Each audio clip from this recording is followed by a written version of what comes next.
Welcome to the Responsible Netism 7th National Cyber Psychology Conference 2023. Let's understand the theme of this year's conference, Cyber Wellness. Cyber wellness means positive well-being of internet users, understanding responsible online behavior, advocating for protection of cyber rights. Cyber wellness also means empowering students to become responsible digital learners and empowering adults to become responsible digital guardians. The conference aims at building capacities of mental health professionals to understand strategies of handling online distress and related challenges. The conference would be graced by stalwarts and domain experts as speakers from the fields of mental health, law enforcement, academia, intermediaries, media houses, and the IT sector. Stay tuned for an enriching experience. Reach out to us on the Cyber Wellness Helpline 7353107353. Visit us at responsiblenetism.org. Responsible Netism, a social purpose organization committed to the cause of women and child online protection and cyber wellness. Are you experiencing harassment online? We provide these services free of cost to the victims of online distress, counseling, technical support, and legal guidance. We aspire to make the internet a safe and happy space for children, and this cannot be possible without your support. Scan the QR code and donate now. We strongly believe child online protection is every child's right, but every adult's responsibility. Save this number, Cyber Wellness Helpline 7353107353. Introducing India's first Cyber Wellness Center for children, youth, adults in Panjim, Goa. Initiated by Responsible Netism, a social purpose organization committed to the cause of women and child online protection and cyber wellness since 2012. Are you experiencing threat on social media or harassment on online gaming platforms? Are you experiencing excessive screen time exposure or stalking on social media accounts? Online financial fraud or any other form of cybercrime? Don't worry, visit us at the Cyber Wellness Center or call us on 96653 77797. The Cyber Wellness Center provides free of cost services to combat any form of online distress. We provide psychological support and counseling for online distress, assessment and treatment for internet addiction,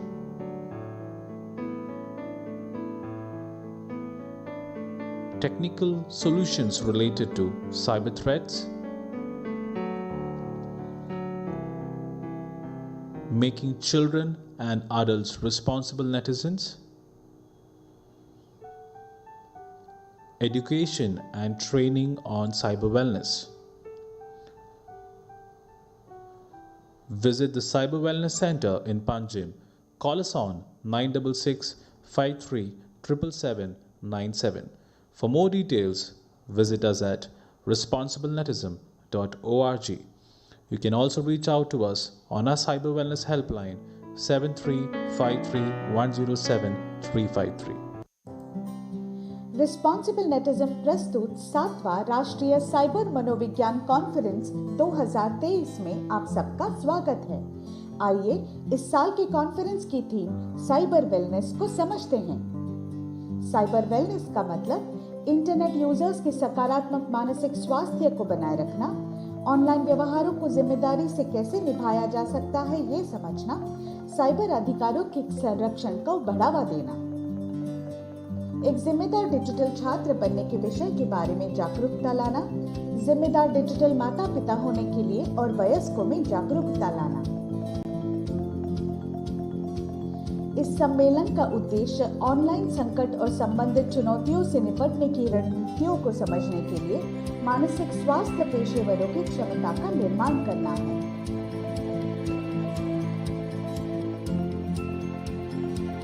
इस सम्मेलन में mental health, law enforcement, academia, intermediaries, media घरानों और IT क्षेत्र के वक्ताओं के रूप में दिग्गज और डोमेन विशेषज्ञ शामिल होंगे। एक समृद्ध अनुभव के लिए बने रहें। अधिक जानकारी के लिए साइबर वेलनेस हेल्पलाइन 7353107353 पर संपर्क करें।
Let's understand the theme of this year's conference, Cyber Wellness.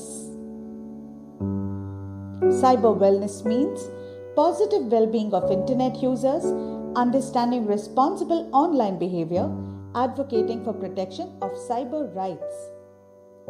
Cyber wellness also means empowering students to become responsible digital learners and empowering adults to become responsible digital guardians.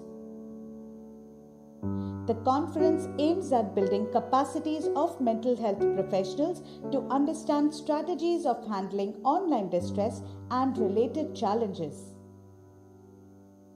The conference would be graced by stalwarts and domain experts as speakers from the fields of mental health, law enforcement, academia, intermediaries, media houses, and the IT sector.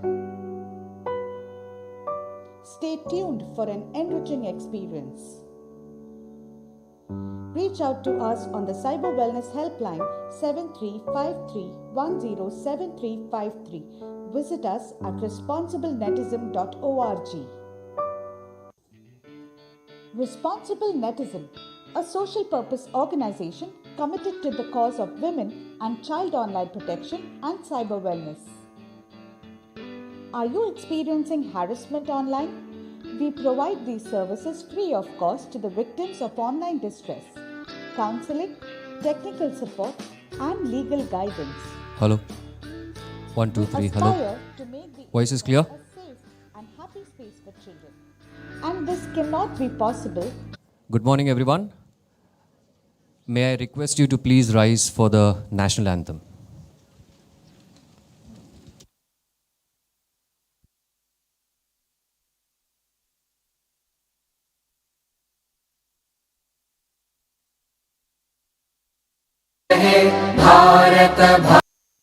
जनगण मन अधिनायक जय हे भारत भाग्य विधाता पंजाब सिंध गुजरात मराठा द्राविड उत्कल बंगा विंध्य हिमाचल यमुना गंगा उच्चल जलधि तरंगा तव शुभ नामे जागे तव शुभ आशीष मागे गाहे तव जय गाथा जनगण मंगलदायक जय हे भारत भाग्य विधाता जय हे जय हे जय हे जय जय जय जय हे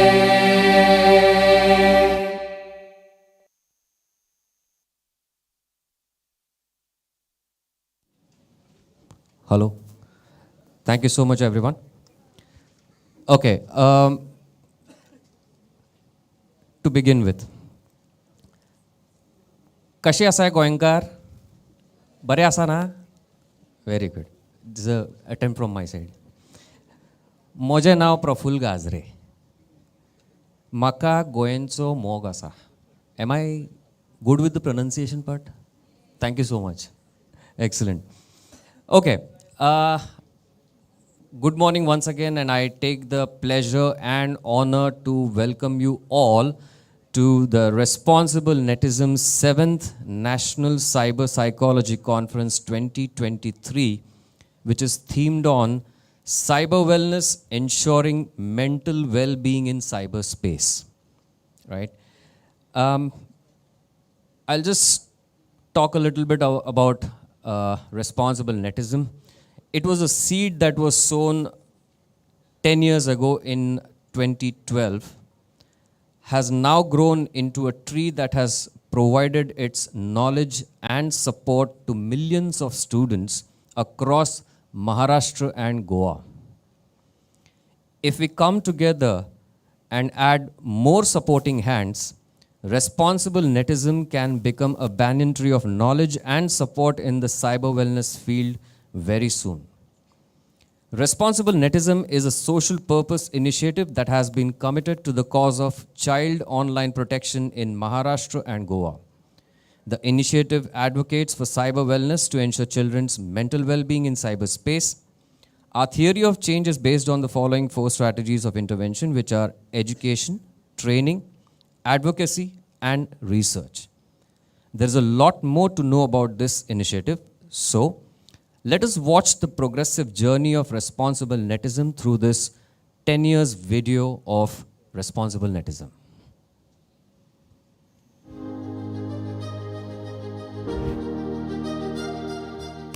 The world of technology is moving at a gigantic pace. It is making the world come closer, connecting people, and enabling them to lead technologically driven lives. When we are all alive virtually and adapting with its nuances, are we ready to understand the threats it poses to our lives? Latest statistics says a cybercrime is committed every 10 seconds in the world. 80% children within the country have been exposed to moderate to severe form of cyberbullying. Women and children have been the easiest and most vulnerable victims of cyber violence. Children aged 2 onward have been spending 5 to 10 hours of screen time, leading to a rise in internet dependency and problematic internet usage. 80% children are unaware of identifying any form of cyber violence and its reporting mechanism, leading to long-term psychological trauma and related mental health issues that do not get resolved. Understanding the gravity and the impact of cyber violence, we laid emphasis on minimizing the emotional damage caused due to online distress and felt the need to build cyber resilience through education and empowerment. Team Responsible Netism envisioned online distress to be one of the most critical areas requiring customized strategic interventions to ensure mental well-being in cyberspace. Responsible Netism was born to protect children out of the sheer concern about children's unsafe internet experiences. RM committed itself to the mission of women and child online protection and safety from 2012. Starting off work within Maharashtra, scaling it to the state of Goa and Madhya Pradesh, we set out on a mission to protect cyber rights of children and women against cyber violence. Responsible Netism dedicated its work on 4 pillars of education about online safety, advocacy, research, and provides support to victims of online distress. Our Pan-India helpline provides psychological, legal, and technical support to victims of online distress.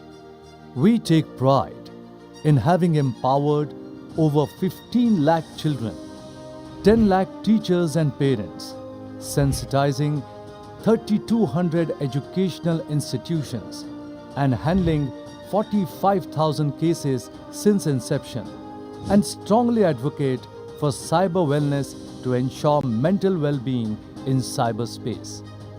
The only holistic solution to combat online distress is cyber wellness. Responsible Netism hence recently launched India's first Cyber Wellness Center in Goa. Cyber Wellness is an inclusive, preventive and curative 360-degree approach to build cyber resilience. The center provides counseling support, legal and technical guidance to victims of online distress to ensure closure and healing. We strongly believe child online protection is every child's right, but every adult's responsibility. Inculcating values of cyber hygiene and cyber wellness, we are on a mission of making India cyber-safe for women and children.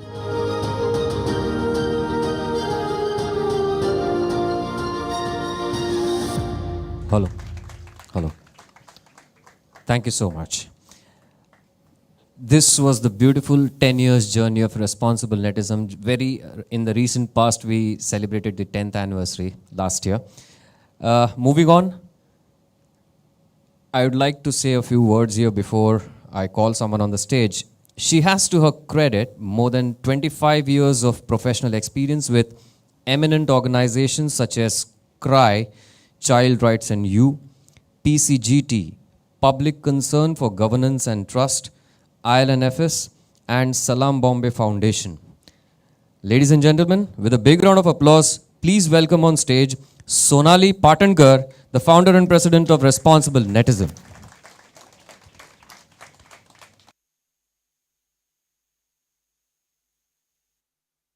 Thank you, Praful. A very warm welcome and a good morning to all of you here today. Our esteemed guests who've come in from all over the country, we're honored to have you celebrate this day with us. And of course, all young mental health professionals who've believed in the cause and who've come here, stood by us, wanting to learn more and to explore what cyber wellness is. The entire effort of responsible netism through the Cyber Wellness Center here is to make Goa cyber-safe for women and children. And I would like to extend my thanks to Mr. Manoj Patil for standing behind us and the CMO sir for actually understanding the gravity of the situation and providing us all their support. So we are all here on a mission from now on for making sure that all of us understand what is online safety, what is online distress, and therefore become effective cyber caregivers. So we're all here to learn very, very new words, starting from responsible netism itself, now cyber wellness, and it's going to be an overload of information. But I promise you that this is going to be an awe-inspiring day for you to learn from some of the best speakers in our country and gain insights and use very practical insights and hands-on experience to work with school children, college students, and of course with adults struggling with online distress.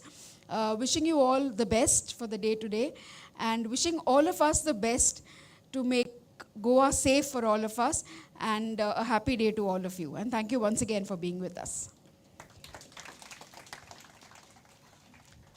Thank you so much, Sonali. Well, before we move further, a humble request to everyone present here to kindly place your mobile phones on silent mode. As I read the topic of the theme of the conference, it is slightly on the serious side, so we would definitely encourage everyone to be focused here and understand the whole thing. Let's move on, and here, as Lord Buddha had said, if you light a lamp for someone else, it will also brighten your path. On this note, I would like to invite our dignitaries for lighting a lamp that will illuminate the path in the form of knowledge and service for our nation today and in the times to come. So I would like to take this opportunity to invite the following dignitaries. Manoj Patil sir, Officer on Special Duty for Chief Minister's Office. Please welcome on stage, sir. A big round of applause for him. Then I would like to invite Dr. Harish Shetty, our advisor for Responsible Netism. Welcome on stage, sir. I would now like to invite Dr. Anuradha Sovni, madam. She's also our advisor for Responsible Netism. Welcome here. And now I would like to invite Advocate Vaishali Bhagwat, again our advisor for Responsible Netism. Welcome on the stage, ma'am. I would now request our dignitaries to proceed with the lamp lighting ceremony, please.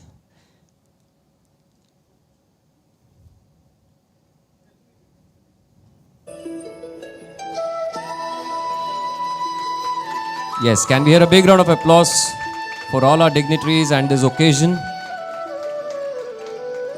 A very auspicious occasion for an event like this.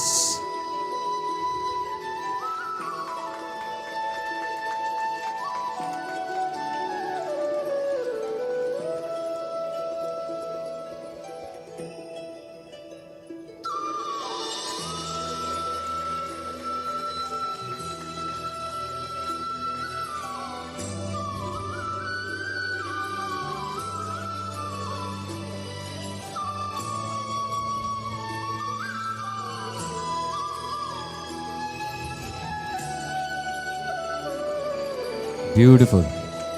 Beautiful.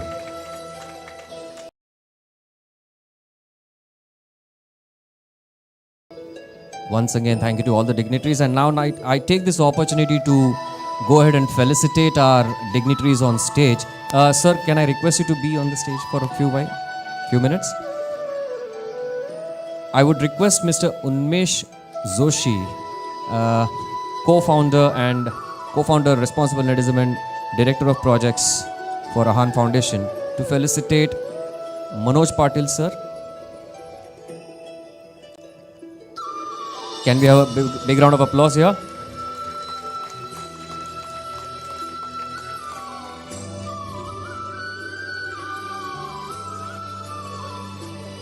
I will now request Dr. Mukul Joshi to come forward and felicitate Dr. Harish Shetty.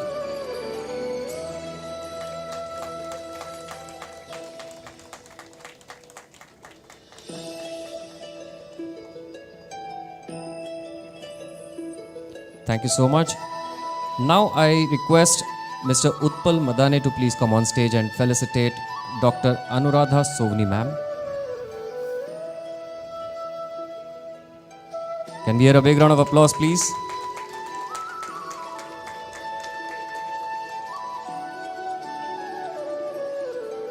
Thank you. And now I request Ms. Shilpa Sandolikar to please come on stage and felicitate Advocate Vaishali Bhagwat, ma'am.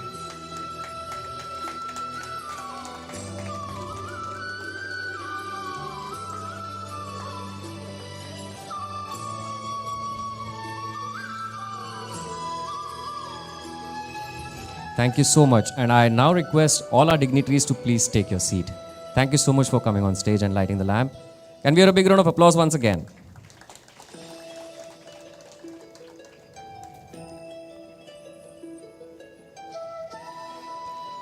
Moving ahead, we have another interesting video coming up for you.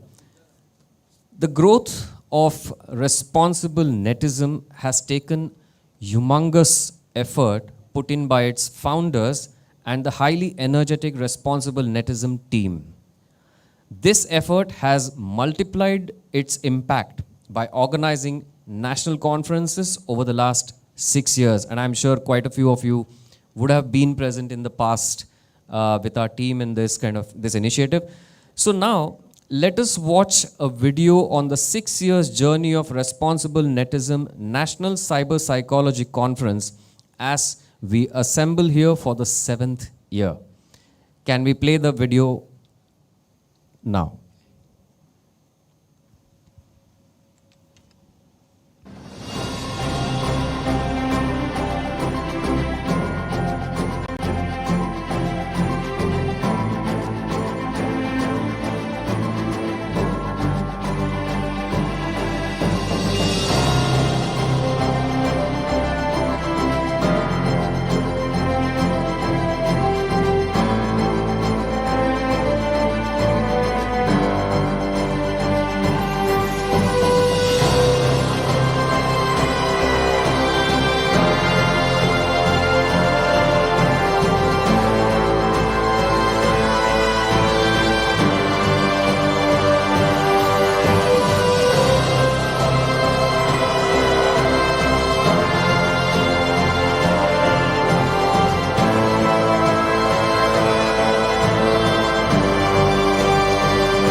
Thank you so much for this beautiful video of the last 6 conferences that all of us had an opportunity to attend in different regions.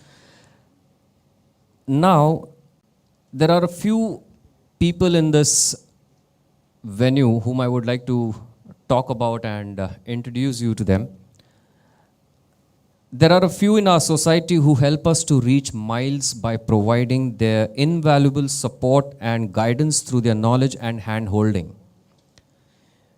We are lucky to have some of them with us, and I would like to take the opportunity to introduce them to you. First of all, that is Dr. Harish Shetty. Once again, welcome to you, sir. Senior Psychiatrist, Dr. L.H. Hiranandani Hospital, Advisor, Responsible Netism. And then we have Dr. Anuradha Sovni, ma'am, former HOD Psychology, SNDT Women's University, Advisor, Responsible Netism. And we also have Advocate Vaishali Bhagwat, ma'am, Senior Practicing Lawyer, Civil and Cyber, Advisor, Responsible Netism. Can we hear a big round of applause for these three?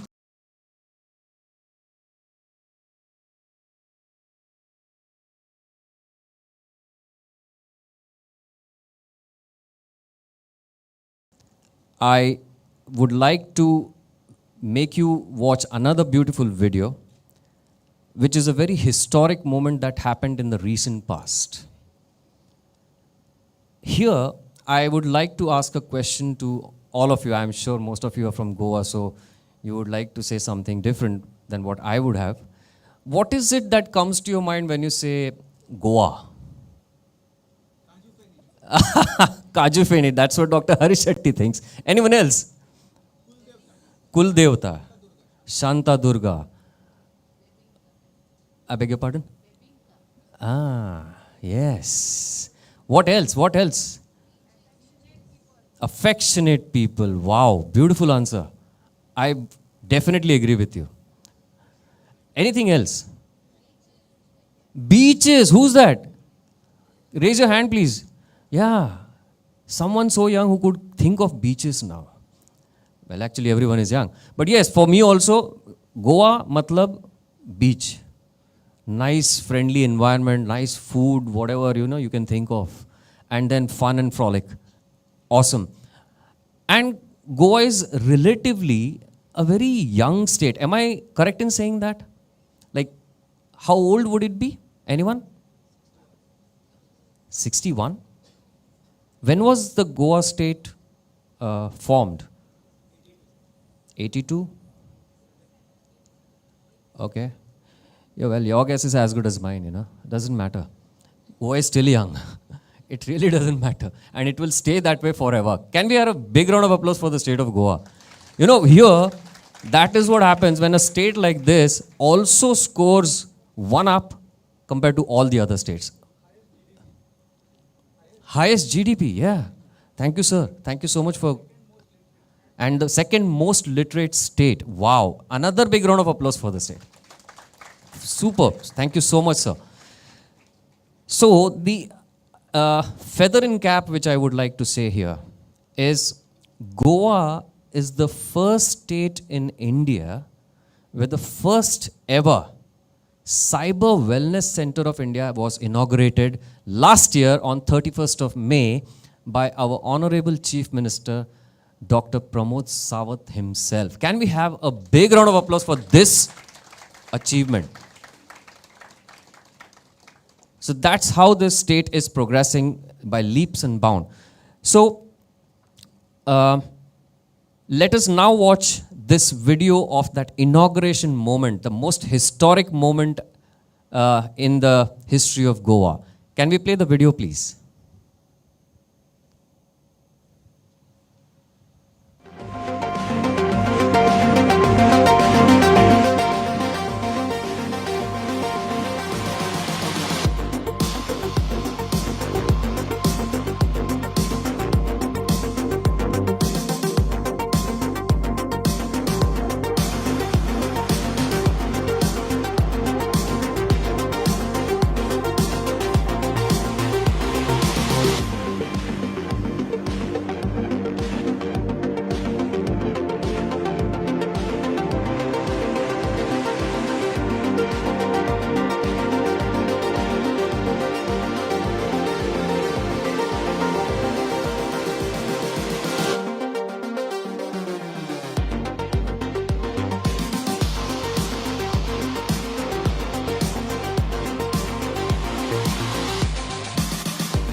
Hello.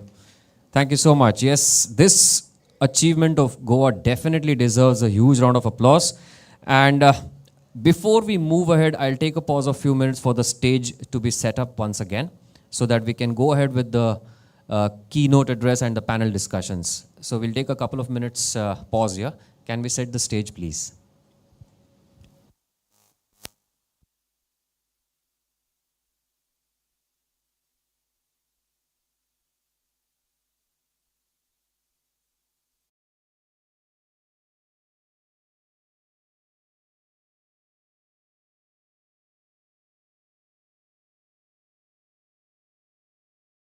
Address.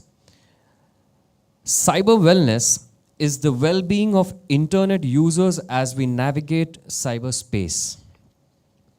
It focuses on equipping netizens like us with the knowledge and skills for positive purposes and to maintain a safe and positive presence in cyberspace.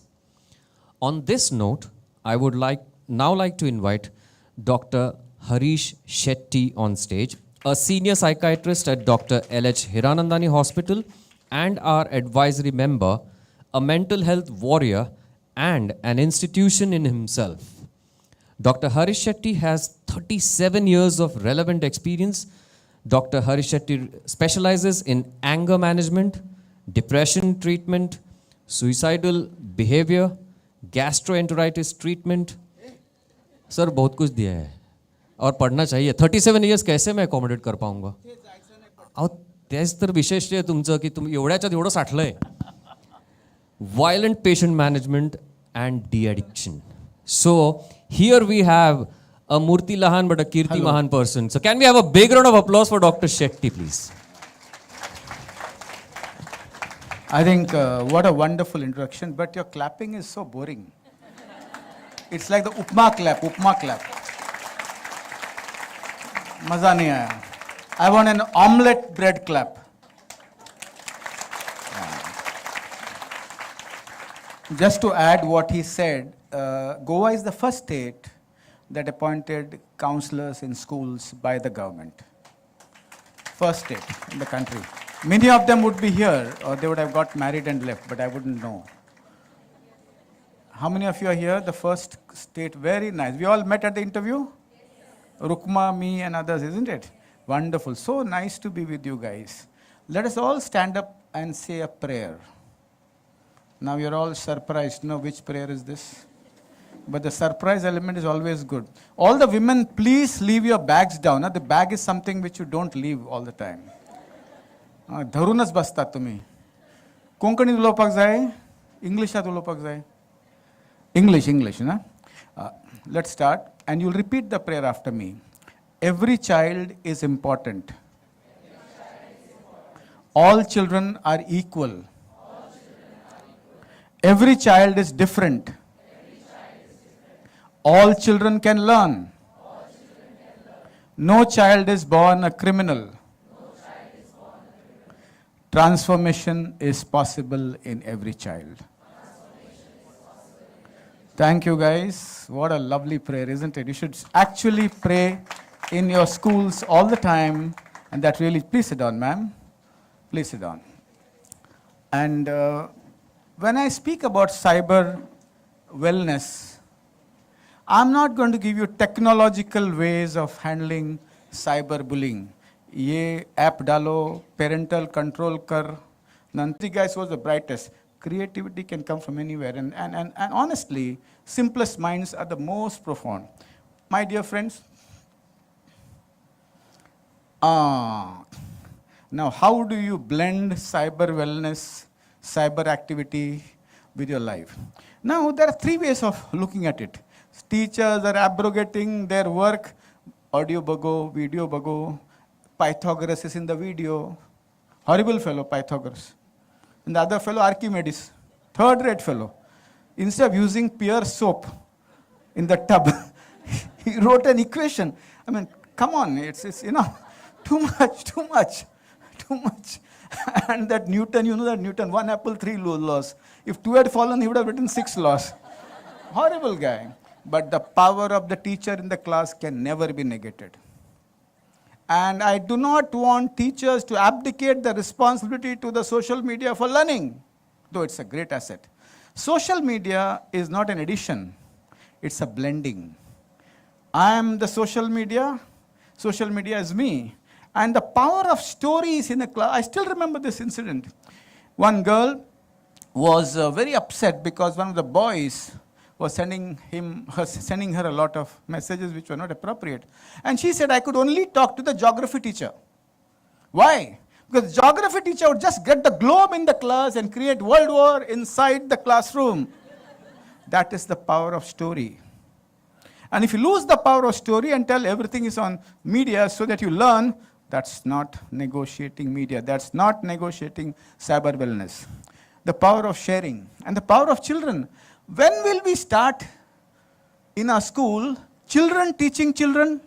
You think they're not bright? They will teach much better than many teachers. Sister is actually nodding. Which school, sister? You nodded like this. Which center? Home for the HIV. Home for the HIV positive. Yeah, very true. So do not underestimate children. The schools which put children as a part of the teaching process will do extremely well. Do not underestimate the power of sharing. And many times we see teachers who are younger doing much better than the teachers who are older. But they're always ridiculed. Dignity na, ulaita, distance na. No, I think it's so important to look at this as very important. Amar Chitra Katha is going to come out with something very important. Now, cyber wellness need the development of information and media literacy skills. Okay, and wearing your emotions on your sleeve is not emotional intelligence, but being equanimous, having samanta, having emotional regulation is something which is very important in cyber wellness. So, my dear friends, fine balance between techno-optimism. By the way, the techno-optimism guy is the other side. Huh? It's not the pictures are ulta. So, I mean, you will get, I don't want to be punished. The government is also BJP. Techno-optimism is, amen. Jai Shankar. Technology is phenomenal, my God. I still remember both my sons are LD. So my younger son reads a lot.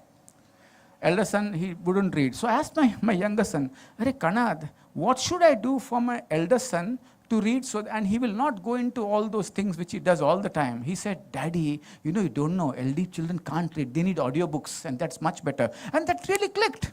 So I would say techno-optimism would be using media optimally and optimistically. Let's not go back. Let's not go too ahead. Let us be there on the middle. My dear friends, malum hai na, cyber bullying, privacy violation, etc. You all know that. Now, digital resilience. Manje kai. Now, by the way, don't write all this. Please give the slides to everybody. Ideas have no ownership. It has its life, energy, and action of it. Please give it to everybody. I don't own anything. I get all these ideas because thousands of people across 37 years. 37? Mala matara sangto re child. I have been influenced by people across, and that's why I say this. So you can take all the slides with you. So positive attitudes and actions and in the face of online adversity. Children who are resilient don't report bullying data. Don't report. They feel like, theek hai, kuch nahi. Kya hai? I would get so upset when I was trolled on Twitter. Yes, the other day I wrote a post.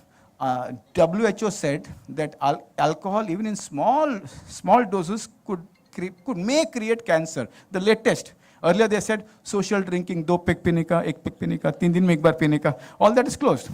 And I wrote, in the New Year's Eve, why can't we look at alcohol? And they wrote, Shetty bar pehle band kar. Baad mein bol. So you are trolled. Initially I would get very agitated. But by working with Sonal, Udmesh and the team, my cyber resilience improved. Mukul. So now I don't respond. I don't respond. So that is what is positive attitude. My dear friends, student sense of responsibility. I'll tell you, let the students create the program for cyber wellness across the year. They'll do it much better than you. They'll have much better ideas. Because the simplest minds are the most profound. And that I think is so valid. Meaning of privacy. This is a word where I conduct 4-hour workshops. 4 hours. My son said, Daddy, don't disturb me inside my room, when he was in 8th standard. I went and showed him my flat agreement. First thing. Konacha nav hai. No, we have to understand, this is becoming a big problem in our country. Okay. And then he said, Daddy, but I said, no. Indians are known to have panchayat. They want to know what the other person is doing.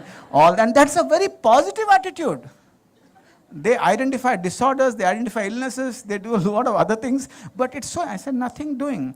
And there we don't become American parents. Well, it's your choice. It's not your choice.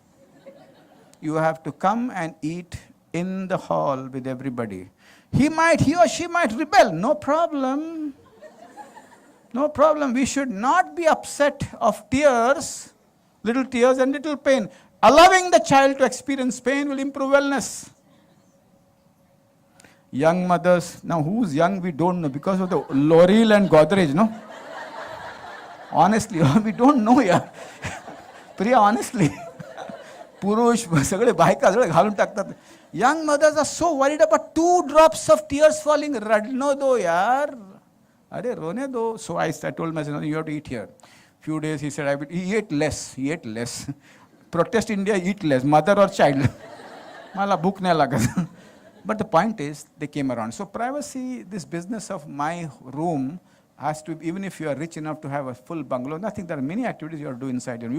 You can't leave. And one more rule, laptops not inside your own room. No, I'm studying, no problem. Drawing room. This is a very simple intervention. And remember, my dear friends, long ago I would say, trust your child completely. I've changed. Badal diya maine. Vaishali ka sun ke. I changed. I said, trust your child completely, but keep your eyes open. Very important. Go and put it as a poster in your schools. Go and shout this sentence in your parents' meeting and don't tell my name. Use your name. My dear friends, let me share something very important. I scanned through all the studies. There is no evidence of what works where. Different countries have different target populations. We don't have evidence what works where. So what is very important is whatever you try, create data. Create data. This worked in my school. It might not work in some other school. This worked with Agris in my school. This worked with Saraswats. This worked with this community. This worked with the poor. This worked with the rich. This worked with the marginalized people or communities. Something you need to really create because we don't have enough data. Now, evidence shows that the best way to promote cyber safety and digital citizenship is to create a framework that suits the need of the targeted population. So, focus group discussions. How do we bring down? I still remember when I still work with children who are on the game, COD, I tell them to bring the laptop and teach me the game. उनके सोच के दायरे में घुसना important है. Get into the frame of reference of the child, and they would be excited. And the trance state, just drop a sentence. You think you can bring it down by 2 hours a day? It works in many, but not in all. So it's extremely important to be enlightened of different ways of cyber unwellness. My dear friends, Singapore has this model in their curriculum. I think, in my understanding, all the experts are here. This one country which has put this in the curriculum. But they have not given evidence of what works, how it works still. They say sense, think and act. Sense, think and act. That is a model you will be able to read. Now, sense means identify the possible risks of harmful behaviors online and learn how to protect oneself. Second is analyze, evaluate and reflect on the online situation based on the 3 CW principles. That is respect for self, safe and responsible use, and positive peer influence. Translate understanding to action so as to be safe. I still remember when we create models for suicide prevention, we have in the classes apna khabri. Khabri माहिती है क्या तुम्हाला? Yeah, police लोकांना माहिती है. People who are the eyes and the ears of difficult behaviors. Remember one thing, I still hear that child is from a good family, still she was watching porn or he was watching porn. What is good family? Anybody can be bullied. Any child can get into, cross the border and get on the other side of the table and be really, there's nobody who's resilient completely. As I say, when I was younger, psychiatry, and they said only those who come from troubled families, alcoholic families and mental ill families are prone to drug addiction. No, as of now, Vak Sahib, cannabis is more available than chocolate. Anybody is prone to substance abuse. Similarly, any child is prone to cyberbullying, consequence, suicide, very common. Remember that, very, very common. So what is very important for us to do here? When we create an environment in schools, the children can share much better. What are the three things we can do? One is a teacher has to share her life with the children, appropriate to the age and appropriate to her comfort. You can't say, "Tum tumhara zindagi batao." So cyber khelta hai. Why should he or she, child should share with anybody who is not connected to her at all? He is connected only because of geography, history, maths and science. Teachers have to be storytellers and share some part of their life. Not because they feel the need, but because that's a good strategy. And children will come back. Number two, in the families. Extremely important, the second software, helping children to share bad stories early. And how does it happen? When parents share their bad stories. Kai kela mi zala, kai kute invest kela, sagala paise kela. Kai kela mi ta baikoshi kasa lagna kela. Mala kalla.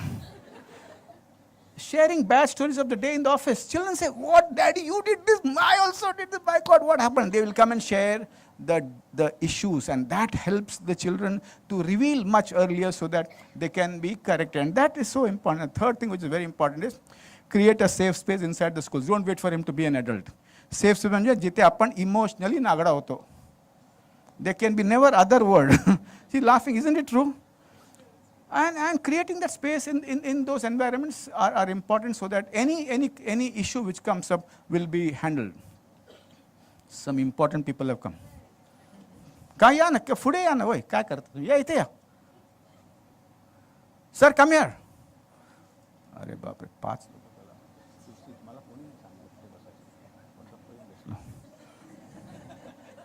ऐकलं का?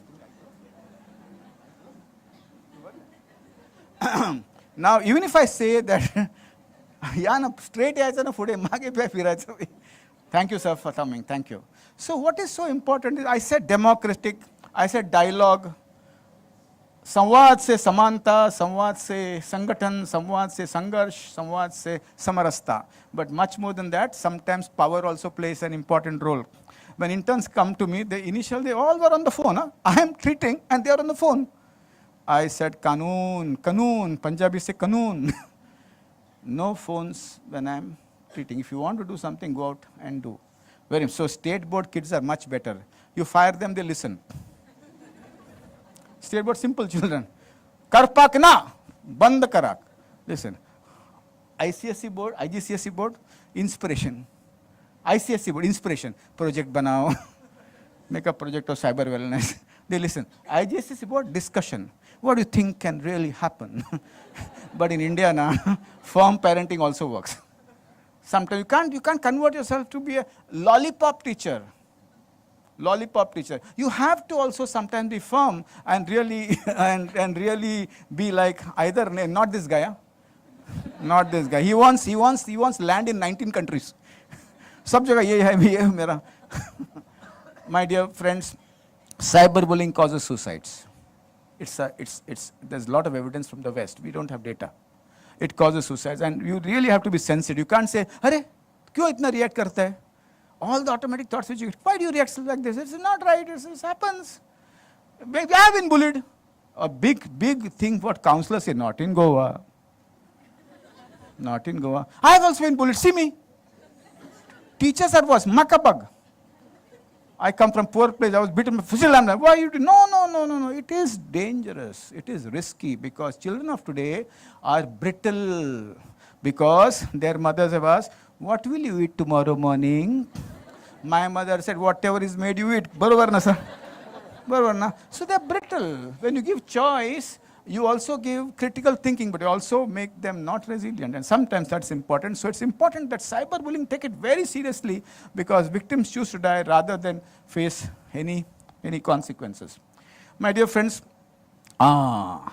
we get a lot of children, all the psychiatrists and the psychologists would know, there are underlying factors. Some children come and say, I stop overthinking when my thoughts, ruminating thoughts really stop. And all the psychologists will understand that. And they gravitate towards excessive use of media. Okay? Block sadness, depressed people get into it, and they spend, all those who spend 13 hours and 14 hours, 13, 14, and they beat their parents if they come and interrupt. And the parents are so ashamed. I still remember this husband who was so ashamed to tell his friends that his son beat him up. He said his wife beat him up. And honestly, the office people did not believe. They came home and they checked that this boy was playing before. And then when we saw underlying sadness and depression, okay? Third is cure boredom. काय जायला history काय जायला तो केला मेला तो जन्मला आपला बापाचं काय गातो. Boredom. And having nothing to do in the evening is one of the most serious risk factors for all forms of addiction, and peer comfort is also. I still remember, Anuradha, I went to my friend's house. Inside a girl was, shoot him. I didn't understand whom is she shooting and why is she shooting. I didn't understand. Then I said, what is happening? Is she seeing him? No, PUBG she's playing. So peer also is something which is very important. My dear friends, all the mothers in the country are aspirational and anxious. Many children come and tell me, I can't come to your clinic because he has tuitions. Which standard? 3rd standard. My God, horrible. So bringing down the angst of the parents in parent-teachers meetings improves cyber wellness. Yes, and children attend 3 schools. Tegala school, tuition school, Moy school. Come give a report, no? All your schools, report day, no report, kids, what did you learn? Don't give a report because she will not read it. Go and spend 15 minutes with her with tea and say that, I actually want to have tea with mama. You never call me for, they don't call you counselors for tea, they call the other teachers. And the vice principal who can throw her out as a principal's job. And share with them passionately, this is what we can do. And from that, see what they will help you to implement, and that is something which I think you can do. Well, my experience across 37 years, 40 years, 40 varsha. वाचला नाही तो into internet वाचला नाही बरोबर. You know what? I interact with a lot of spiritual organizations across board. I know St. Vincent de Paul, Couples for Christ. I know parish priest. I know Mother Superior, Provincial, and Swaminarayan Samstha, Swadhyay. There are a lot of small, see what's happening across the world is people are gravitating to spiritual people. That's an advantage also. And I see small families doing spiritual activity in their home. And the experience is that boy had long hair. He was always on the phone. But when he started coming to these activities, things changed. He stopped the phone. He started concentrating on studies. And all our groups should also work on cyber wellness. So it depends upon what sort of phones do you use and what time do you sleep at night and which begum you see in OTT. Tell me the babe you see. I never see on OTTs. You see babes live. No. I'm just joking, sir. I did not know Hara's walk, sir. I wanted to come there. We are endangered species. All women here, no? Endangered species. My dear friends, Chammaila. Anyway, use the power of God. Use the power of Kul Devta. Don't just put a cowl and go away. हिचं लग्न होणार का कौल टाका पडली ह्या वेळी तर झाला ह्या इथे पडलं तर नाही होणार असं नका करू. Let the priests also get involved in managing cyber wellness. My dear friends, as I slowly stop, policy. What will you do if you catch somebody who has been bullying others? What is your policy? I'll tell you a story. There was a girl who lost her mother in COVID. My school, which I run. And unfortunately, all the boys started, they meme. What the hell is meme? आपल्याला काही माहीतच नाही meme काय, theme काय. And they sent dirty memes to her. Your mom is dead. What will you do? Why don't you die? And there was chaos. I had to take a decision. Never throw any child. No child is born a criminal. Transformation is possible in him. Those principals who offer TCs and LCs, they will go to hell. Sachi. Whatever church they may go, 100 times, Kuldevta, 1,000,000 times. If you throw a child out of the school, hell. Hell. Sister, isn't it correct? Now you have to give the stamp on that. My dear friends, this girl was shattered. And the father of the boy said, show me evidence. You know, my father would give me 2 tight slaps if I do it. I still remember when I used to break all the glasses of people's houses. My father would say, pay the fellow from your pocket money. Ata, kiti paise zalat mi deto. And that is something which is very dangerous. Lack of faith in institutions of retribution. शिकायत पर विश्वास जाना नहीं चाहिए. It's so important to understand, my dear friends, that this girl, we took her out of this, but the father was supporting the boy who was bullying. And then what we do? We do Hari Shetty method. We make the fellow sit. And we look into his eyes. Last resort, don't start it first. Do you want to destroy the life of your son? If you allow him to do this, tomorrow you are the person. And the bigger the car keys, the harder you hit. Barabar hai na? Bigger the car keys. And then you do that existential interaction. And then I calmed him down. Then the best is to find whether the wife is compassionate to this girl, the wife of the bully. And see that both the bully and the child. I still remember this incident, my dear friends. A girl in a school was trolled, bullied by her male friends at the size of her mother's breast. And this is in the famous schools, huh? Who's schools? And she was completely shattered. The school has a mechanism of protecting all information, but now the Cold War is over. You can't hide information. And the child was so you have to be firm on bullies. Firm means you have to have time out. 15 days you can't come. And on that day, you'll have to go and work in this NGOs. And those guys with big keys, don't get scared. Remember, the school principal is more powerful than any chief minister of the state. You should nothing doing, you have to go. And be firm. Stand on your principles. Because the child might change when he goes and works with difficult population. That is something we need to do. My dear friends, let me share. Rashmi Karandikar was once in the past. You know what she told me? She showed me all cases. All the guys who are involved in cybercrime are 10th pass and 12th pass. And all the victims are CA, CS, doctors, engineers. And it's a revenge by all those LD children who have been thrown out of schools. Abhi chhodega nahi. And I've interviewed many young men above 18, of course, what happened to them. And this is what happened to them. Evening time, late night is the most vulnerable time for children. Late night. That's the time you say, I love you, I'll kill you. Both love, kill, or whatever. And there's something as a DGP syndrome, drugs, games, and porn, all interviewed on TV. So this man was chased by somebody for a long time. And suddenly he said, I'm in Delhi, I need some money. And he removed 7 lakhs from his pocket. So kids also are victims of this. So it's important to understand that those guys who are extremely manipulative, very intelligent, and they can cheat anybody, you or me. And she is a lady whom I got. Now, Sonali, this is your slide. I have not put it. Unmesh, did you put this slide? Loneliness is a disease, my dear friends. Even if a child is in between, the midst of everybody, she's lonely. And loneliness can also be a sign of depression. Children who are lonely and alone are more prone to... Well, it all started with George Bush. Either you are with us or with them. It's a bipolar world. Hate is the biggest disease. Kids fight in schools in Bombay over religion. They hear the parents saying in the mud, and there's a lot of hate, and we need to start a campaign on love. There's no debate. There's a guy who says every time, let's debate. There's no debate, there's hate. You have to fight this venom because hate also increases cyber unwellness. Because and anybody from the age of 12 to 80 is involved. And this is a very big disease which causes cyber unhealthiness. Now Sonali is moving a little ahead. म्हणजे माझा बंद करायचा time झाला. And all these hints we have picked up across experience. Plastic bag, watch, asa. Then somebody will walk from there and go back. That's the biggest. I'll stop in 2 minutes.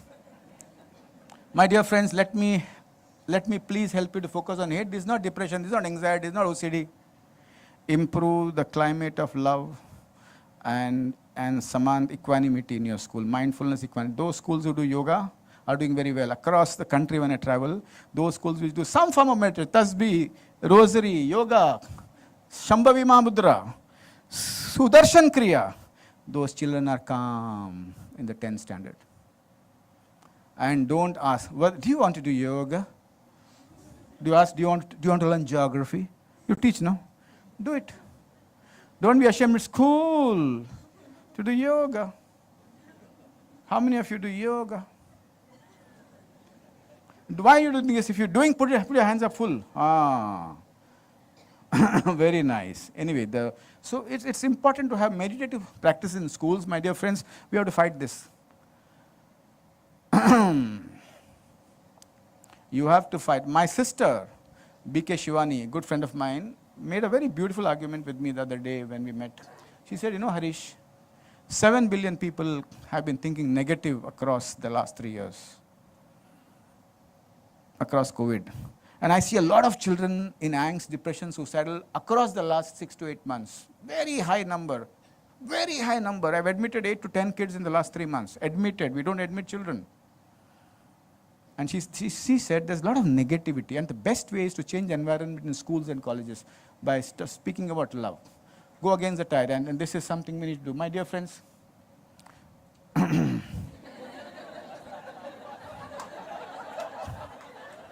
cyber wellness. No, you have to give me a proper clap later. Huh?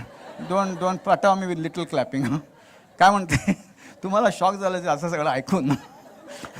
You know what, my dear friends? Children are affected by the father and the mother watching OTT on the edges of the bed. She is watching somebody, he is watching somebody. Children are affected by all the WhatsApp messages they see in the mother's phone or in the father's phone. And so what is very important is managing the health of parents. This is a beautiful sentence by my friend, Honorable Justice Roshan Dalvi, a High Court judge with whom I work at many forums. And remember, my dear friends, as I stop, I would like to share 4 things. Number 1 is cyber wellness has to be on the foundation of wellness of the school. Has to be on the foundation of improving the entire equanimity in schools. Cyber wellness has to be on the foundation of learning technological solutions. Cyber wellness should be on the foundation with the belief that anybody is prone to cyber violence. So my dear friends, I always love to come to Goa, and I don't have feni, but I hope that you have chonak in the lunch, prawns and pomfret. Yesterday night I went to rest. This thing basa. Basa I'll go and eat in Vietnam. Scavenger fish. In Goa they give basa. Horrible. Don't go to these places where they give basa. Chonak, prawns, pomfret. So with this, my dear friends, before you give me a thunderous applause, I thank Sonali, Unmesh, and the entire team here and there and for doing wonderful work across time. Goa is blessed to have this center. My friend Rakesh and all this, Mukta, an old friend of mine, Anuradha ji, Milan, for doing great work across time. And please keep this flag flowing. Please keep this kitchen running and see to it that you are responsible for the health of hundreds of children. The impact you have on children is phenomenal. You do not know how it is. With this, thank you. Hello. Wow. I think that's the only word that I can think of right now.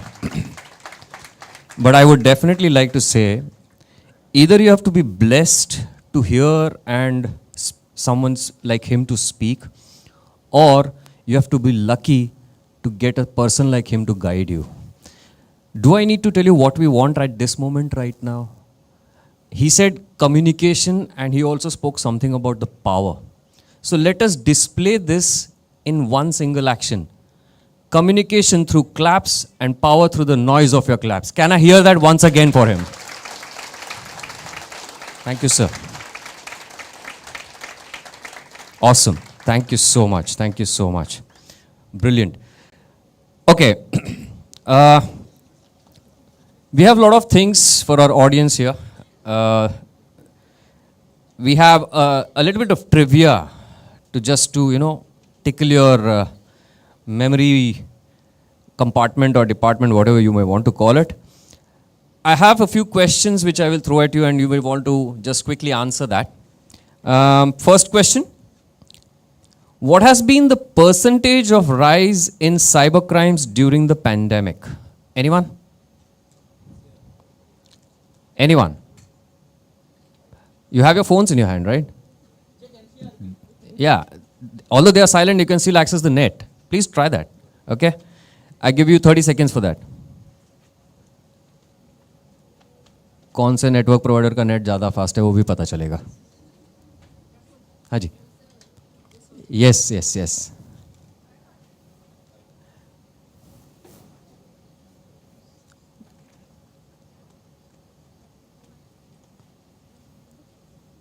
Five seconds. मिला क्या? 500? Okay. Can we hear a big round of applause for yourself? Very good.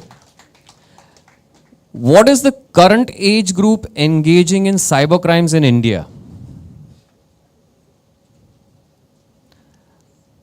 I guess Harish Shetty sir mentioned that couple of times during his speech.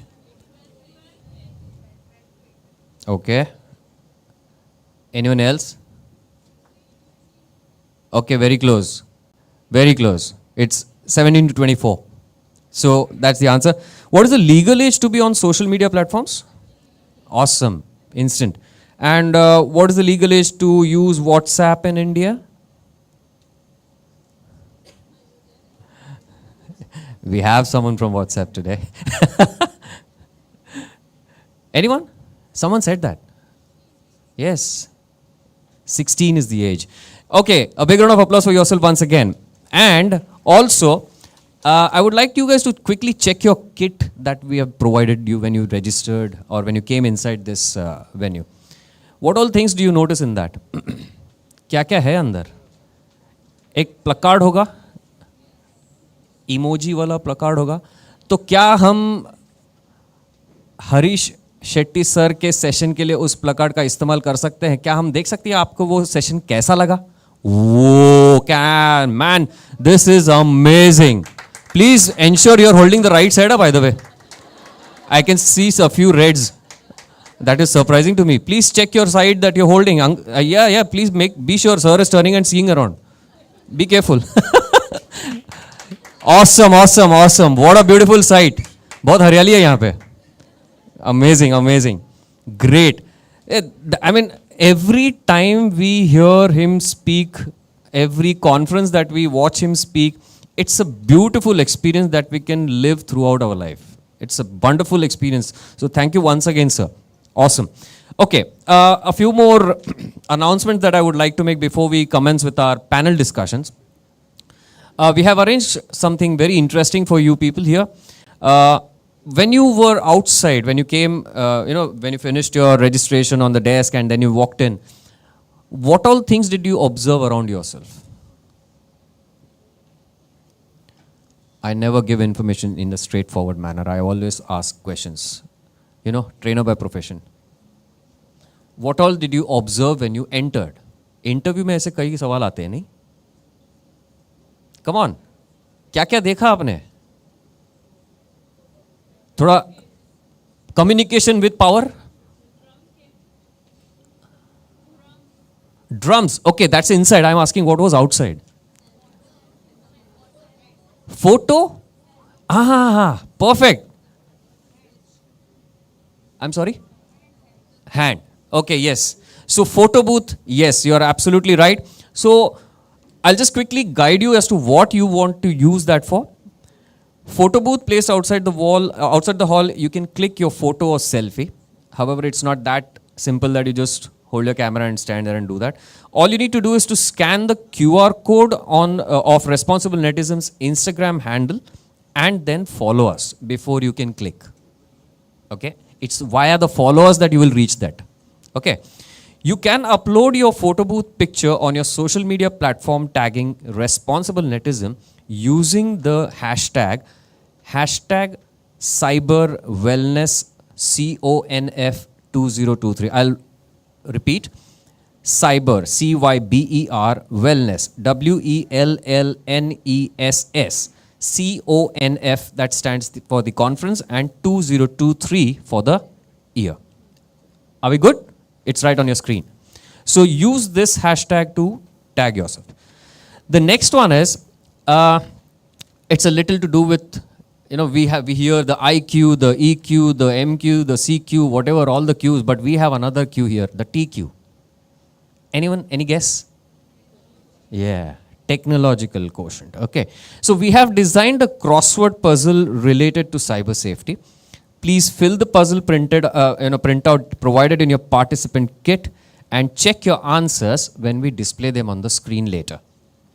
Do you have that crossword with you? Excellent. Well, there is a goodie for the first 3 winners, so you need to definitely give it a best shot. Okay. Similarly, I just made you, display the placards. So keep using those placards every time we end up a session. That is the, indication of your response to that particular session. So we would love to see those placards as soon as a session gets over. You don't need to wait for my announcement or anything. Just be spontaneous, just raise it. Whatever you feel. I'm not telling what side. It's your choice, right? Okay. I would also urge all of you to take a tour of our first Cyber Wellness Center in India, which was initiated by Responsible Netism, and it is in the same building on the 4th floor, which is P7 and P8. Please feel free to go down and take a tour, and our people are waiting there to give you a tour, and you can ask questions or whatever. Please feel free to do that. So I guess during this time our stage is set up. Let's move on. The first panel discussion is about to come. Cyber violence is often misunderstood and not taken as seriously as it should be. How many of us agree with that? Well, okay, quite a few. Yes, it is important to remember that cyber violence may start online, but it often ends offline with devastating consequences for the victims and their families. I think we heard quite a few examples when Hari Shetty sir was speaking to us. Threats of violence, stalking, incitement to suicide, solicitation of children for sexual purposes may all result in the victim self-harming or being physically attacked by the initial perpetrator. It is important to act in order to prevent cyber violence from happening and to protect and bring justice to the victims. So let us understand more about this in today's first panel discussion based on cyber violence and its reporting. Okay. Now, I would also like to make a small announcement here that for every panel discussion, the last 10 minutes of that discussion have been reserved for question and answer. So, you may have questions in your mind related to that specific topic. As and when the discussion goes ahead, you may come up with a new question. Please ensure that you write down your questions and give it to our volunteers here who will collect it, and we will pass it on to our the panelists. And if those questions haven't been answered or discussed during the discussion, we will definitely try to take it up, as many as possible. Okay? So now, I take this opportunity to welcome our dignitaries for the first panel discussion here. May I welcome Mr. Makrand Wagh, sir, please. Founder, Director, Cyforce India, an engineer by qualification. Makrand has over 15 years of investigative experience with services like Crime Branch, Anti-Terrorist Squad, Confidential Unit, and Special Unit Team tackling cyber crimes and frauds. Being from a technical background, Makrand is the well-versed and experienced is well versed in experience to helm the technical aspects of data privacy and data loss prevention tools and services. Very welcome to you on the stage, sir. Now, I take the pleasure of welcoming Advocate Vaishali Bhagwat on the stage. She's a practicing civil and cyber lawyer with 24 years of experience in litigation and advisory practice. Advisory board member to Responsible Netism. Her work includes civil commercial litigation, property law, employment law, family law, succession and will. She specializes in cyber law and her work also focuses on law relating to violence against women and children. A TCS Chevening Scholar of the British High Commission on Cyber Policy and Cyber Defense from Cranfield University, UK. Can we have a big round of applause for both of them on the stage right now? Now I take the pleasure of welcoming Ms. Priyadarshini Srinivasa, Public Policy Manager Lead Safety and Encryption at WhatsApp Inc., Head of Legal at National Skill Development Corporation, Lead Legal Counsel at PITA, Law and Public Policy Specialist, an attorney with extensive experience in litigation, corporate laws and in-house practice, with a focus on risk mitigation, dispute resolution, advisory, legal compliance and strategy, adding value to business by applying legal strategies to business problems. Can we hear a big round of applause for Priyadarshini ji? Yes. And now, I would like to invite on the stage Ms. Esther Rowe, former committee member at Directorate Women and Child Development, currently the chairperson of the Child Welfare Center, North Goa. Esther holds over 20 years of experience in the field of child rights and is very strong advocate of child protection. A big round of applause once again for all our dignitaries present on the stage. Now I call upon stage the moderator of this panel discussion, Mr. Unmesh Joshi, co-founder, Responsible Netism, Director Projects, Ahan Foundation. So Unmesh, over to you.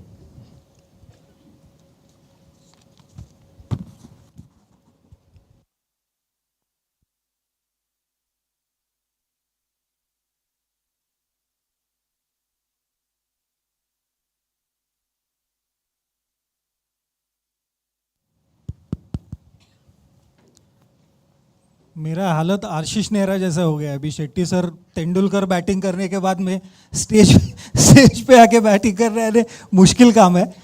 But still topic is very complicated and serious. So before beginning to our session, I am very thankful to our eminent panellist today. बहुत अलग अलग जगह से लोग travel करके आए हैं। Cyber wellness ये एक रीज़न है ही। I feel Goa also one of the reason people are traveling and coming to this conference. So I have few questions for all participants. Like Praful ने जैसे कुछ सवाल आपसे पूछे थे, वैसे मैं भी एक दो नंबर्स आपसे पूछने वाला हूँ। 8,84,863 क्या लगता है आपको, क्या नंबर रहेगा ये? We are discussing about cyber violence. So this is the queue. 8,84,863.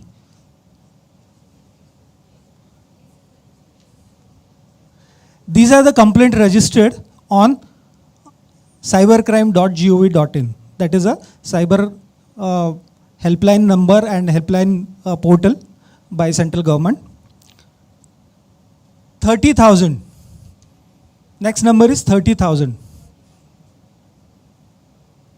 Any guess? It's a wild guess, but still, anybody? These are FIR registered. These are FIR registered. See the difference.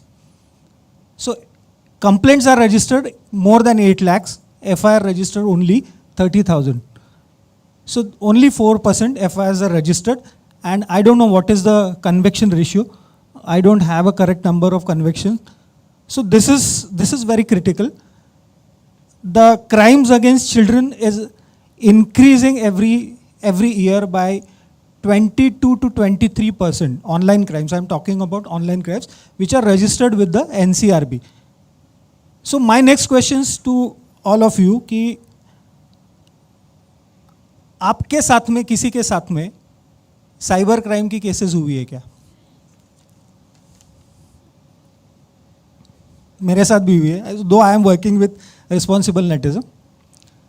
आपके family में, आपके दोस्तों में किसी के साथ में cyber crime की केसेस हुए?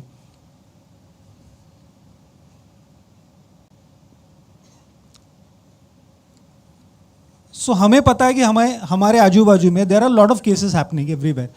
देर are lot of cases of financial frauds, there are lot of cases of harassment happening online, but still the number is very low in NCRB, and these are few questions. Why reporting FIR and conviction ratio is less? Why netizens are not aware that they are victims of cyber violence? India wants to know.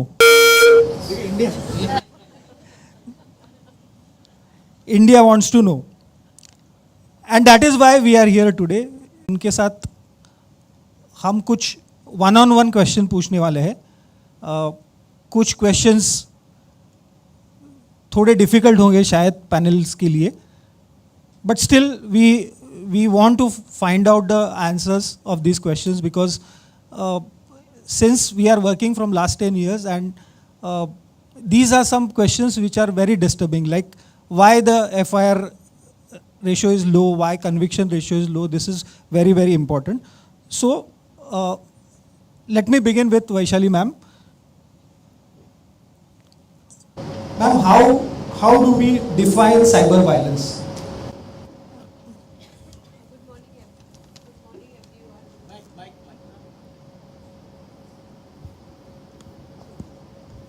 Am I audible now? Good morning, everyone.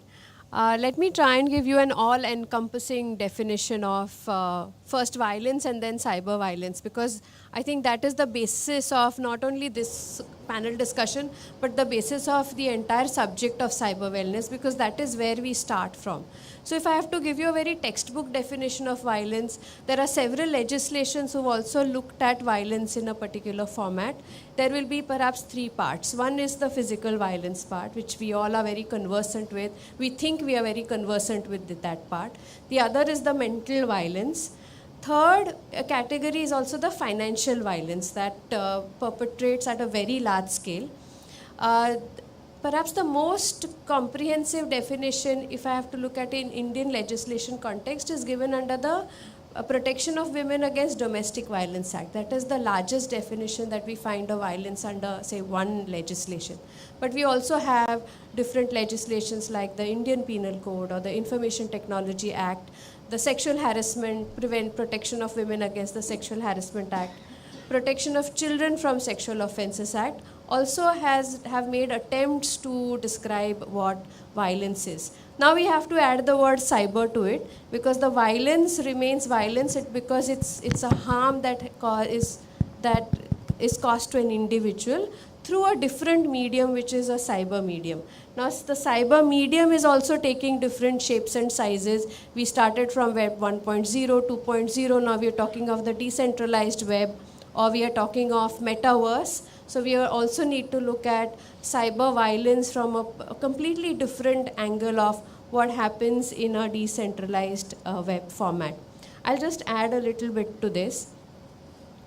Sometimes incitement, threatening behavior, intimidating behavior, which causes violence or which is an instrument to cause violence, will also be and will be included in the definition of violence.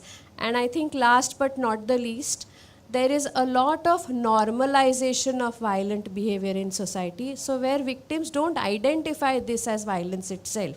So it may not get categorized as violence. I don't even know that I'm a victim of violent behavior.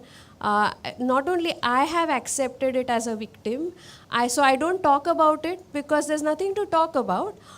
Even the society has normalized it as acceptable behavior.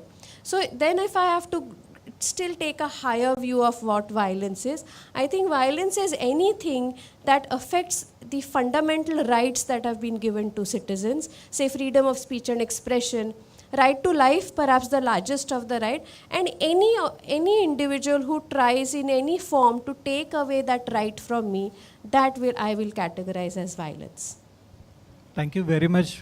Very valid and important point कि बहुत बार लोगों को पता ही नहीं होता कि उनके साथ वायलेंस हो रहा है. Like there are lot of cases happening on, lot of trolling cases are happening, so people are not ready to report.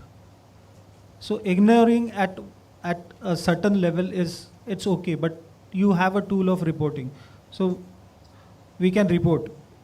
My next question to Esther ma'am, what are the cyber violence cases you are handling at CWC? Because I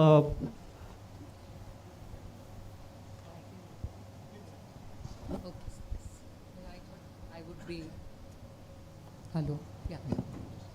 So taking it further from what ma'am just explained, defining violence and then connecting it to cyber violence, for us the experience is slightly different, because what we realize is the cases that come to us are not directly related to cyber violence, but it's more of online friendship and luring of girls leading to offline abuse. I could put it this way for us. Because I don't know if people are aware, mostly the children who come to Child Welfare Committee are children who fall in the category of need and care and protection. So half the time such kind of cases may not be reported to us also. There has been an amendment now in the POCSO Act, so that to a certain extent empowers the investigating officer in the case to decide whether the child can come to the Child Welfare Committee or not. So only when the investigating officer and the concerned agencies who are taking down the statement of the child feel that the child requires to be referred to the CWC for rehabilitation and further counseling, then in such case the children come to us. Now what has been our experience is most of the cases that come to us are of girls who are in the age group of 13 to 17. Okay, many teenage pregnancies also in the age of 13 to 17, and somewhere all these cases have linkages to social media, friendship on Instagram, Facebook. पहले friendship request भेज दिया, फिर friends बनाया, and then the girls have got lured, they have fallen in love. We've had cases where girls have run away from Goa, to the extent of going right up to Jharkhand, Bengal, and literally revolting against family members, coming back pregnant. So it shatters the whole family. There have been cases of girls, being asked by their boyfriends to come and meet them, they are ready to marry them, to get certain amount of money. So we've had one case where, one of the child literally siphoned up, almost ₹1 lakh from her mother's account and went to meet her boyfriend all the way to Calcutta. So online, that abuse part is not visible, but offline it is resulting in sexual abuse and trafficking. We've had cases where girls were lured to, on pretext of marriage and trafficked from Jharkhand to Bombay to Goa.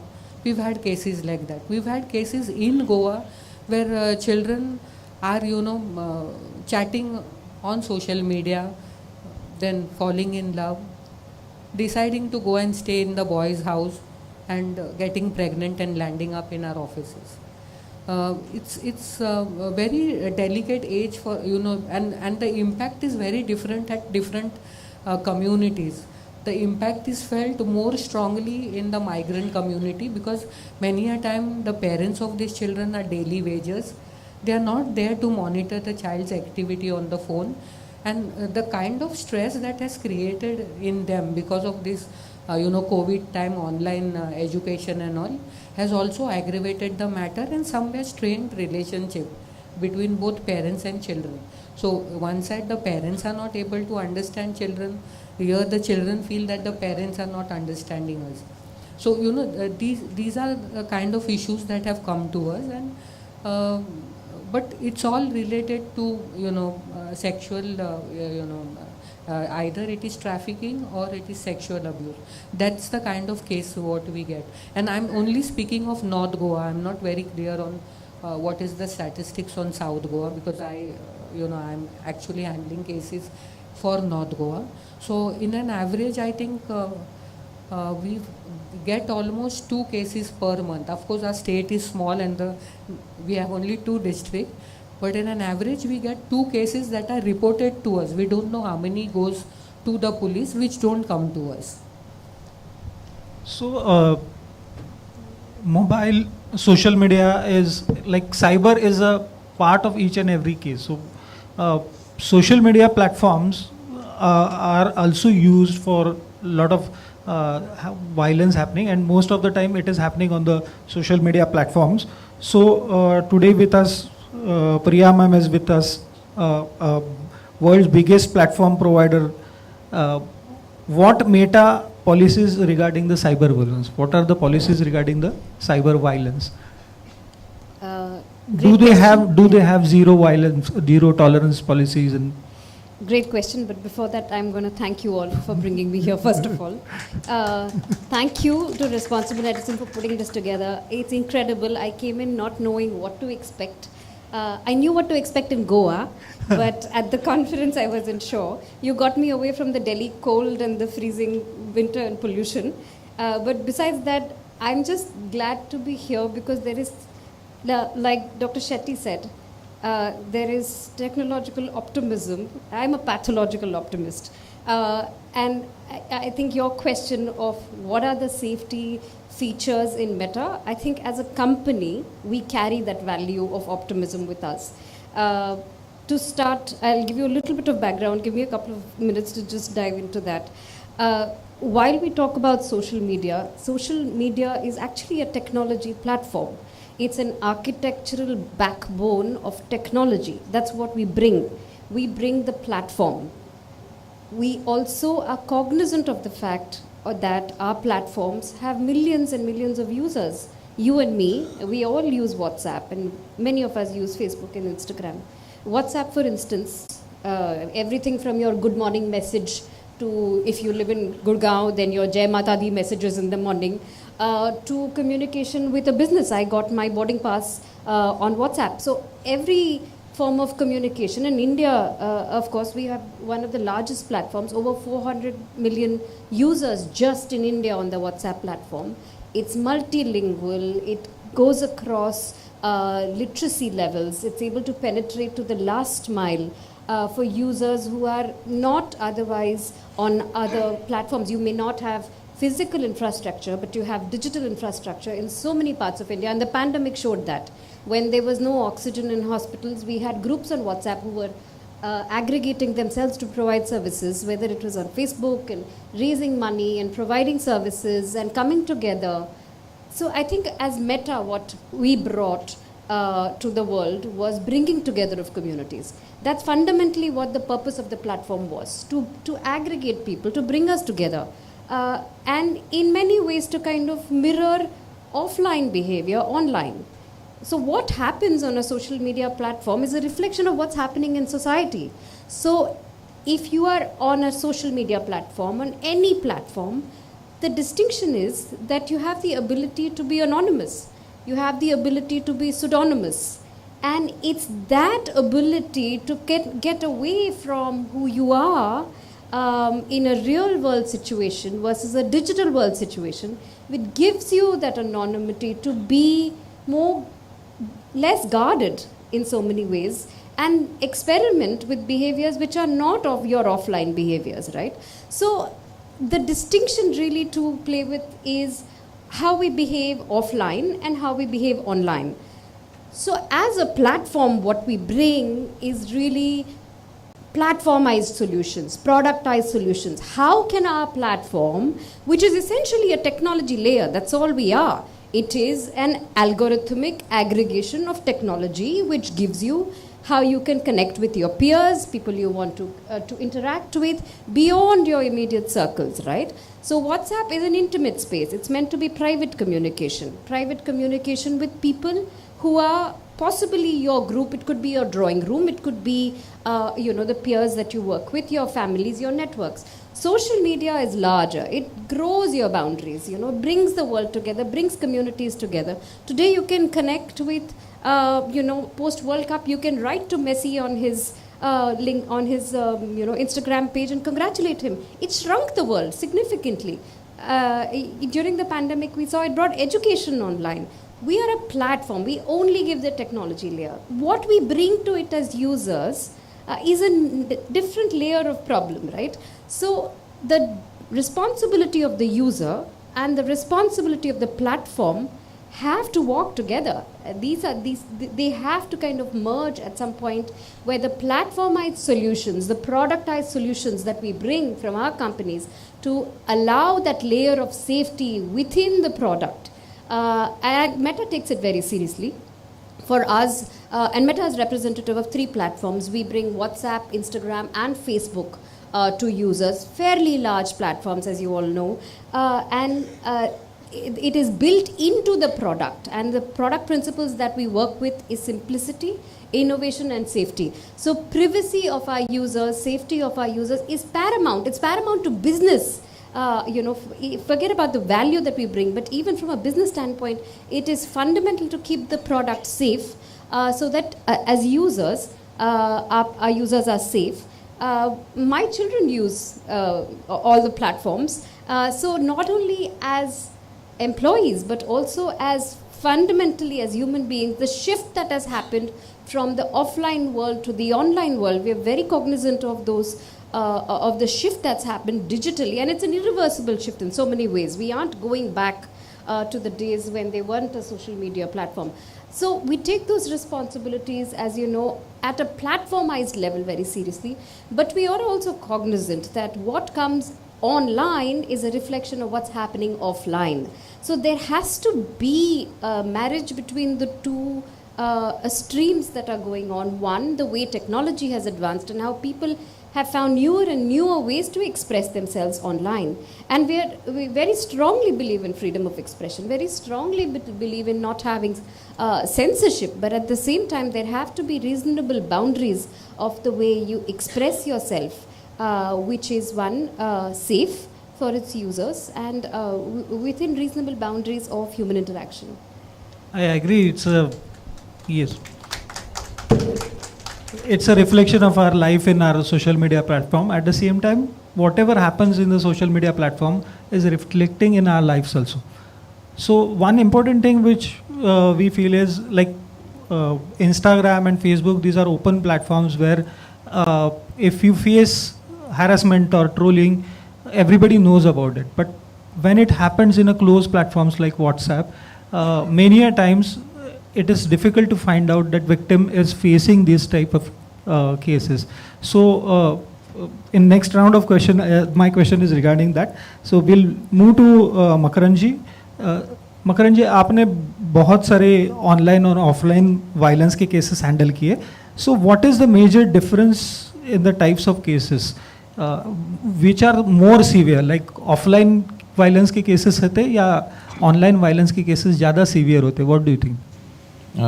First of all, thank you, Responsible Netism, for bringing me here. Again, this is one of the best platform where I can speak upfront, and I have multiple points that needs to be discussed.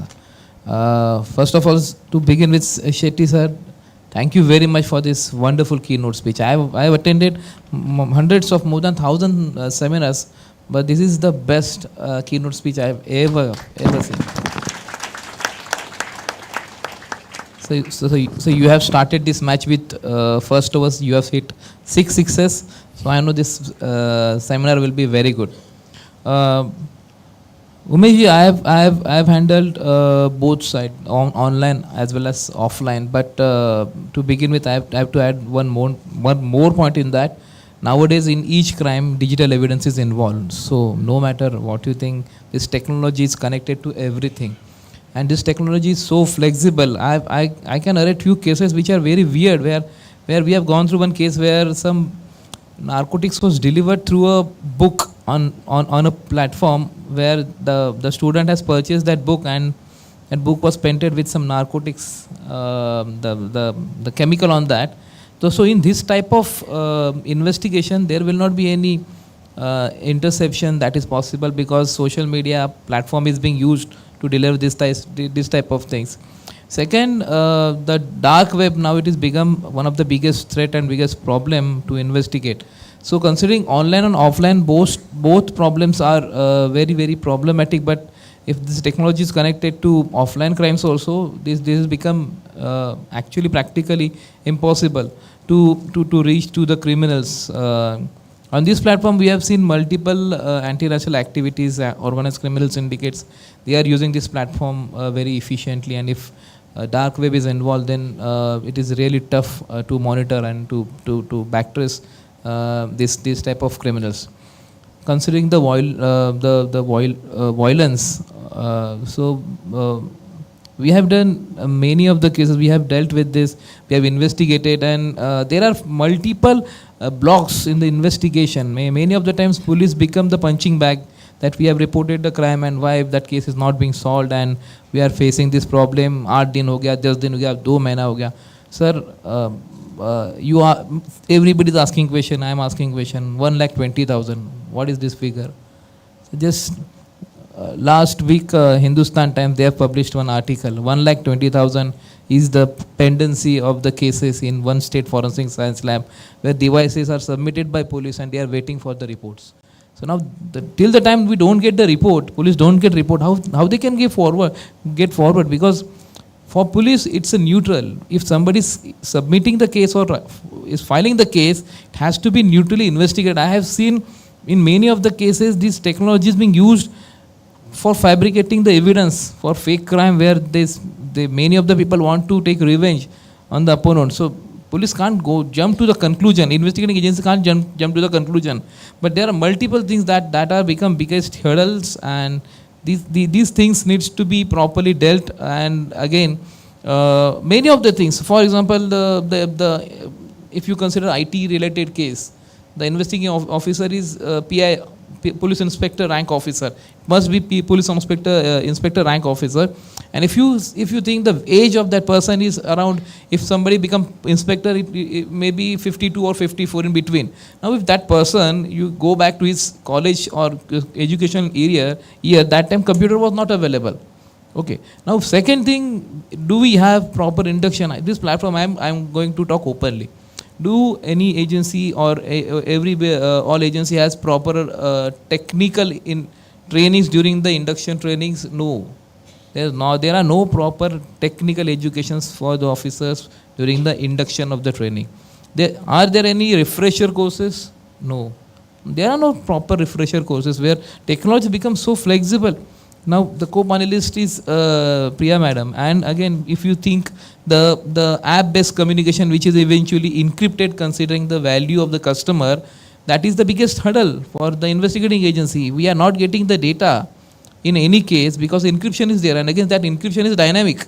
Even service provider can't provide that encryption. So if his platform is used for commit the crime and to investigate that, if we are reaching to a dead end where due to encryption, we are not getting the evidences which should be admissible in court.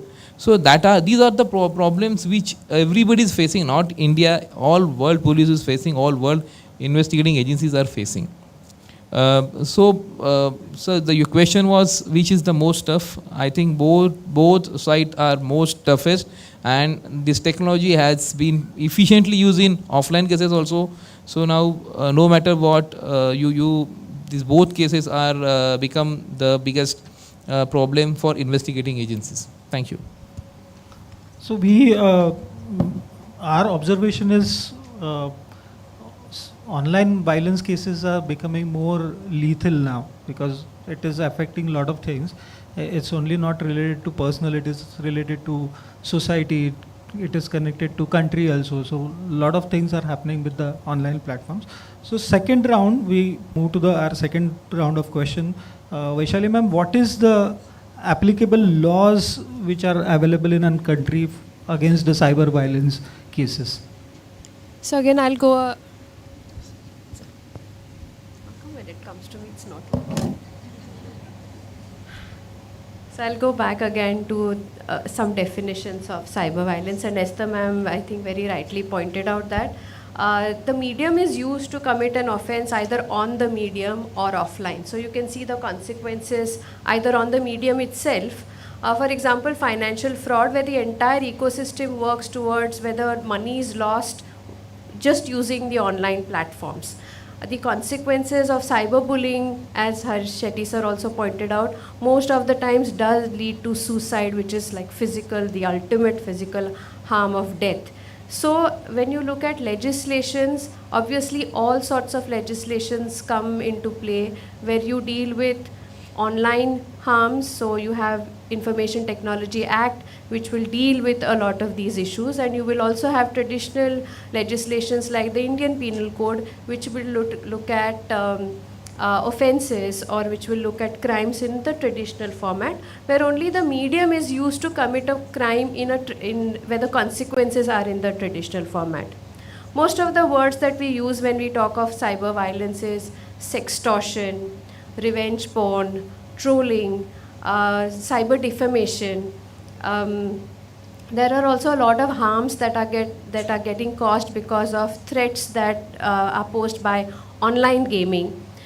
So if I have to just give you a list of the legislations, it will be the Information Technology Act that will look at most of these cyber crimes when it comes to sexual harassment, comes to intimidation, circulation of pornographic material, circulation of child pornography, which is a zero tolerance policies across all countries. So you will have all countries collaborating on when there is CSAM material available on the net. You'll have Indian Penal Code was also very heavily amended over a period of time to include cyber violences, sexual harassment, stalking, including cyber stalking, which was included as one of the major amendments which happened in the Indian Penal Code. I had already mentioned about the protection of children from sexual dealt with extreme urgency and priority, and with very stringent provisions of even mandatory reporting. For example, if you and me, even as an observer, has the knowledge that a child, a person below the age of 18 years of age, has been subjected to any form of sexual abuse or sexual violence, there is this requirement of a mandatory reporting to the nearest juvenile unit or the nearest police station, else there is a criminal liability for non-reporting. Now there has also been a lot of discussion whether this mandatory reporting, does it really help the intention of the legislation, or is it really a deterrent for even people to report because of the criminal liability? That discussion aside, if you have to take the legislation as is, this is a very enabling legislation when it comes to protection of children from sexual offenses. And last, perhaps the most important way in which legislature has looked at even controlling online forms of violence is about regulating intermediaries. I'll just spend a few moments trying to explain how this works. So when I say an intermediary, and we have Meta on the panel here, an intermediary, as ma'am rightly explained, is a platform that enables transmission of content. So as an intermediary, their role is very limited, that there could be either user generated content, there is content that is put by you and me, and the intermediary will help facilitate the content to the receiver. Now having said that, the intermediaries are by law expected also to follow certain rules and regulations, which is called as due diligence. So though intermediaries may not have actual knowledge of the content that is passing through their networks, but if they are told about the content which is passing through the network, they are under an obligation to take it down. So there was again a slight discussion around it, and all this started when, if you remember, in the early days, there was a platform called Bazi.com which was bought by eBay, and their managing director got arrested because of an obscene content available online. The law changed after that. The law said that an intermediary will enjoy a safe harbor. A safe harbor means they are safe for content. They are not liable for content provided they follow certain guidelines. Now, what are the due diligence guidelines under the new intermediary regulation that came? It is actually, if I can say, subrogate legislation, and we are hoping for a more robust legislation that will come maybe this year itself under the Digital India Act, which will perhaps completely replace the IT Act. But today, the intermediaries are expected to ensure that they at least inform the users that they will not post content which will harm minors. They will not post content which is violent in nature, which is unlawful, so which will violate any law, which poses a threat to national integrity. I already talked about content that is harmful to minors, and there is the whole list which comes under due diligence. There was a judgment which was given in 2019 by the Supreme Court, which is popularly known as the Shreya Singhal judgment, where it was read down. These intermediary guidelines were read down. Earlier, if I could send a notice to Meta as a lawyer, Meta was under an obligation to take the content down, where there was a huge pushback from the intermediaries, because and rightly so, because hundreds of us will keep writing to them to take the content down, and there is a reciprocal right of freedom of speech and expression that gets violated. Now the guidelines say that if there is a court order or an intimation from a competent authority like law enforcement, the intermediary is under an obligation to take the content down within 36 hours. This is very important for all of us to know, because my father always used to say that when a client comes to you as a lawyer, they're not really interested in how bright you are as a lawyer or how much you know your subject. It is your ability to minimize the pain they are going through. And if you can do it as early as possible, that is what we are here for. And I think taking down content which is harmful, pornographic content, content which has been put up for revenge, content which is causing potential harm for a longer period, taking down is the best relief. Later on you file FIR, you think about conviction, which can happen 6 years, 10 years, or perhaps 15 years later, but those are things that will happen much later. So this 36-hour window is very, very important for us to know. I'll tell you one more thing which happened in the 22 guidelines. The intermediaries got categorized as intermediary, which means someone like Meta who is enjoying a presence in India of a number of subscribers over a prescribed threshold.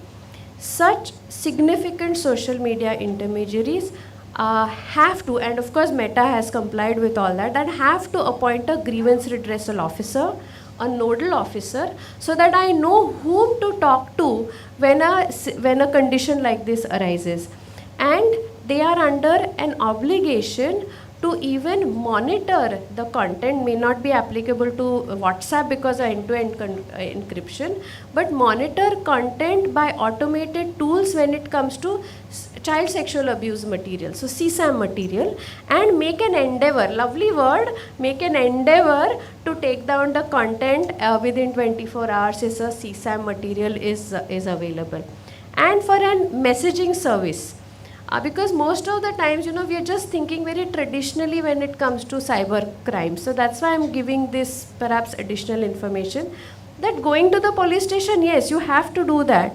But even before that, these are so many things you can do to take down content. So 36 hours is one, 24 hours is another guideline which has been given. And for a messaging service, even who offers end-to-end encryption, it is mandatory for messaging services under the intermediary guidelines to disclose the first originator of message. So at least so we all know in Maharashtra what happened when the northeastern students had to leave the state because of some information that was getting circulated which was racial in nature. So the disclosure of the first originator of the content is absolutely necessary. I think WhatsApp has already taken several measures to curb this. For example, they introduced a feature that you can't forward it more than 5 times. This was a wonderful feature when it came to addressing virality of or snowballing of information that gets circulated. So I think this is the most important piece of legislation over and above the IT Act. Thank you very much for this detailed information, and I'm going to ask Priya ma'am, what are the features, what are the things WhatsApp is doing to protect their users from these type of cyber violence? So please.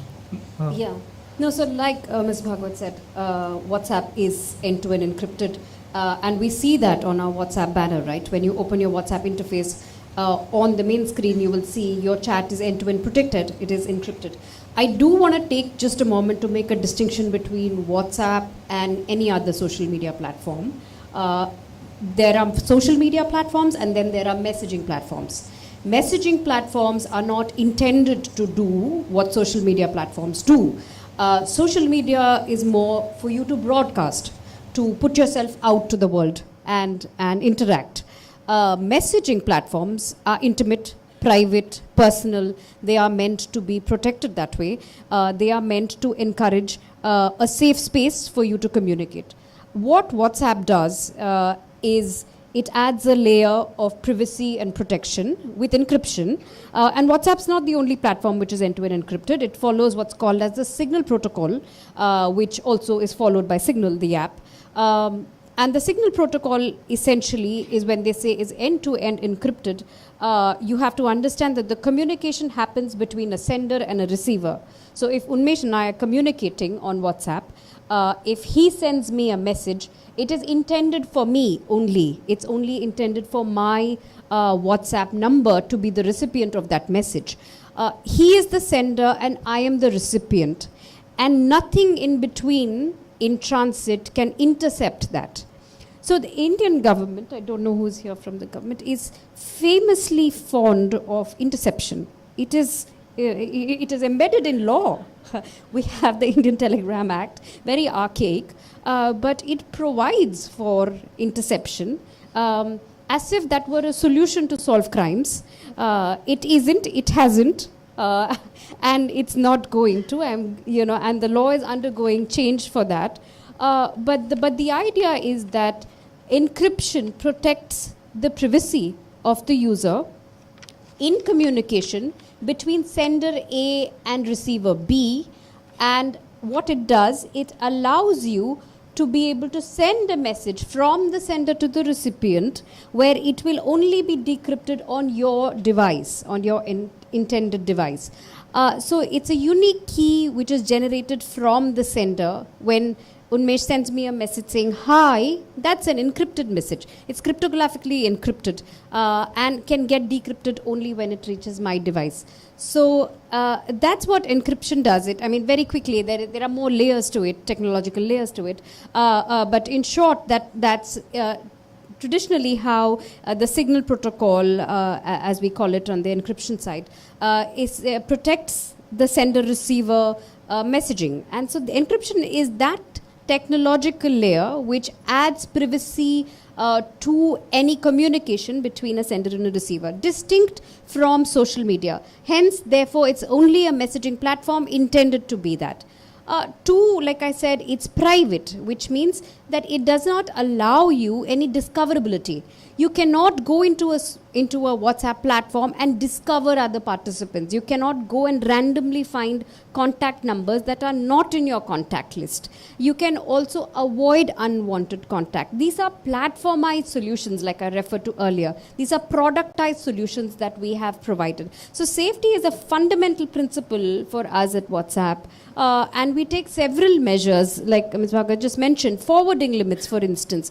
In 2019, we introduced what we called as forwarded messages. That means the Jai Mata Di messages, for instance, right? Or, as very aware citizens, we feel compelled to forward messages that may be informative to the next person. So we have a tendency to forward messages. We introduced what is called as a friction to the virality. because there is messages and there's information and there is misinformation and there is disinformation. There's all shades of information which are self-produced and then forwarded with good or bad intent. But the idea was to introduce a layer of friction to virality, because virality can cause significant problems. We've seen that in the past. The courts have held important judgments to that effect. So the friction that was introduced was that after every fifth forward, it will be then labeled as a highly forwarded message. So the first friction we introduced was that you could only forward to 5 messages at a time. With that enough, we saw a 25% drop in the number of messages that were getting forwarded. That is 1 billion messages a day. So you can imagine the intensity with which we are compelled as users to forward messages. Cut to 2020, we introduced a further friction, which is that every fifth forward, you could only forward 1 message at a time. This introduced a greater friction in the number of messages, 75% drop in the number of messages that were being sent out in the name of a virality. So these are productized solutions that we introduced.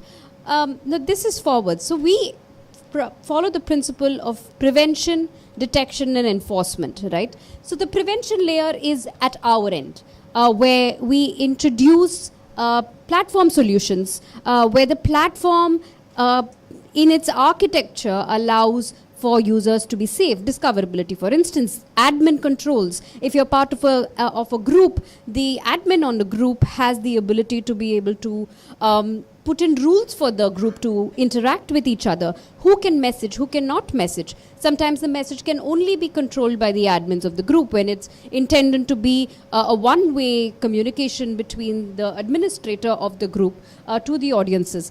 So there are several platformized solutions that WhatsApp has introduced in its structure to keep itself safe. We also remind users of what is healthy online behavior, what is healthy messaging platform behavior. And exactly like you said, well-being is a reflection of that, right? And your cyber interaction, your ability to be able to interact with others stems from that awareness as a digital citizen. What is your appetite for risk on a platform? And that's the risk that you bring to in your online presence. So we have seen a lot of videos which are created by WhatsApp regarding the users education program. Right. We have very less time now left, so I'm moved to Esther ma'am. What are the reporting facilities available at CWC? If somebody is facing violence, a child is facing violence, so 1098 is one where they can call and they can ask for help. But what type of reporting systems is CWC is providing?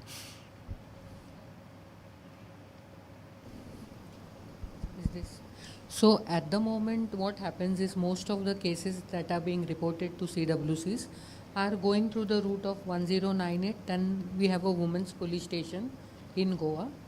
All cases related to children are routed through women's police station. We are, at least on CWC level, I'm not aware how much the cyber cell plays a role with regards to our cases. So I don't have much knowledge on their functioning. Therefore, I wouldn't want to, say anything on that. But it is 1098, the women's police station. Once the case is reported to women's police station, then we also have a victim assistant unit, which is unique to Goa. Okay, we are one of the states which has such a unit for women as well as children. So where the initial interaction, statement taking, all that process is taken up, including medicals and all. And thereafter the child is produced before CWCs. As of now, the existing structure is this way. Now again, I'll repeat, like not all cases may be reported to us. Maybe sometimes out of fear, stigma attached, because there is a tendency, which ma'am has rightly said, in Goa especially now, of putting everything on social media. It has reached to such a level now that if somebody has met with an accident and is dead, that also goes viral, and across Goa everybody comes to know that so and so place, something like that has happened. So there are several factors because of which cases may not be reported to us. But as of now, this is how it goes. Say 1098, Victim Assistant Unit, Women's Police Station, CWC. Then the child from there, depending on what is, what has been the assessment of the child. If we feel that the child is at risk at home, then maybe for temporary short-term period, we may refer such a child to a government shelter home, which is Apna Ghar in Goa, for a very short period. We don't keep our children for a long time there. Because again, we receive children at various points. We might get somebody who's studying in 10th standard, and because of this incident, has suddenly her education has got, affected. The whole family life has got affected, so the child is temporarily kept in the government shelter home. Thereafter, it's a process where counseling, little bit of family counseling takes place at the CWC level, and the child is referred to a child care institutes which are run by different NGOs in Goa. That is how we proceed. Thank you. Makranji, what are the existing reporting systems available in country? Like, I don't want to, please take that mic.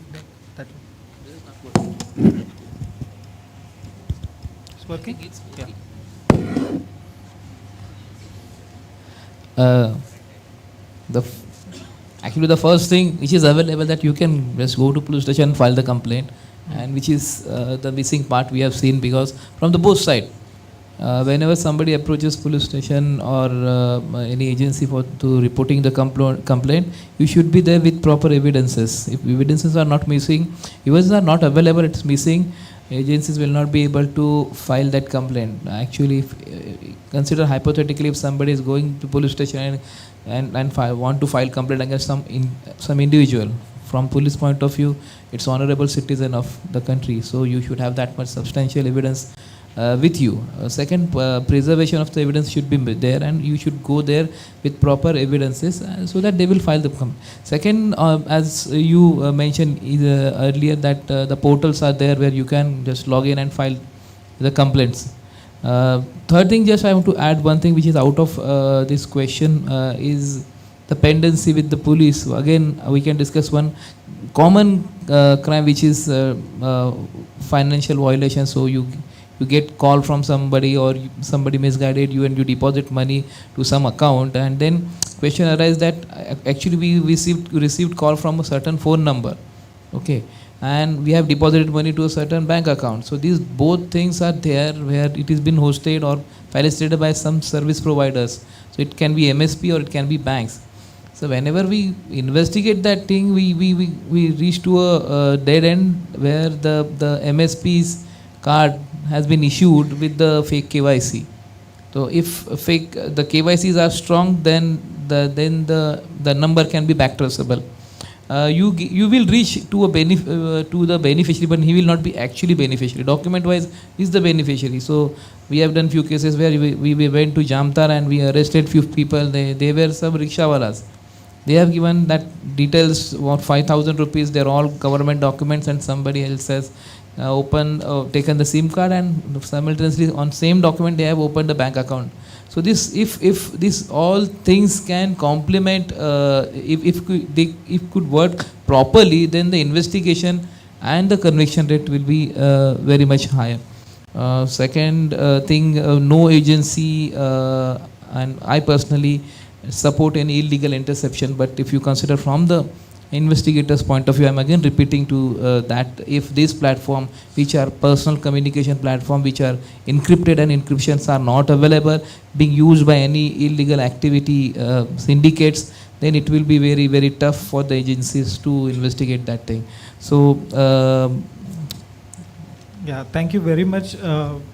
So we are coming to end our discussion today, but I feel there are 2-3 points which we need to understand. One is acceptance. We are going to face cyber violence when we start using social media platforms. So we need to understand कि ये कभी ना कभी हमारे साथ होने वाला है. तो सर ने जैसे कहा कि रेजिलियंस बढ़ाना बहुत ज़रूरी है, डिजिटल रेजिलियंस इज़ इम्पॉर्टेंट. आपके साथ कभी ना कभी तो साइबर वायलेंस का केस होने वाला है, तो अगर मेरे साथ केस होता है तो मुझे क्या करना है, ये सबको पता होना चाहिए, हैंडी होना चाहिए. Like reporting on the cybercrime.gov.in, 1930 number, cyber wellness helpline number 7353107353 is our helpline number. So you can call us anytime. Report and report. So हमें लगता है कि जो प्लेटफॉर्म पे आपको वायलेंस हो रहा है उसके ऊपर आपको रिपोर्ट करना बहुत ज़रूरी है. Like Priya ma'am has also explained, there is a help available on WhatsApp platform, on all social media platform. The reporting system is available. So if you are facing a violence, please report it. If you don't want to go to the police station, you can report it to the online. There are a lot of cases are reporting online also. So reporting is important. So these 2-3 things are takeaway of today's session. One important thing is acceptance. Second is reporting systems are available with us. We can report it easily online. So with this conclusion, I am stopping here. Do we have a time to take questions? Praful? No.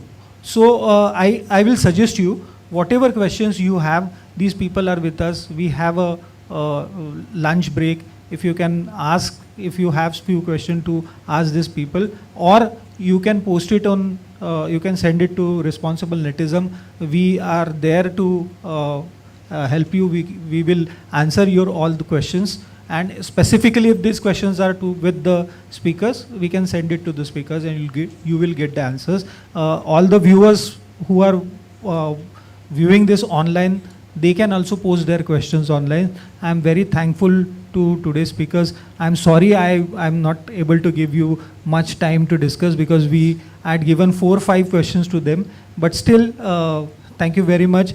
And I feel this is a fruitful session. So thank you very much for attending this session.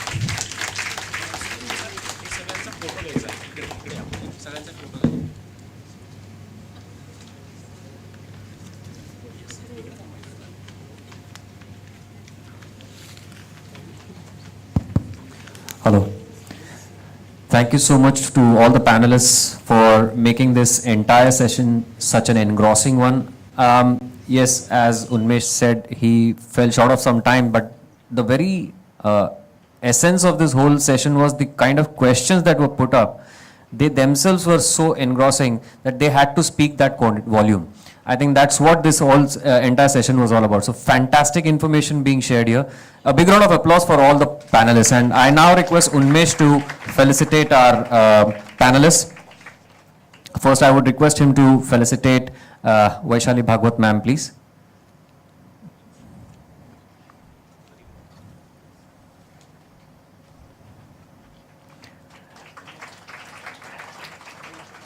Yes, I know the lunch time is quite near, so the energy levels are dropping, but you can still clap a little more applause. You can give it a bit more power. And now I request Unmesh ji to felicitate Mr. Makrand Waghs.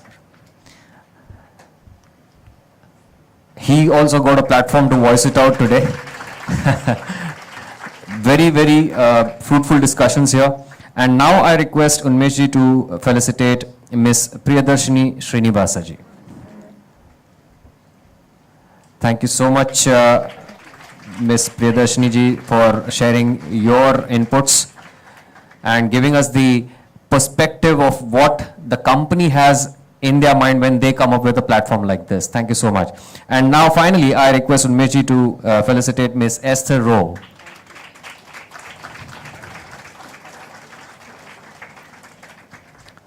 Thank you so much to all the panelists. You may take your seat now.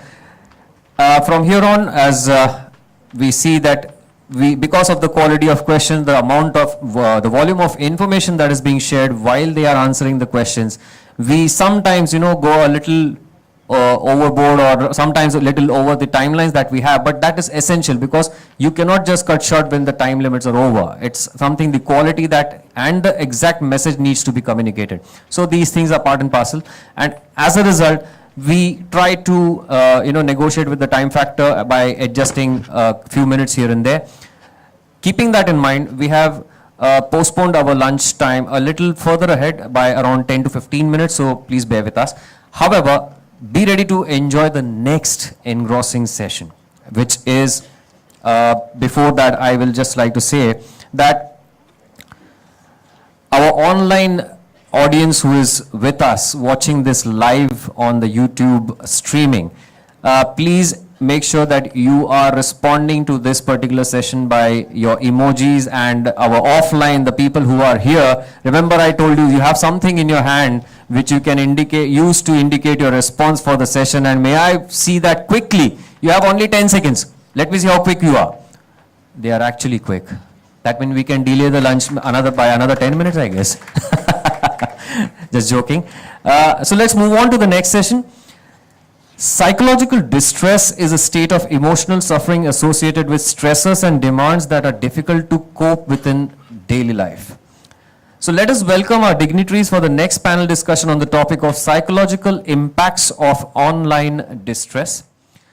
For this, I first would like to invite on stage Dr. Peter Castellino, a renowned psychiatrist practicing in Goa and the founder director of the famous initiative COOJ Mental Health Foundation, a trust committed towards promoting mental health in Goa, focusing on various issues ranging from disability, psychosocial rehabilitation, suicide prevention, geriatric and dementia care, and community mental health. Welcome on stage, sir. Now I would like to invite Dr. Professor Rakesh Kriplani, a renowned cyber psychologist, a postgraduate in psychology and PhD in cyber psychology, as well as practicing psychologist at Nagpur, an HR trainer, motivational speaker,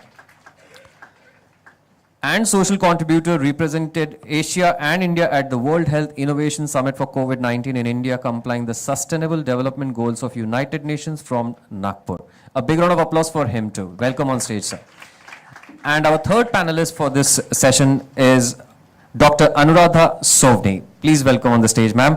Psychologist and psychotherapist, former professor and HOD Psychology, SNDT Women's University, Mumbai. Advisor to Responsible Netism since its inception, trustee and consultant, Institute for Psychological Health, Chancellor's Gold Medalist at Master's level, recipient of various scholarships and awards for her exemplary work in the field of research in mental health. A big round of applause for all our three panelists. And now, for this session, I would like to call upon Dr. Mukul Joshi as the moderator, an organization development consultant, executive coach, and proprietor for consulting firm and trustee of Ahan Foundation Responsible Netism. A big round of applause for Dr. Mukul Joshi. Over to you, Mukul. All right. So first of all, thank you for this 45-minute warning, because by saying that we have extended the session by 15 minutes, you told me to close it by 1:15. So all of you need to keep that in mind. Having said this, it's a little difficult topic for me to handle. One is my teacher is here with me. And so to manage this kind of conversation in front of my fellow counseling psychology or clinical psychology friends is not going to be easy. But we will make it as engaging as possible. It's a loaded topic, and I'm sure we have been thinking about this, the distress term, psychological impact, because our impact can never be limited. Impact is always encompassing. And so if we are talking about only psychological impact, we are looking at very specific area of our life. Having said this, the previous session where we spoke about violence, their focus was more on the perpetrator. Now here we are our perpetrators, because we are talking about distress which is created because of our own engagement. Before I get into my questions, I just want to establish a few facts. And these are very important facts for all of us to know. Global media, digital advertising is going to increase by 40%. What it means is that there will be more and more digital life that we will create, and we will want people to consume that digital life. Second thing is, and we will have a session in the afternoon on gaming, but gaming industry worldwide is US billion dollars, or US dollars $221 billion. That's the gaming industry. And India, as of now, is not even 1%. And if we are a marketplace, then there is going to be a huge scope, inverted commas, for gaming industry to attack in India. So there is a lot of focus on Indian youth. And the third factor is, which is very interesting for all of us to look at, cost of 1 GB data is just 10 rupees. So if I'm paying 10 rupee, then I'll get 1 GB data. And in 1 GB data, what you get is either 200 songs on 1 hour of standard definition video. So which means that if I'm paying 30 rupees, I'll get 1 movie. Now, if this is the case, what is the impact? What is the utilization? What is the challenge we have as society? And that's where we are here today to talk about. I also have found out, and all this data is available online, you can cross-verify, average use of internet is 6.5 hours today. And Indian youth is not anywhere behind. And so my question for myself is, how do we make time? And what does this utilization being online do to me? And that's where this topic comes in, understanding mental health issues caused due to online distress. So Dr. Somni, I would like to start off with you here. What are your observations about today's online life? I think all life today is online life. I don't think we can now make any partitions and saying, this is offline, this is online. I think that is one of the biggest challenges, because we have to live with the fact, like somebody said in earlier sessions, that there's no going back. And we still have to retain our sanity, and we still have to retain our mental peace and happiness. So therefore we have to make choices. Reality is there, we cannot change it. We have to make our choice. How much do I want to devote to online life? So I think that choice is completely personal. Like even Harish said in his session, we individually have to see how resilient am I? How clear are my choices? For example, if I'm a young parent who's, needs to be on, say, WhatsApp or any other platform because my child comes home from school and I need to know whether the school bus has come on time and so on, I have to be on that platform. I don't have a choice because I'm working and I want to know whether my child is safe. If I'm Anuradha, I'm very comfortably ensconced in my own house. I have absolutely no need to know what is happening in the world around. If I want, I'll call up a person and speak to them. I can afford to be off it completely. So I think my answer is that it has to be an individual choice. And then are we empowering the relatively weaker, more vulnerable sections to make this an informed choice? That is the question I have in my mind. Thank you. So, coming to you, Dr. Kriplani, in your practice and in your field, what is your current observation about what is the way youth, the young generation is spending their time online? What has been your observation? As you said, 6.5 hours are there. So minimum 3 to 6 hours is the minimum timing they are using online. And in online, there is a time disorientation, but they are not able to understand when they scroll it out. They don't understand at that time how many minutes they are spending on Snapchat or Instagram. And if we talk about the online impact on them or the quality of life, so post-pandemic now, a lot of complaints about fatigue, exhaust feeling, lethargic, procrastination, sleep problems, early morning freshness problems, which parents usually take it very lightly. They don't relate this to, connect this thing to basic their online behavior, which usually they do at night. They feel okay, वो थका हुआ है, शायद उसको अच्छा नहीं लग रहा है, but they don't know कि basically it is cognitive overloading, information overloading. What you said about 1 GB data, throughout the day they are using around 4 to 6 GB data in their mind. They are consuming that space in the mind basically. And इस दौरान पे बाकी rest of the things are also happening with them, right from cyberbullying, right from trolling, and many things are happening with them. So parents are not able to relate that thing, this distress symptoms which are there, right from early morning freshness to their irritability, it can be connected to their online life. So now they have two lives basically. We all have two lives with us. One is our online and one which we have offline. So we have two personas with us. So sometimes things which we don't do in the normal life outside, we behave online. I may be good with all community, all religion outside in our offline life, but online I may be putting up hate messages or I may be trolling there. So this is called ODE, online dissemination effect. So there are two different concepts. So children, these teens are also having two personalities.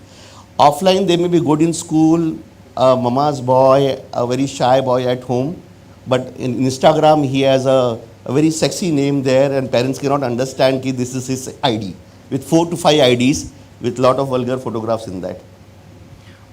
That's a very interesting input. So let me come to Dr. Castellano, to you. One is to base on what observations you have. Also, these shadow aspects of our personality, how do they manifest, and therefore what is its impact on the child and therefore the family, and then if we can talk about it at a larger society level. So I'll just would like to hear a psychiatrist view and your inputs from the practice, please. So, as we know that the online life is here to stay. It's never going to go, and it's very much beneficial. It's very much useful, and as you say, it's available. It's available at no cost, basically no cost.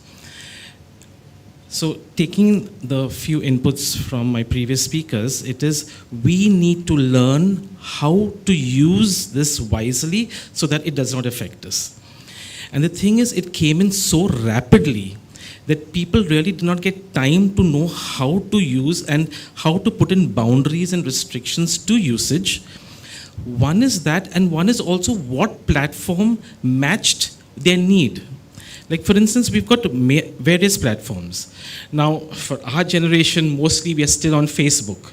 WhatsApp, Facebook is something that our generation uses. But the newer generation does not have time to write. Because on a Facebook post, you write a lot of matter. That much ability to focus on and concentrate on an entire text is not there in the newer generation. So the newer platforms that have come in is something like Instagram. And Instagram is a quick, you have to put in your message really quick. It's a video, it's a post. There isn't much time. You don't need to read too much. And therefore, the style, I mean, the purpose over there for Instagram and the purpose for what we were using it in Facebook are a bit different. Now, our online usage defines our personality. It defines basically who we are. So if I'm like spending a lot of time on Facebook, sending on messages constantly, it kind of tells people the kind of person that I am. So we need to be wise to match our online life and our offline life so that there is no division there. So there is the kind of, they're synonymous together. And therefore it is important that we train ourselves. I think before we make informed choices, we need to train ourselves on what is available and how do we use it, whether we need to use it, and then make those choices. Otherwise we just get sucked in.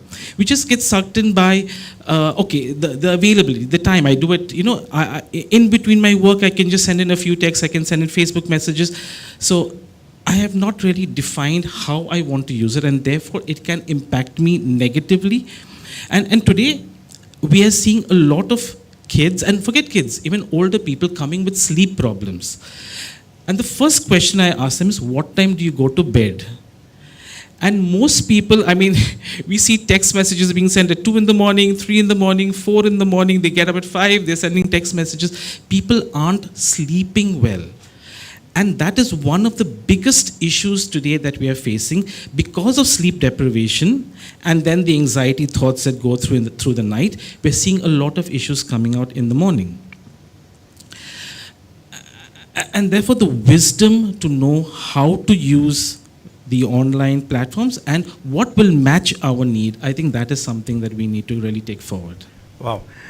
Definitely we will spend some time on what will be the ways in which we can intervene. So we will come to that piece in a while. Question to you, ma'am, would be, what are these signs of distress that as psychologists we should be mindful of? One is there is a sleep deprivation, therefore it is going to impact my health. But before we talk about health, what are those signs of psychological distress that we should be mindful of? I think we've said most of them. There is fatigue, there is cognitive overload, as he said, there is sleep deprivation. But more than that, what I've always seen is this cognitive dissonance between should I and shouldn't I. So I think one factor which we haven't talked about in the first round of discussions is the huge glamour push that is there behind the use of online platforms.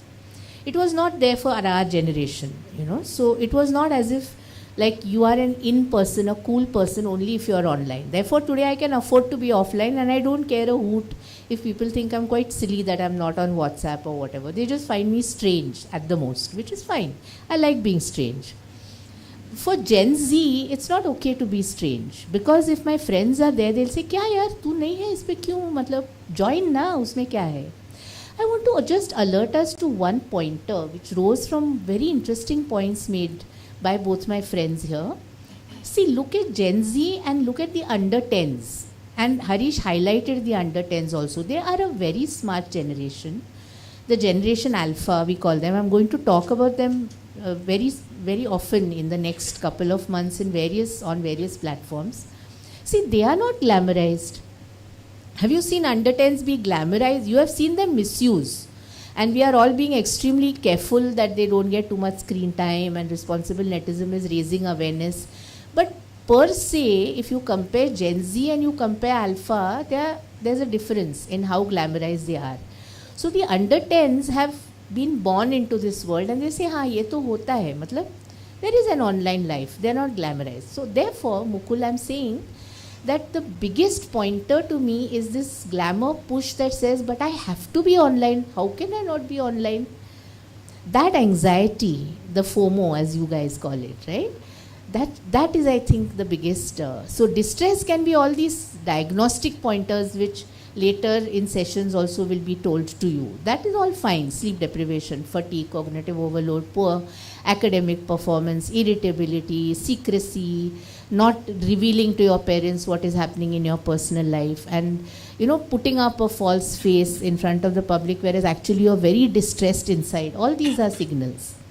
But the biggest signal is, I don't know. Should I or shouldn't I?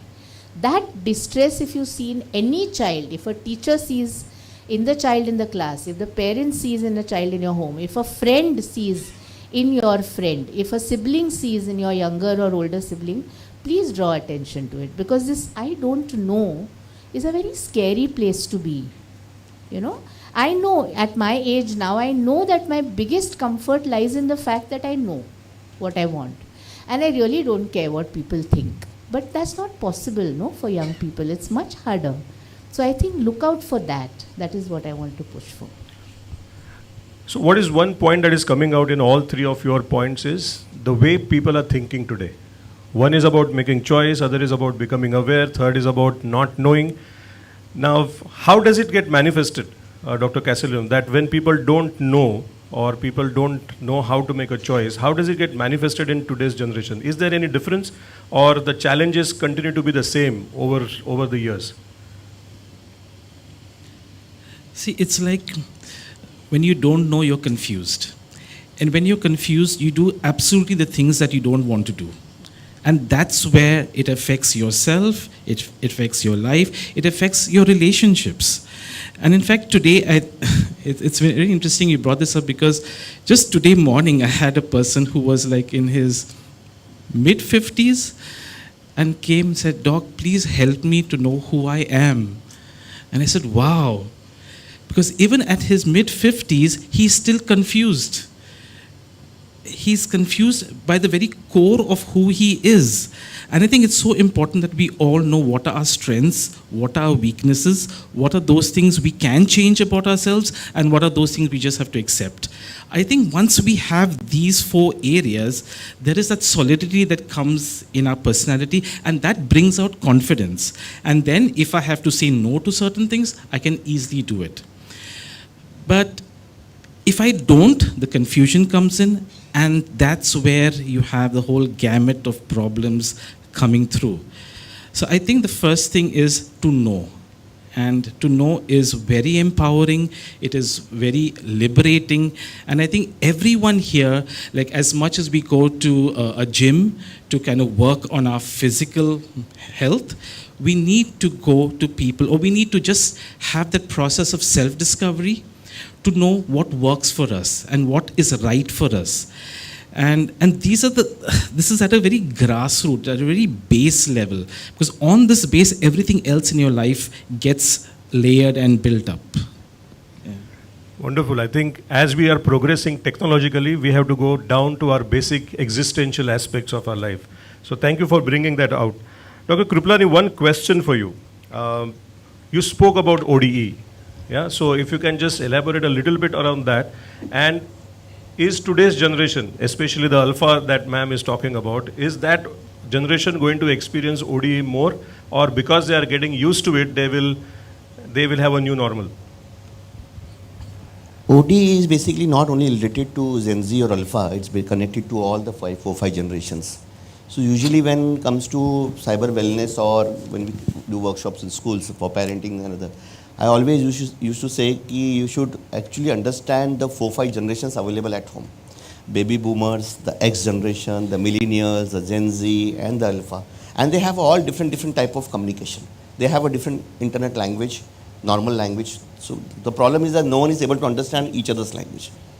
Here the Gen Z, the millennials and the X and Y generation, they are elaborative. They discuss a lot, everything in description. And here they are in emojis and short language. They want everything in short. So that's the reason why sir said कि they are on Instagram because they don't want to go on Facebook. So Facebook हम लोग कहते हैं कि वेले लोगों की जगह बन गई है अभी, खाली फुकट लोगों की, जिनको बहुत कुछ डालना है वहाँ पर. So this is what exactly was. So ODE, basically there are two types of ODE. One is basically who is a kindly, benign type of ODE who basically wants to help somebody. He's altruistic. Like somebody putting up online that he wants an address or a recommendation for a parlor, and a lot of male and a lot of female, they are putting up the addresses there. Go to this recommendation for that thing. In real life, he may not be helping anybody, not even his wife or mother also. But there he is basically trying to be altruistic. And second type of person who is basically toxic, who is into anger outbursts, trolls, online he's putting up. So things which he is not able to do in normal life, he's doing it online. So what are the ingredients basically for ODE? Basically the most important thing is invisibility. I'm invisible. No one can see me. And there is a hit and run emotional aspect also. I can say anything and I can shut down my laptop and I can go. No one can see me. He feels कि मेरे को किसी ने देखा ही नहीं, मैंने अपना mobile बंद कर दिया, मैं लुप्त हो गया मैं. And third is basically validation, bystander effect. Okay, मैंने किसी को endorse कर दिया, सब कुछ कर दिया, और मेरे को सब लोगों ने support कर दिया. Everybody is supporting me. So there are different 8 to 10 ingredients of ODE, and it has been connected to different age groups. That's the basic part of architecture of cyber psychology. So ODE is with all age group. It's not only related to Gen Z and Alpha. Like what ma'am has very respectfully said, ki Alpha basically they are not more connected to glamour part, or because they are on the below 12 years of age, 2010 onwards. But even there also the fear of missing out, what ma'am said, if you are not available online, you are dead. You don't exist in the world. So the moment they say in school that okay, you are not on Snapchat, तो बच्चे बोलते तू तो है ही नहीं दुनिया में, you are not in this world, you have to be there. So because of that, then he comes online and then he starts commenting. And for just a small example, if I can tell you what Alpha, how they interact, and it's a shocking thing. A class 5th students WhatsApp group, Snapchat messages at the time of 1 a.m. at night at my place itself. Few children, they were staying in the Diwali vacations with my child at home. And one child is asking another child on Snapchat, are you awake? Another child is saying, yeah, I'm awake. Then he's asking him, are you sleeping with ex-girl? Class 5th. He said, no. And then they started abusive and slang and vulgar language, everything started. And it went on in next half an hour to 1 hour for threesome, multiple sex partners, everything. And around 11 were there in that group. I was just seeing that, it happened around 3 a.m. At 3 a.m. this child said, should I call that girl also whom they are talking about? He said, should I ask her to join us? He said, find out if she's there. She also joined. And then they disclosed her also, we were talking about you in this way. I thought she's going to bash her, thrash her, she's going to gaaliya bakegi usko bahut. But within one single line, after just a single announced line, she continued interacting with them for up to 5 a.m. in the morning. And they were normal in school. For them, this interaction which was online, it was a complete normal thing, nothing related to the offline life. Online bola na kuch nahi hota. So there are two different aspects going on. I asked my child कि क्या हुआ school में से कुछ complaint की कुछ बोली नहीं पापा वो तो कैंटीन में खाना खा रहे थे. That's disturbing to me. So question again to all three of you, but ma'am, I would like to start off with you. Yeah, it is very common, sir. It is disturbing. Now the question is, so is distress only for us? Is it that we who are not in that age category, we feel distress and it is not for them? Is that so, or are we creating, or are we exaggerating the distress concept? I think we are forgetting the time element in all this. You know, a time is a constant that runs through all our lives, and when this is happening with children, it's as if time has disappeared. It's like only happening in the here and now. So one very important thing is what are going to be the consequences. So as a psychologist, we always think about proximal and distal. Proximal, this is fun. This is cool. This is like, wow, everyone's going to say, you're so cool, man. How could you do all these things? 10 साल के बाद इसके implications क्या होने वाले हैं? Who's going to think about? To a 7-year-old or an 8-year-old, you talk about 10 years hence, they think like you're talking about, you know, some future hundreds of years ahead. You say that it's going to impact whether you get your visa when you want to travel abroad, whether it's going to impact you on your admissions somewhere. They'll say, oh, really? So, you know, I think that reality check is missing because the time element is missing. So I think when all this is happening, and I agree with what Harish said, that this is extremely common and in all the different age groups, which Rakesh highlighted. So can we make people aware about what are the time implications? The fact that you're having a lot of fun doing this right now is actually putting you in a glass bowl where the whole world can see that you have done all these things, good or bad. I'm not making a value judgment कि ये किया वो अच्छा किया बुरा किया करना चाहिए था नहीं करना चाहिए था is secondary.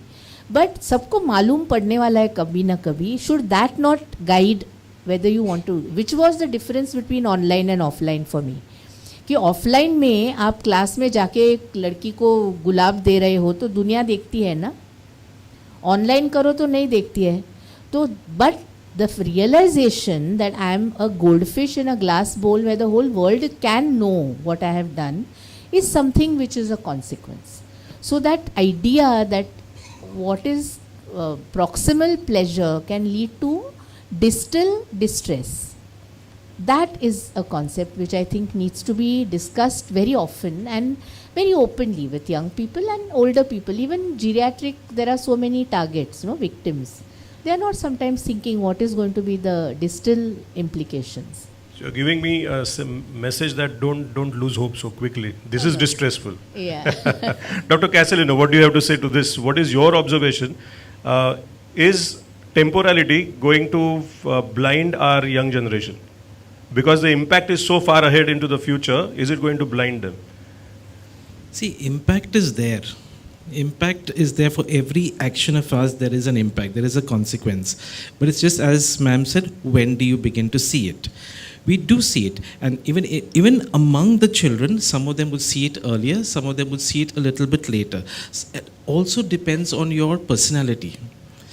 Some people by nature are very sensitive, and therefore the implications of this will be much earlier. Like this girl, for instance, maybe she was thick-skinned.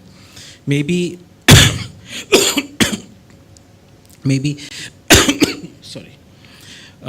she was thick-skinned. Maybe there's a time when there will be a time when that understanding will come in. But understanding does come in, and it begins to affect, again I say, our relationships. As today we see a lot of young people getting into relationships which they're not able to segregate whether this is a fruitful relationship or it is just a temporary, something for temporary pleasure. So this does spill over into, because they're not able to see the reality of the actions initially, and therefore it does spill in and it does come out in some way or the other. So if you're talking about distress is there. It's just a matter of time when you're going to see it, and there are several factors involved. One is time, but one is also, I think, your personality and how you deal with issues. How do you predict problems? How sensitive you are, and your environment and the kind of environment and stability that you have been brought up in. Wow, thank you. I'm keeping track of time, so we have 15 minutes left in this conversation. So just want to take the conversation to the interventions piece now. Metaverse is here to stay. Industry 4.0 is here to stay. 5G is just going to give way to 6G. So there are benefits, right? And so we cannot deny benefits of these technological tools. Possibly because we are not able to control our usage, we can't really blame these tools.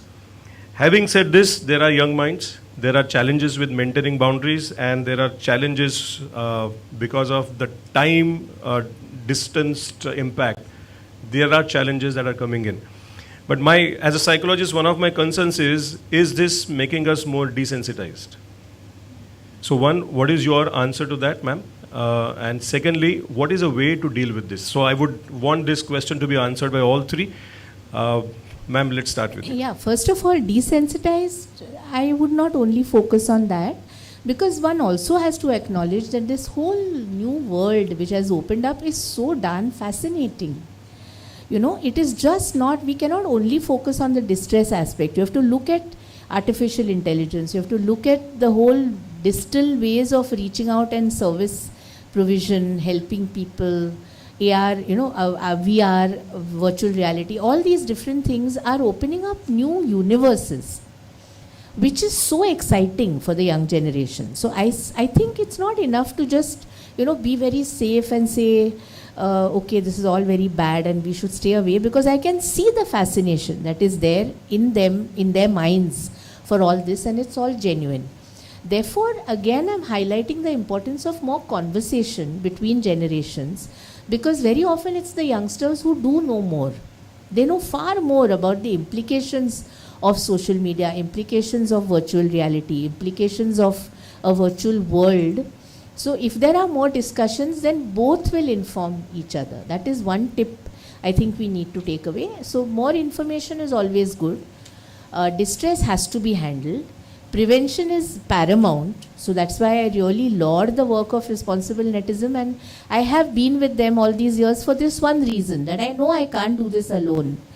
But I really appreciate that they are doing this. So thank you for having me once more for the 7th conference. I seem to be like a regular feature every year.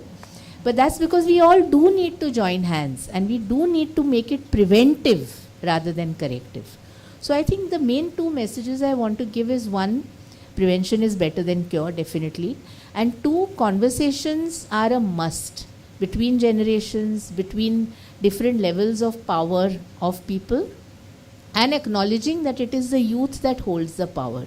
So we may think, like as principals, as teachers, as parents, we may think we hold the power, but in reality it is the youth that has the power, and therefore we have to partner. And we have to acknowledge what we can learn from them and give what little our experience, and as we say, the higher you move, the further you can see. So if you're older, your life experience has told you a little more, taught you a few more lessons, has given you a few more hard knocks, which you can share. But then in return, you also have to learn what are the implications. So I think that's the message. Thank you, ma'am. Dr. Krupalani. Hello. Yeah. I think apart from when talk about intervention, I think like what we were talking about from years as a psychologist, that was emotional quotient. So I think now the new concept which should come up, that digital emotional quotient.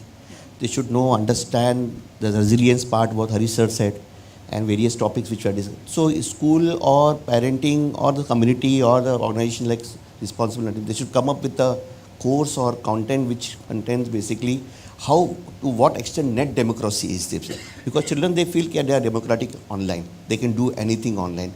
Another part, these children basically Alpha, Gen Z, those who are more prone to all this thing, distress and problems. So they accept only the scientific aspects. So they don't want lectures. They don't want elaborative 2-3 hour sessions to make them. They say कि हमको सब आता है. जितना आप बोलने वाले उसके पहले हम समझ गए हमको क्या आता है. So now they want it to very short language which has a scientific evidence-based backup for them, so that they can apply it into day-to-day life, right from the brain, mind, understanding the chemicals. They really accept in schools. They understand, okay, this is because of dopamine, this is because of that. They say कि नहीं sir, ये गड़बड़ नहीं करना है हमारे को. We'll go for this thing. So I think now with DEQ, that's a digital emotional quotient, where resilience is there, literacy is there, net democracy is there. We need to explain them that this is a new world which we are accepting, but since this world has certain norms, even here also there are certain rules and norms which you have to understand. We cannot deny or denounce this thing. You don't go to this world. You have already selected this world. You are into that world. Children, they usually tell me, कि sir, आप दूसरी दुनिया से, हम लोग दूसरी दुनिया से. So they say in that way. So you are not able to understand our language. Like simple example, one girl who was basically had a visit to my place with a mother, and she been an educationist. And this girl, mother said that she is into depression because she has been bullied online and offline in school. And the reason behind, she said that online somewhere memes were circulated, even in school also, that she has a flat chest, a class 9 girl. And the girl, she came to me and I said, how you have been affected with this comment that you have a flat chest and you're not going to have a boyfriend. She said, I am not at all disturbed with that part. I have shown them my chest. I am disturbed because I don't have iPhone 14. So for their world, she said, I have already disclosed to them in my classroom, boys and girls both. They have seen it. They have endorsed me. I am not flat chest. Problem is iPhone 14. So sir, our world has a different problem, she said. These are not the cause now.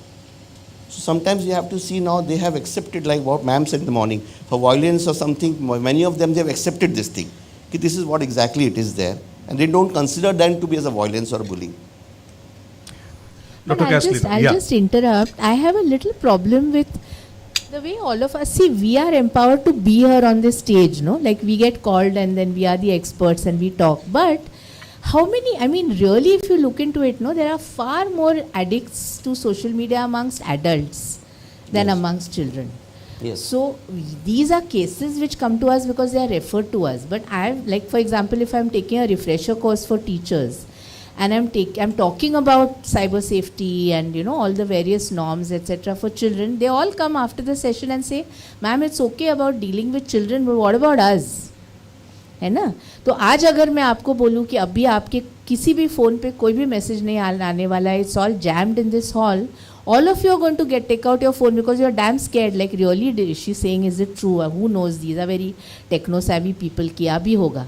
So that is really the issue. Role modeling का जो factor है ना, जो बरसों से था, मतलब like Harish said, TV watching used to be an issue 25 years ago. But there also we used to say, आप कितना देखते हो? वो तो देखो ना पहले. So unless you are a role model, if the child is going to constantly see you scrolling through your phone, checking your WhatsApp messages, forwarding stuff, it's like junk food. I mean, everybody, all of us love junk food, but we don't eat it every day, hopefully. So in our families, we endorse, ghar ka khana, healthy food, all that, then one day we have fun. But if they see parents having fun every day, what do you think the youngsters are going to do? So I have an issue with always saying कि ये बच्चों को मालूम नहीं है ना, हमें भी नहीं मालूम है. Actually, we are far less informed than them. So that's why again I'm very happy that movements like Responsible Netism is equally addressing people of all age groups. Absolutely. So I think role modeling is something that we have to take very seriously. Absolutely, because the data says that the addiction of internet is third highest in the age group of 58 and above. And so we definitely have a challenge, and if they are not the role models, obviously children know what they are going to do. Coming back to you, Dr. Castellino, so what would be your suggestions as far as interventions are concerned? And our friends in the audience, what should they be doing differently with respect to this distress aspect? Actually, this whole, I love the name of the foundation. The name of the foundation is Responsible Netism. And I think this responsibility lies with everybody. And, it's very interesting you said that, because the time to become an addict can differ from person to person. I know I taught my dad at the age of 78 how to use a phone. And by 79, he was already an addict. He couldn't sleep till 4 or 5 in the morning, he was sending me messages. So this addiction, and I see all the, in fact, if you look like in Goa, Goa is changing. Now you see a lot of older seniors living alone in homes. In these huge Portuguese homes, one senior, because all their family is migrated. What's the best way to kind of take care of their loneliness? The net. And their kids are abroad. So the time, they can't understand time. So at 3, 4 in the morning when their kids are in London and they are free, they are chatting. And then everything gets disturbed. Their health, their mental health, their memory, cognition, everything gets disturbed. So I think we are no more in a place where we can say we do not know. Like a lot of people come to us, a lot of parents come to us and say, but we do not know how to use the net. Our kids know everything. We do not know. I think no more can we say we do not know. If we do not know, we have to learn. We have to learn. We have to learn how we can protect ourselves first, and only then maybe we can model, and then how do we protect others, our kids and our families. So I think that is something which we need to focus on, the whole thing of I do not know. Because technology is rapidly changing. It is, we are getting more and more advanced, and I think we have to keep in touch with the times. That's number one. Number two is, it's very interesting that though we talk about internet addiction disorder or internet addiction, it is still not classified as a disorder.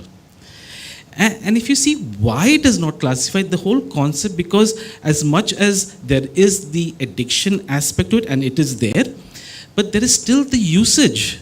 And we all know that there's a fine line of how much to use, and that how much to use and whether it's an addiction or not depends from individuals. Having said that, it's also our base personality. There are certain people who are more prone to become addicts than the others. People who are depressives, people who have social anxiety, people who have social phobia, people who are basically introverts. They are the ones who would possibly become an internet addict much more than the others. I'm not saying it's not for everyone, but there is a certain personality type.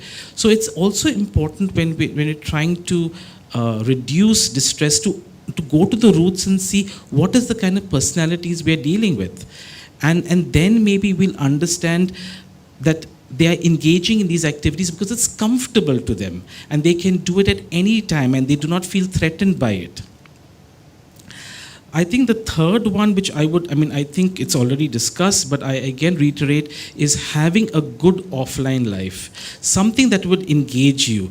Exercise, gymming, good social conversations in families. Have family time. I think this is a very good, because if they can get that same pleasure somewhere else, they would not need to go to the net. They would not need to go to the net as much as they're doing. So they need to have an outlet to get that kind of fun. FUN is a word which is missing in many people's lives. But if they can get just fun somewhere else in a more healthy atmosphere and a whole healthy way, definitely the amount of internet usage would kind of reduce, and the distress and the way they deal with. I think today in schools and colleges it's important to have social skills training. We need to equip ourselves how to deal with issues and how to become more resilient. It's only then when we are able to deal with issues that we can then kind of be less distressed online when issues do come up. Yeah. Thank you so much. Keeping track of time, so I'm just going to summarize this discussion for all of us. Internet is here to stay. Mobiles are going to be extension of our arms, and so obviously we will have to learn to deal with them effectively. Very recently, we read in newspaper that a school in Seattle sued these FANG companies, stating that companies are prioritizing profit over safety. And a thought to my mind was, to what extent we can shift the blame? At the same time, to what extent we can wait? How long can we really wait to go things bad and then act on it? I think the answer is what we started off saying by Dr. Shetty's speech in the morning, that there is an option of polarizing versus managing polarity. And I think we need to manage polarity for ourselves. And the polarities that come into my mind are profit and responsibility, freedom and purpose, and fun and purposeful life. Thank you so much, esteemed panel. Thank you for your inputs, and I'm very sure our audience is also going to benefit from that. Back to you. Thank you. Thank you so much, Mukul, and thank you to all the beautiful panelists who gave us so much of knowledge. Yes, I didn't even have to say anything because they already are raising the placards, and that's the response. Can we have a big round of applause, please? Thank you so much. Amazing, amazing. So I take this opportunity quickly to felicitate our panelists present here on stage, and I request Dr. Mukul Joshi to felicitate Dr. Peter Castellino, please. A big round of applause for him too.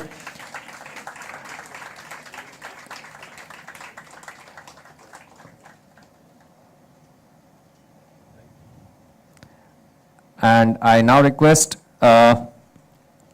Mukul Joshi to felicitate Dr. Professor Rakesh Kriplani.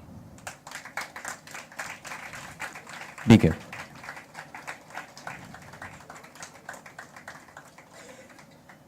Thank you so much. And at this note, I announce that our second session or the second panel discussion before the lunch is over. And yes, what I would like to also say is that you have those coupons present in your kit bag, which is the food coupons and lunch, the high tea coupons. Make sure that you have them with you when you are going to the lunch area. And here, what I would also like to say is that these are those people who are like walking and talking encyclopedias. And when you said, you said thank you to us, we should be saying thank you to all of you, because the knowledge, the communication skill, the way you put it across is what we enrich. And that is how we are lucky to have you here time and again. So thank you once again to all of you. Yeah.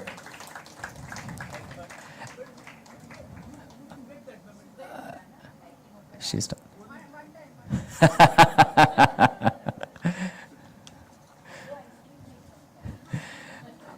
Okay, so before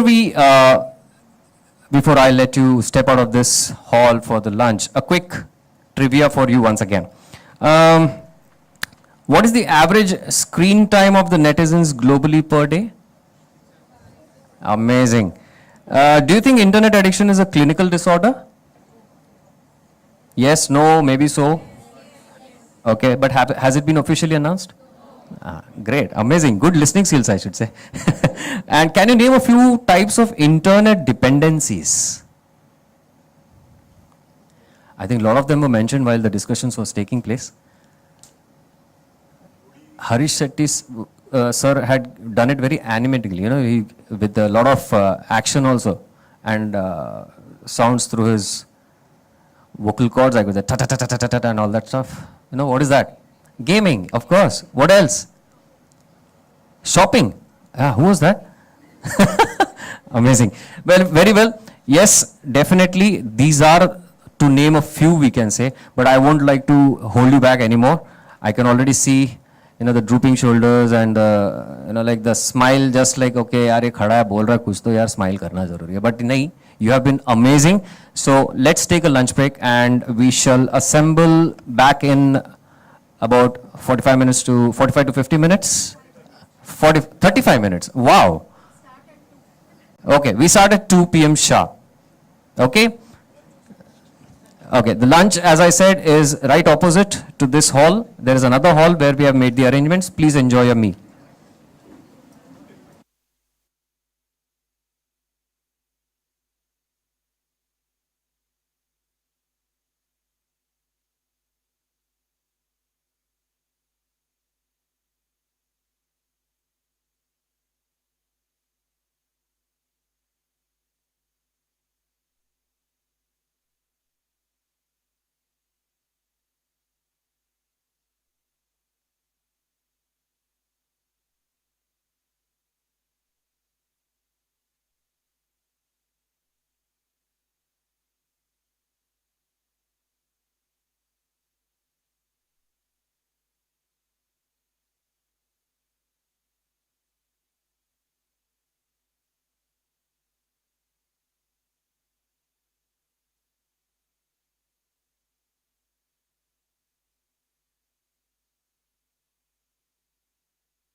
Imagine for a moment you had everything. You had all the time, you had all the resources, you had all the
खुशी नहीं छुपेगी जब cake में Cadbury मिलेगी। Cadbury Choco Bakes cake.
There are businesses whose sales are decreasing, projects are failing, and team collaboration is practically non-existent.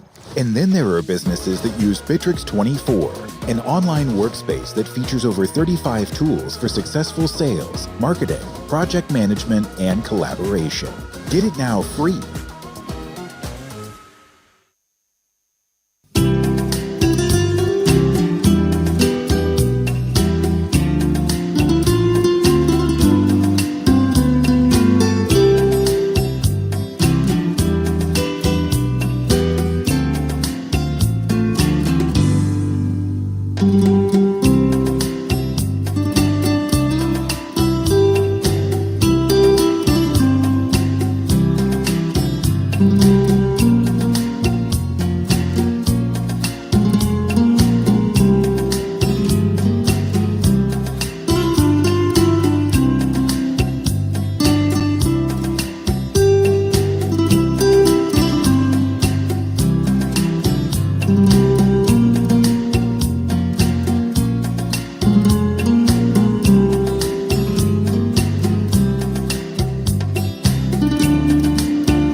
Pizza recipe लिखो। टमाटर, capsicum, प्याज, Cadbury.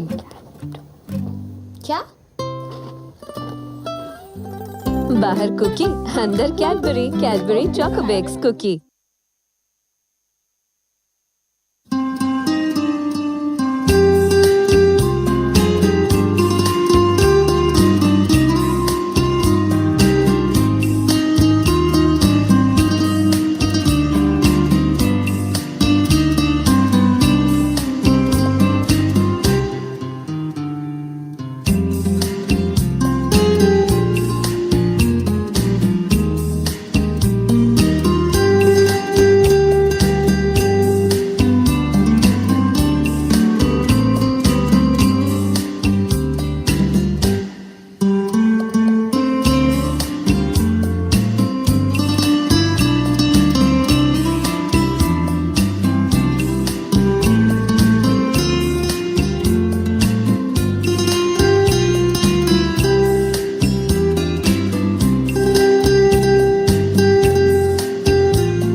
Hello, hello.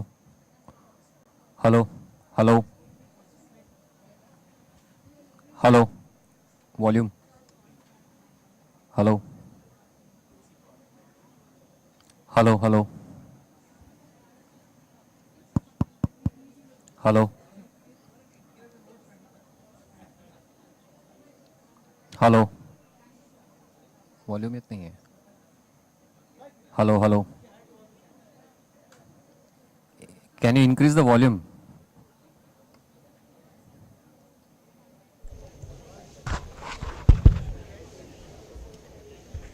Hello. Okay. Welcome back. I hope you had enough time to finish your meal comfortably. Okay. So let us begin with the post-lunch session of the Responsible Netism 7th National Cyber Psychology Conference 2023. The first two sessions, the kind of response you guys gave with the placards, we all agree that they were mind-blowing, engrossing, enriching in terms of knowledge. So let us move on. Well, before we start the next panel discussion, we have another small interesting video and a very useful for that matter to go through and learn something out of it. The title of the video is How to Report Content or Objectionable Content. So I guess all of us can really pay attention and understand what this video has to tell us about that. And may I request the team to play the video, please? Post the video, we will start the next panel discussion. Hey, seen something objectionable online? An inappropriate message about you? Any pictures, video? Hey, seen something objectionable online? An inappropriate message about you? Any pictures, video, comment or posts? Don't panic. Just make sure you do this. Take a screenshot of the message or the content. This becomes your evidence. URL and the timestamp should be visible in the screenshot. Report it on the social media platform. Inform about it to any trusted adult, parent, guardian, school principal, teacher or a counselor. Register a complaint at the nearest cyber cell or the local police station, and don't forget to carry the evidences. For more helpful tips and to report any form of online distress, call the Cyber Wellness Helpline on 7353 107353.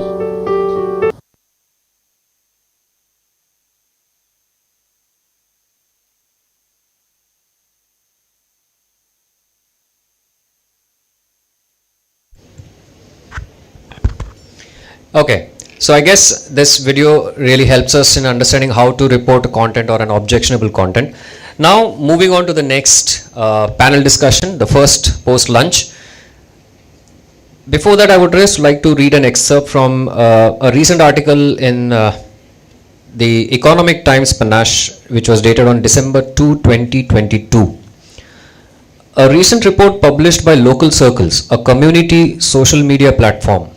As many as 40% of Indian parents have admitted that their children between 9 and 17 years are addicted to videos, gaming and social media. I guess we just heard the same conversation before the lunch. According to the report, 55% of urban Indian parents have revealed that their children between 9 and 13 years old have access to smartphones throughout the day.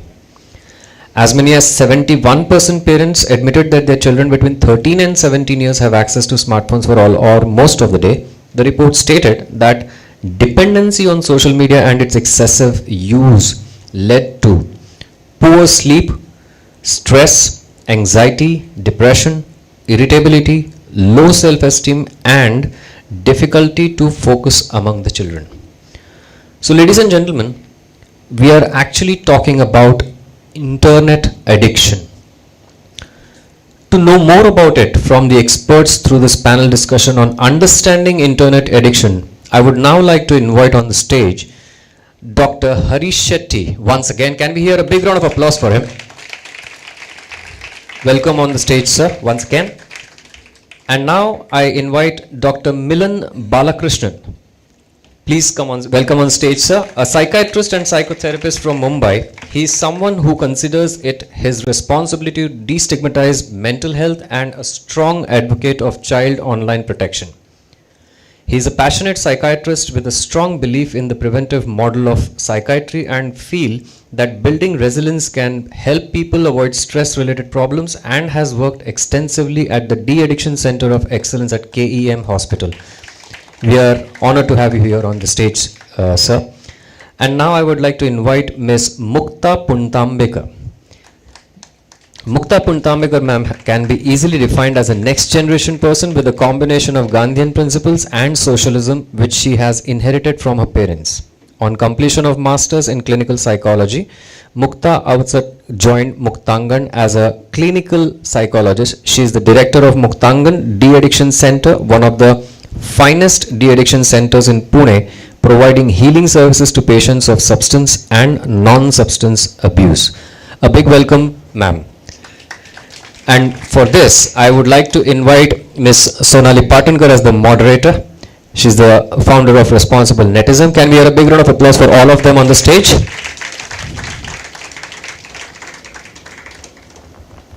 And over to you, Sonali.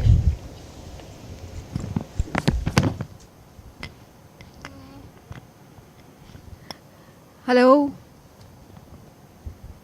Hello, hello. Mic.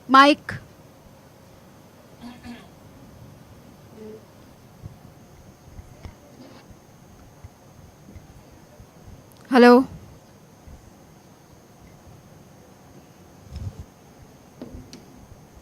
Yeah, अलग कर हाँ आगे. So good afternoon everybody, and I need to see the color placards for lunch. How was your lunch? Yes. Thank you to our hosts for having treated us to some amazing lunch, and it's something that we've planned for you so that you're awake now. It's going to be important for you to all be awake now, because it's a very interesting session with one of the most interesting speakers that we've worked with in the past.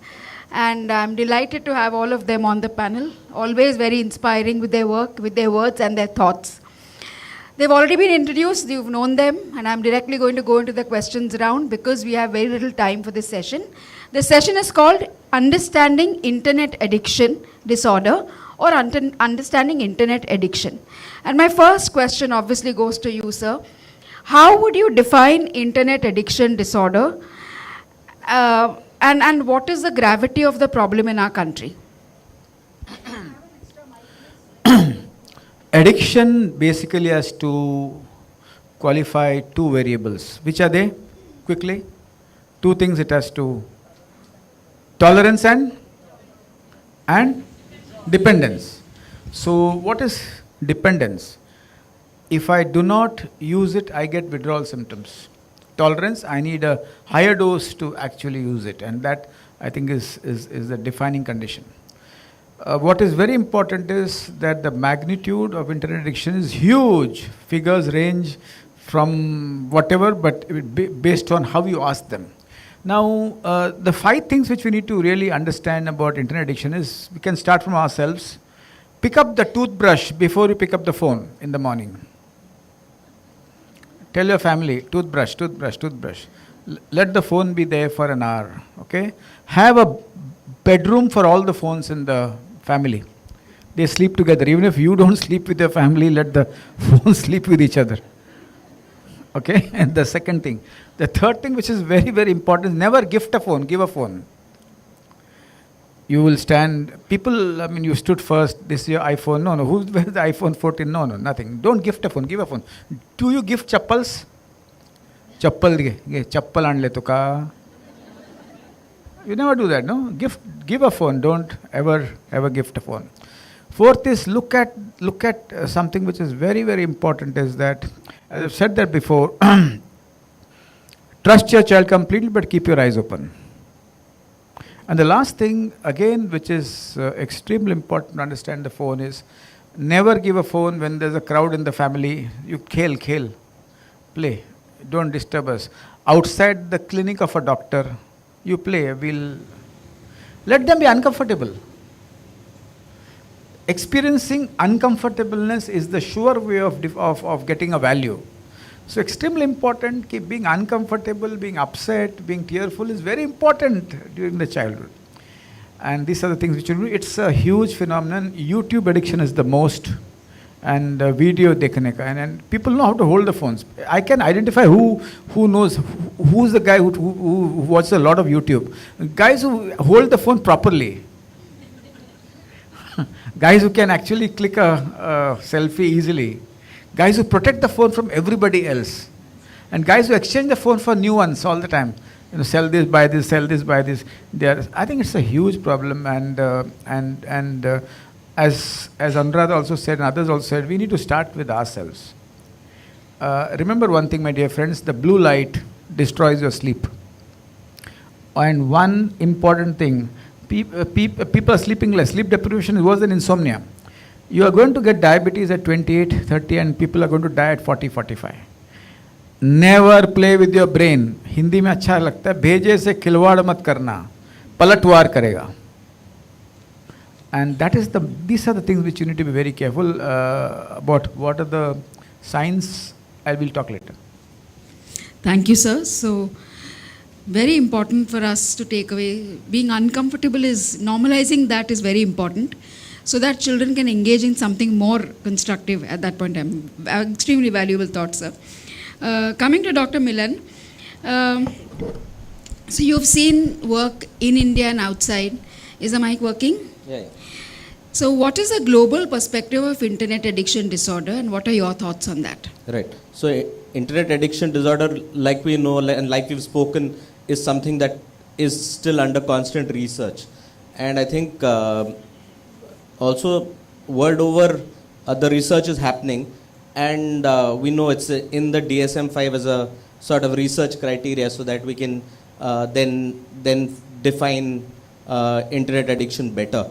So, but despite all of that, we know that it exists, even though it's not a clinical disorder. So the fact that it is not a clinical disorder doesn't make it any less important, because we see a lot of people in our clinic who don't necessarily have clinical disorders, but yet distressed and troubled. So that's something that we need to understand, because that's often thrown across as a sort of excuse that it's not yet a disorder. Then why are we chasing this? Many psychiatrists also tend to do that. It's not yet a disorder. Why are we talking about this yet? But we know then we see it all around us, and it's the same the worldwide. So it's not any different. I think as far as especially with gaming disorders, certain countries are more sort of aware and working on it. Korea, for example, has a lot of guidelines in place. China too, in order to sort of regulate gaming disorders. But so the worldwide perspective is going to be similar. Children, it's a globalized world. Children all over are also similar. They may have different needs and likes, but overall the children are developing similarly. So the disorder is something that we need to take very seriously. And I think again, research and work in India is also not adequate. I think that's also something that we all need to take cognizance of. Absolutely, I agree. We have absolutely no data to quote figures, numbers, experiences, no data for us to base our work or authenticate our work on. And this goes out to each one of you to kindly document your work, especially that related to internet-based related or disorders or distress, which will be very handy for us to show in the reports and in records, so that we can plan interventions on those. Absolutely. Can I just ask you to throw a little more light on the difference between disorder and the distress? So where is the line to be drawn? Since you brought that up. Right. So as we were discussing, many of us may be using our phones 6 hours a day. Are we using it for productive work? Is it impairing the other things that we need to do? And are things getting left incomplete? And also, are we experiencing sort of what Sir talked about, withdrawal symptoms if we don't reach out to it? We also spoke today about how how the phones are an extension of our hand. So if we keep the phone down for very long, we tend to go back to it, and it's as if it's a part of our body. So it's an extension of our body. So then do we say that all those who do this are internet addicted? No, right? So there's a lot of things which relate to how much it is impairing you and how much it's having an impact on your, not only on yourself, but sometimes also on your relationships. I think that's also a key issue. Absolutely. So there was one statistics last year which said we open our phones dash times a day. Any guesses? Dash number of times a day we open the passwords of our phones. Random. 500? Please ask yourself. There is something to worry about if it is 500. Last year numbers said 300. And which is again very scary, but I think these are numbers we need to really think about and reflect on. Coming to you, Mukta ma'am, I think you were very revolutionary when you thought of initiating an internet de-addiction center at Muktangan. So where did this stem from, and what really motivated you to work on these lines?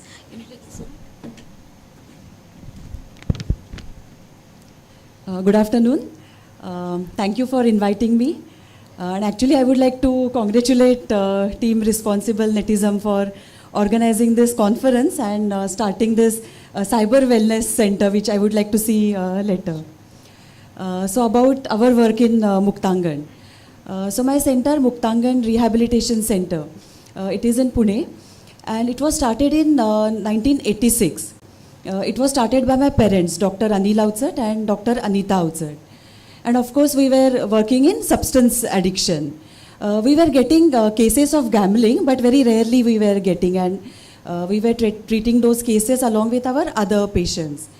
But I think it was in 2010, one day one man came to me. He was a father of a 17-year-old boy. And he said, please admit my boy in your center. So I was asking him what he's using, whether is he using drugs or alcohol. So he said no, he's addicted to his computer. So actually I started telling him, no, we don't admit such cases. Then he gave me the history. That 17-year-old boy, he was in junior college, and whole day he was using his computer. He was very tech savvy, so his parent had gifted him that computer.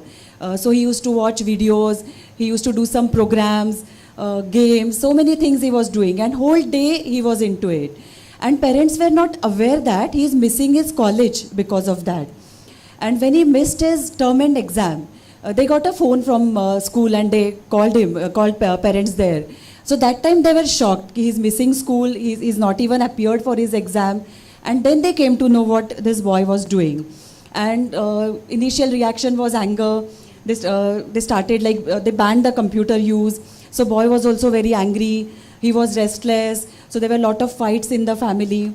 So when that father, he told his history, then we realized that, as Dr. Shetty said, there are two symptoms for physical dependency. There was tolerance and there were withdrawal symptoms. So then we realized this is also a kind of addiction. And then we treated that boy at our center. And then actually we started researching about this problem. So that time we were joking actually about internet addiction disorder. We are getting all the information from internet. Then I read work of Dr. Kimberly Young, Dr. Mary Aiken. My professor gifted me a book by Dr. Mary Aiken. It's a very nice book about cyber psychology. So there I read about one case about a 22-year-old mother, young mother. She had a 2-month-old baby.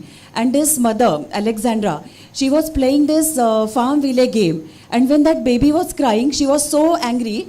She shook the baby violently, and that baby hit the head on the computer and baby died. So it was a very shocking case. And later on, the second case was also quite shocking. One parent came to us and they said, please admit our boy is having this problem. And that boy was addicted to gaming. The whole night he used to play interactive games, and next whole day he used to sleep. So one morning, when the parents went to his room to check what the boy is doing, he was sitting in the same position as previous night they have seen him sitting, staring at the computer screen, hypnotized expressions. and he had passed the urine without realizing what he has done. So they were quite shocked, and then they came to us. So these were our 2 cases, I think, and then we started working about this. Very revolutionary, because thinking of this, what is going to happen with children and their internet usage back then in 2010, 2 years before we started work actually, and we had enough base for us to refer cases there. But it is, I think, visionary to even think of a problem that could arise 15 years down the line and have remedies on that. Fantastic work done at Mukthangan. So a lot of parents keep telling us कि ये phase है, हमारा बच्चा इसमें से निकल जाएगा, ये कुछ ज़्यादा नहीं हो रहा है. So how do you recognize those symptoms? What are these red flags? And what are the red flags for people here as educators, counselors and parents to not miss out on? Before that, let me share little data points for children. There has been a 10% increase in suicides in 2020 as compared to 2019. NCRB figures is all there. There's been a 7% increase in suicides in 2021, highest increase, 17 to 20% increase in 2 years. That is the context as of now. And we see a lot of children getting very irritable and angry at little things. The second is 50% of suicides among children across the world is not because of mental illness. There's no psychiatric reason. And many of them are very impulsive. So this is in this context, I would say that we as psychologists or psychiatrists don't wait for them to get addicted. Number one is, if the child, pick up this, the child comes late to have food with the family and is in his room for some time. Very important. The child misses the important parts of your festivals. You have your Bible classes or your Bible prayers at night, and he says, no, I'll come after 15 minutes, I'll come after half an hour. And gets very irritable when you ask him to come. When he refuses to meet close relatives with whom he was very close, who come to your house for a chat, he says, no, I'll come late. When he starts to become very irritable, when you take the phone away from him or when you talk about phones, he becomes very irritable. And also, what is also very important is, some of the kids are addicted to some part of the internet. They may not be addicted to all part of internet. And and YouTube and games are the real topmost. So what happens when the children travel from one place to the other? They have to do something, because they've seen their adults in the cars not keeping quiet but having the phone and looking at time waste nahi karne ka. So it is so important to observe silence as an intervention. Just be silent for half an hour. How do you feel? Without anything. And it should start with the parents first, because largely, as somebody said, I think in the last thing, that intervention of parents is extremely important to have any imposition on the child. Now, along with that, if your child is impulsive, hyperactive, risk is much higher. If there's a very great family distress, a mother, father, the risk of child gravitating towards this is very high. If the child has learning disability and people are hostile towards him, school, college, parents, the chance of him gravitating to the internet is very high. And lastly, which is again very important, is if the child is unhappy with his parents and unhappy with the school or college, his gravitation is very high. So I would say, screen children every 3 months for mood, for internet, and for life. Come up with a small question. You'll be able to pick this up fast. We did an experiment in our school, which I ran. On the open house day, we did a lovely stall, painted, chaka-chak painted, and we said to all the parents, just take this questionnaire. And they all ticked it. We found 8% of the parents were depressed. And they're very hostile towards the kids. And those same kids were abusing the internet. So a lot of linkages also you need to identify. You don't have to look at internet addiction as a vertical phenomenon. It has linkages across. Yes, very valuable. Screening, I think, is very, very important, very early. So in the pandemic, we've had cases of infants, 6 month onward, parents frantically calling infants having lost vision in their eye, because the moment the baby cries, there is a screen shown and the baby is then dependent on it.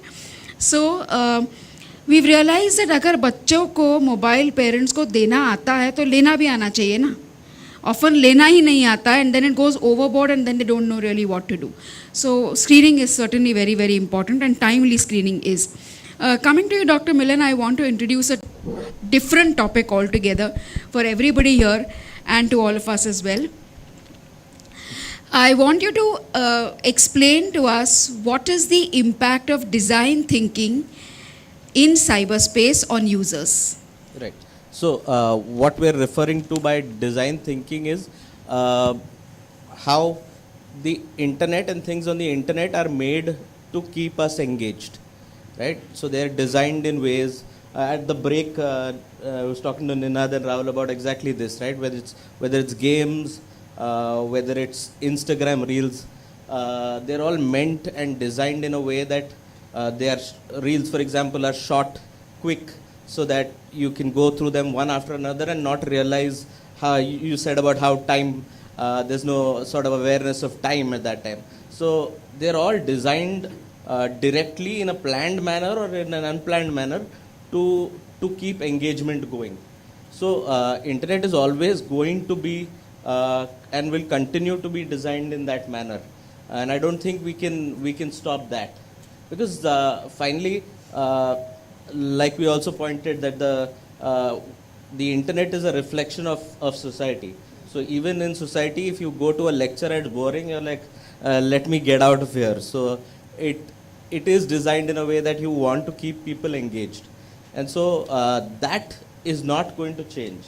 What needs to change is our awareness of these factors, and that our realization that we may be getting caught in this whole design and dragged into it. So whether it's games, for example, like Shetty sir was saying, it's the ADHD children who love the fast games. They have no choice because that's the only place where they seem to enjoy. When they're sitting alone, their minds are so racing so quickly that they want these fast games. And already they are marginalized because they're not popular in class. And here on these internet games, you have a support system. You have an entire social community of similar people who is validating you and saying, wow, you played superbly in that particular segment of the game. And then those games are then put onto YouTube and then you're watching them again there. So this is all, the ecosystem just gets created even in an unintended manner to keep them engaged. So that is something that we can't change. What we can change is educating, is making aware, is getting children to, like we said, experience and face distress and stay in silence and go back to our philosophies of finding meditative practices, even if small, but involve children in meditative practices on a regular basis. I have my two doubts on intentions. They are intended to addict is how I see it, because they're designed to make you dependent on it. I just learned one example some months ago where I met a design thinking expert and he asked me, what do you see in a Netflix logo? What do you see in the Netflix logo? The end. Yeah, that you heard me yesterday, that's why you said that. Don't say that. So you see the N, you see the letter N, correct? So that was not what it was. It was a pause button that you see on your remote with a slash, which means binge watch, no pause. And that was the thought behind designing the Netflix logo. Imagine where it is stemming from. Imagine and question yourself, why are your apps colored in a particular way? Why are notifications reflecting in a particular way? They are to catch your attention and let it stay and let it be. So this is definitely the impact of design thinking, which is intentionally installed, or it is done because we get dependent on it. The other thing I also feel important for us all to understand is how much and what do we consume of what is available. There is no limit, there is no restriction at all, and that onus I think we need to take. Thank you for enlightening us on the topic of design thinking, which is a very interesting topic, and thank you for that. Coming to you, ma'am, what are the current services available at Muktangan for internet-based addiction disorders? When we started getting the patients for behavioral addictions, actually we did not know what sort of treatment can be provided. So we decided to learn from them. And we started discussing with them about their expectations, what kind of treatment they want from us. So our young patients were always complaining about their parents. One young girl had told me, like, my mother asked me to go down and play in the evening, but she's the one who is watching TV that time. So why don't you tell her? or many young children were reporting about aggression of their parents while treating them.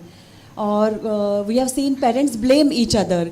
Generally, father blames the mother ki you have spoiled the child, laad pyar se bigad diya hai, and because of that he is into it. Or mother blames the father ki you have gifted the smartphone and because of you he is into it. So our first step is parental counseling. So at least 3 or 4 sessions we call the parents, we talk to them, and we have seen when the parents change their reactions, there are even children, the behavior of the child also changes after that. And we strongly believe like parents are more responsible for the child getting into this problem. So we give a lot of importance to parental counseling. For the treatment, we have both the facilities. We have OPD as well as we have indoor center. So in OPD, we have one psychiatrist and one counselor. The counselor keeps on counseling regularly. The psychiatrist also does find out whether is there any psychiatric problems. And for the indoor treatment, it's for 30 days. And we have structured program. So they have a specific timetable. They have to get up early, yoga, then everything is on time, proper food, sleep on time, lot of exercise is there. We try to introduce lot of art-based therapies. So we want them to understand like what are the other ways from which they can get happiness or positive lifestyle, proper timetable, because generally timetable is disturbed because of that. So this kind of treatment we offer in Muktangan. And after that, of course, we have follow-up. We have 24 follow-up centers in Maharashtra. So they have to keep in touch with us. So this kind of treatment we offer to our patients. Great. So if you can go online and check on these services that are available. Another question for us to think through, discuss is what are the facilities available within Goa for us to refer cases of internet addiction. We will be working on this a little later and start work on those lines. But till then, we certainly have centers of Muktangan for us to refer for any kind of assistance. So I want to extend this question to you. What are the chances of relapse? How often is it and how grave is the relapse? Yeah. Just before that, I would like to say one message which you should tell all your parents in preschool. The gadget is not an appetizer. Khana beta. Ulta chashma dekh. And a lot of parents do that, and that's where it starts. It's not a peacemaker. As Milan beautifully said that internet echoes the life. No, internet does not echo life. Films used to echo life. Internet is going 10 steps ahead and making us live that life which they want to live, and that is so important.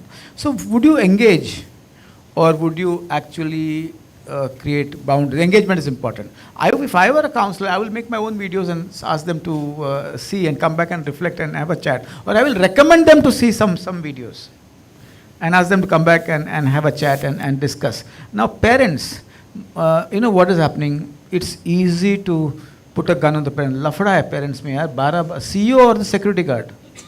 Ask Mr. Soni there. He's already on the phone now. He's a nice man. Ask him, CEO or the security guard, 12 to 14 hours work.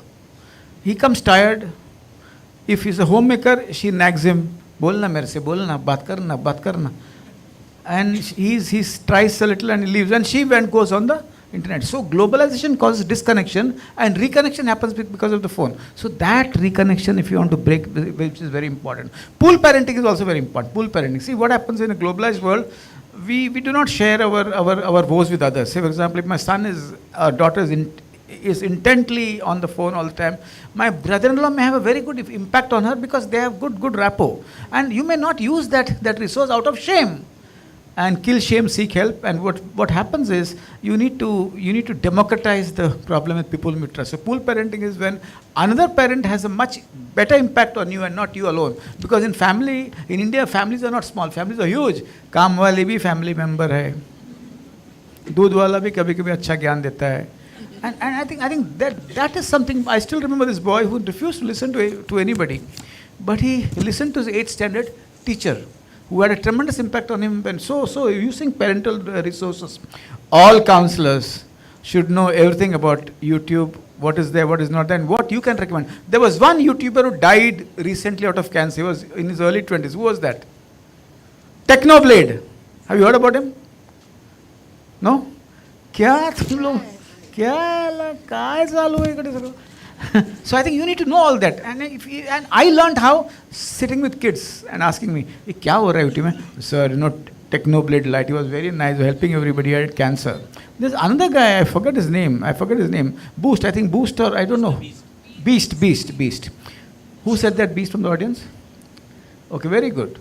So it's so important for you to know the entire Zeitgeist, to be active on the Zeitgeist. Lastly, her question, very important. Relapse होएगा, दारू पीने वाला भी relapse करता है. You know how you, by the way, how do you identify kids who have alcohol? Whenever they go back, always hug the child. Teach the mother, hug the child. It's love as well as smell. And you need to know the smell of alcohol as well as weed and hash. They're two different smells. Get weed, burn weed and see how it smells. And addiction and drug, they can go together. So eye drops and all, etc. You need to know. So pool parenting, engage, not only boundaries, and let us not be a cop all the time. We need to be smart. The teacher yesterday was competing with the jingle on the TV. The teacher today is competing with YouTube. And that, I think, is very important. Just taking this conversation ahead, in the pandemic we received a lot of calls from parents. One sec, when you go back, it's not a relapse. It could be a slip which can be handled very, very well. Don't grieve. किती मेहनत केले आम्ही, किती पैसे दिले, तरी पण नाही, slip आहे. Handling slip is very easy, not very difficult. So we had parents coming and telling us it's very difficult to cope with device usage. Everybody is struggling. I think all of us are struggling, be it parents or children. Parents are far more distressed because they, one, don't know how to use the device. Two, they don't know what their children are doing on the device. So double the tension and double the trauma for them. As counselors or educators, I think you need to understand platforms, and I'm pitching for one session that we can train you on, which will happen sometime later. But it is important that you understand the platforms the children that you work with use, so that you can converse in their language. You cannot talk about Facebook when they are on Instagram, Snapchat and whatever else. You are outdated, Stone Age. So you need to be in touch, update yourself, not just your phones, I think is also very important. Coming to you, ma'am, how do people working in the space of protection, prevention and parents prevent addiction from happening? Before that, I would like to talk about this relapse which you asked. So whenever any substance users come to us, like if he's taking drugs or alcohol, we have to tell them to stop it completely. But with our internet patients, we can't ask them to stop it completely. So we talk to them about 3 words: use, misuse and abuse. So they have to think rationally what is use for them, for educational purpose or for entertainment, for shopping. For all of us, actually, we need to think like that. And if it is more than that, then it can be misuse, and which can lead to abuse. So in our awareness programs also, we explain these 3 words: use, misuse and abuse. And there is a very nice test by Dr. Kimberly Young, Internet Addiction Test. So it's just 20 question test, and we have to rate each question on 5-point scale. And when we calculate our score, in the end we come to know whether we are in use, misuse or abuse. So we make use of this test in our awareness programs also.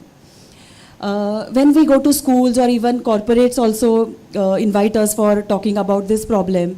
So people always ask us this question, ki how much time? So for that we need to explain it in this way.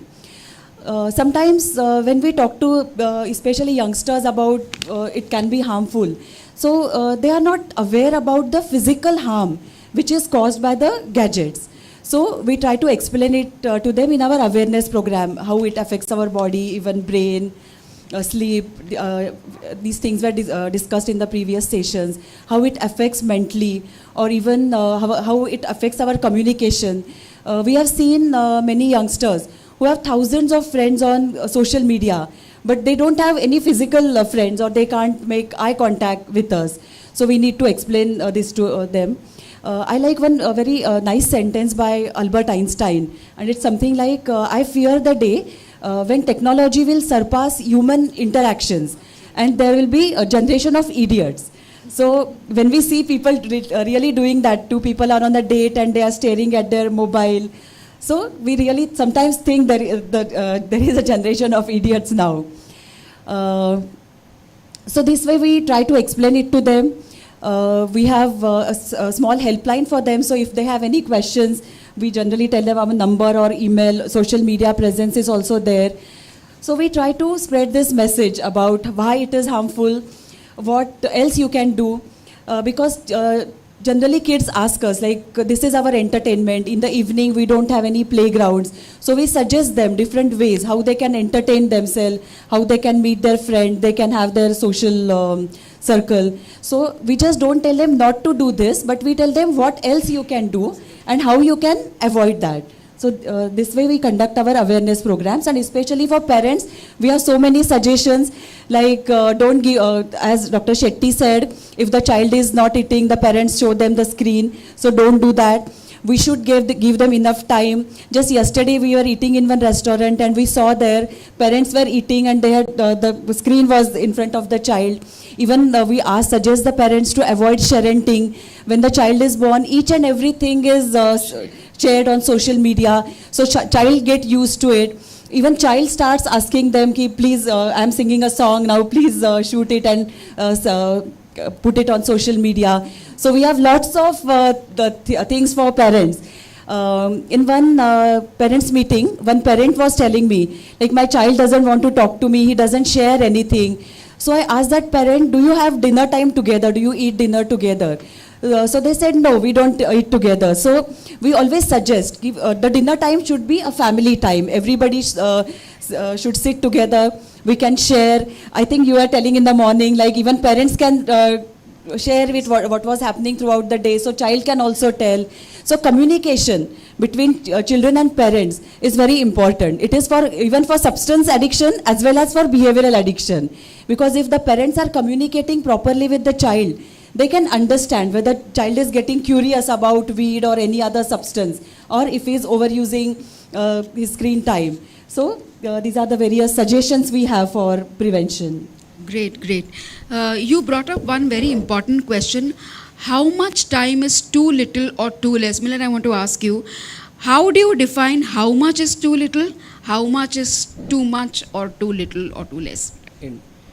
In terms of use, now that's again comes down to the issue of use is related to what functions. For example, right? You can't ask, for example, a techie to say if he has to spend 12 days on the computer and the internet, that's his work, right? So that it's finally with all mental health issues, we're always defining in terms of functional impairment.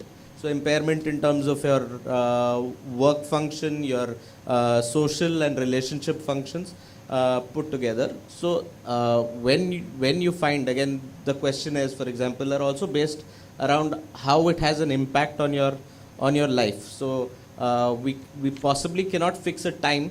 Again, when we treat, for example, what she was saying, that we talk about how do you want to reduce. How much do you want to reduce? What do you think would be appropriate? And also with all addictions, there is the element of guilt. There is that issue of, I know I'm using too much. I know I'm feeling guilty about using too much. So that's also an important factor to take into account. So using that to help regulate the amount of use is the way. There is no too little or too much, and it has to be individualized for each individual. Yeah. Coming to you, another question to you, what are the current interventions available within the city state that one can refer to? Right. So when we're talking about exclusive internet addiction centers or gaming centers, there are very few. There may be of those that are well known.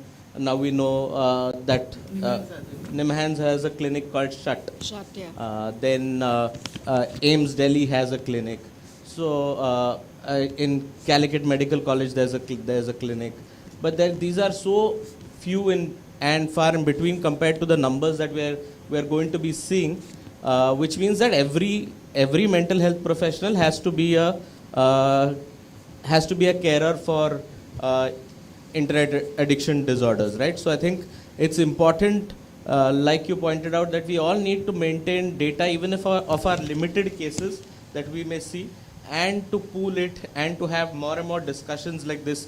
And thank you so much for having us all here so that we can talk about this and bring it all together, and we can share this information, data to even if we're not able to generate like huge amounts of research, but even all of this anecdotal information that we are putting together is also something that we can use and apply and make useful for our patients and clients. Absolutely, I agree. We need to wind this session up, but I have 2 questions with one-line answers. One is, what are the facilities that we need to have in place in Goa, now that we are in Goa, for internet-based addictions?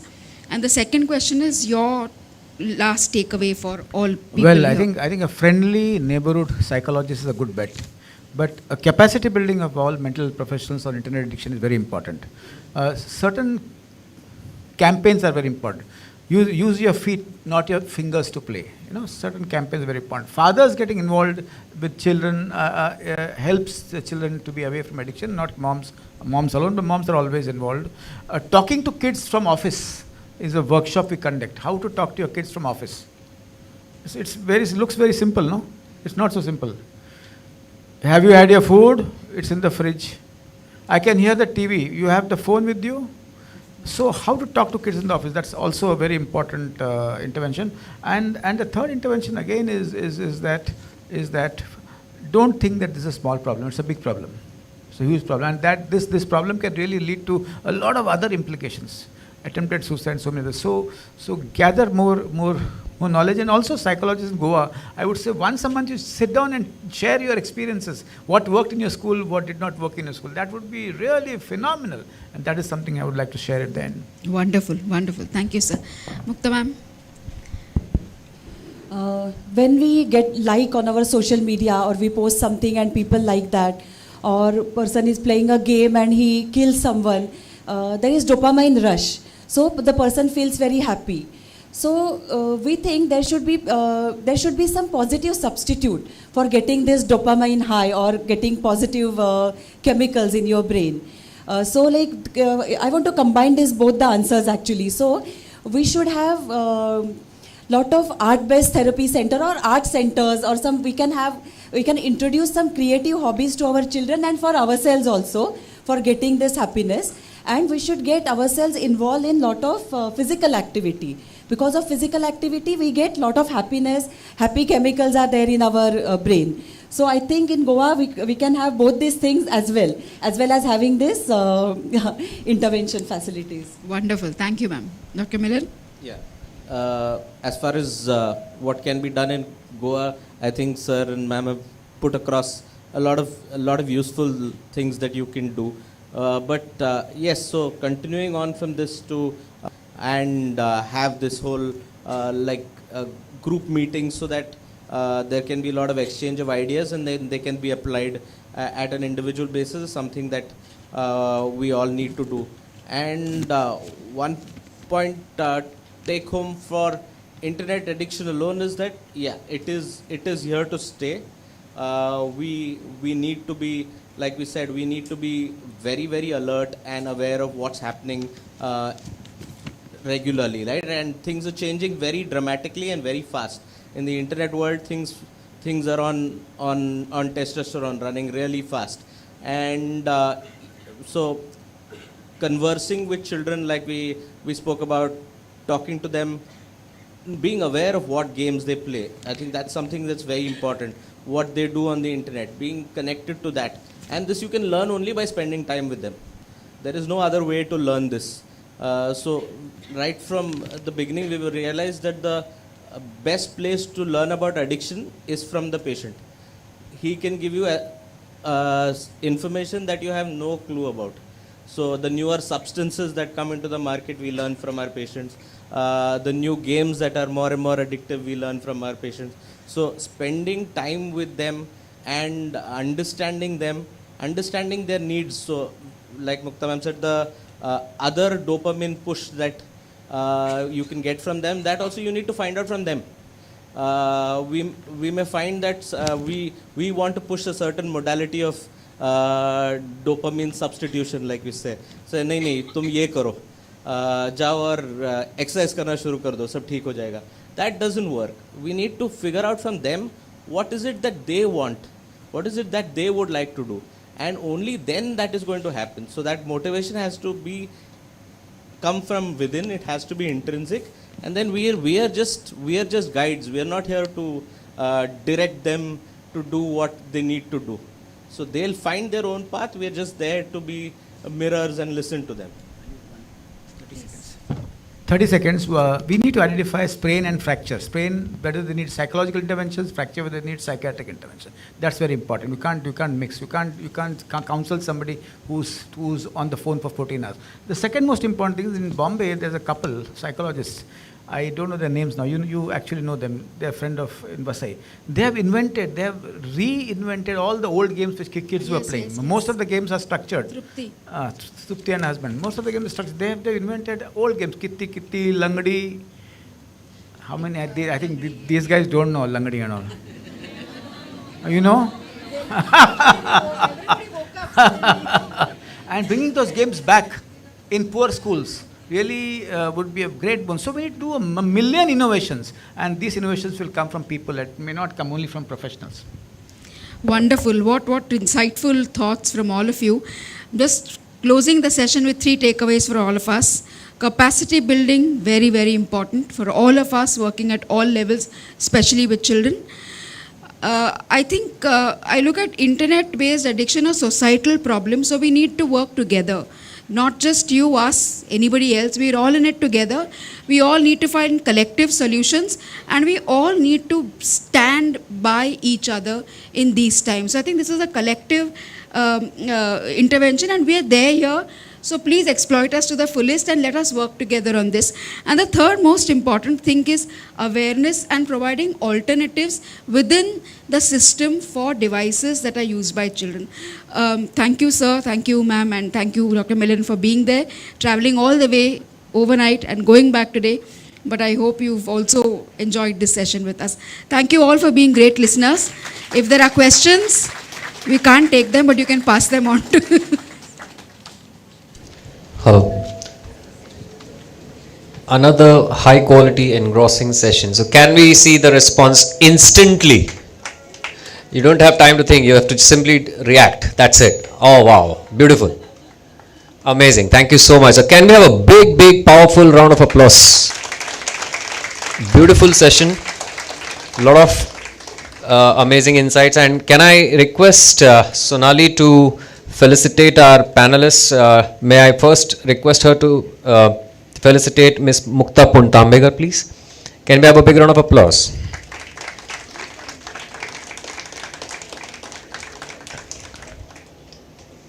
And now I request Sonali to felicitate Dr. Milan Balkrishnan.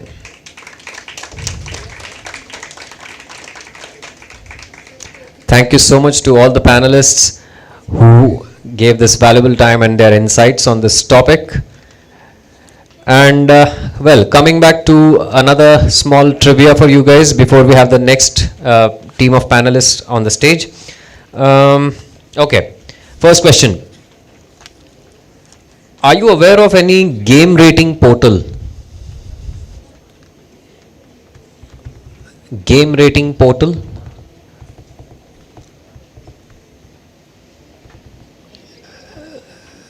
Do you have any idea there is any such portal existing? Anyone?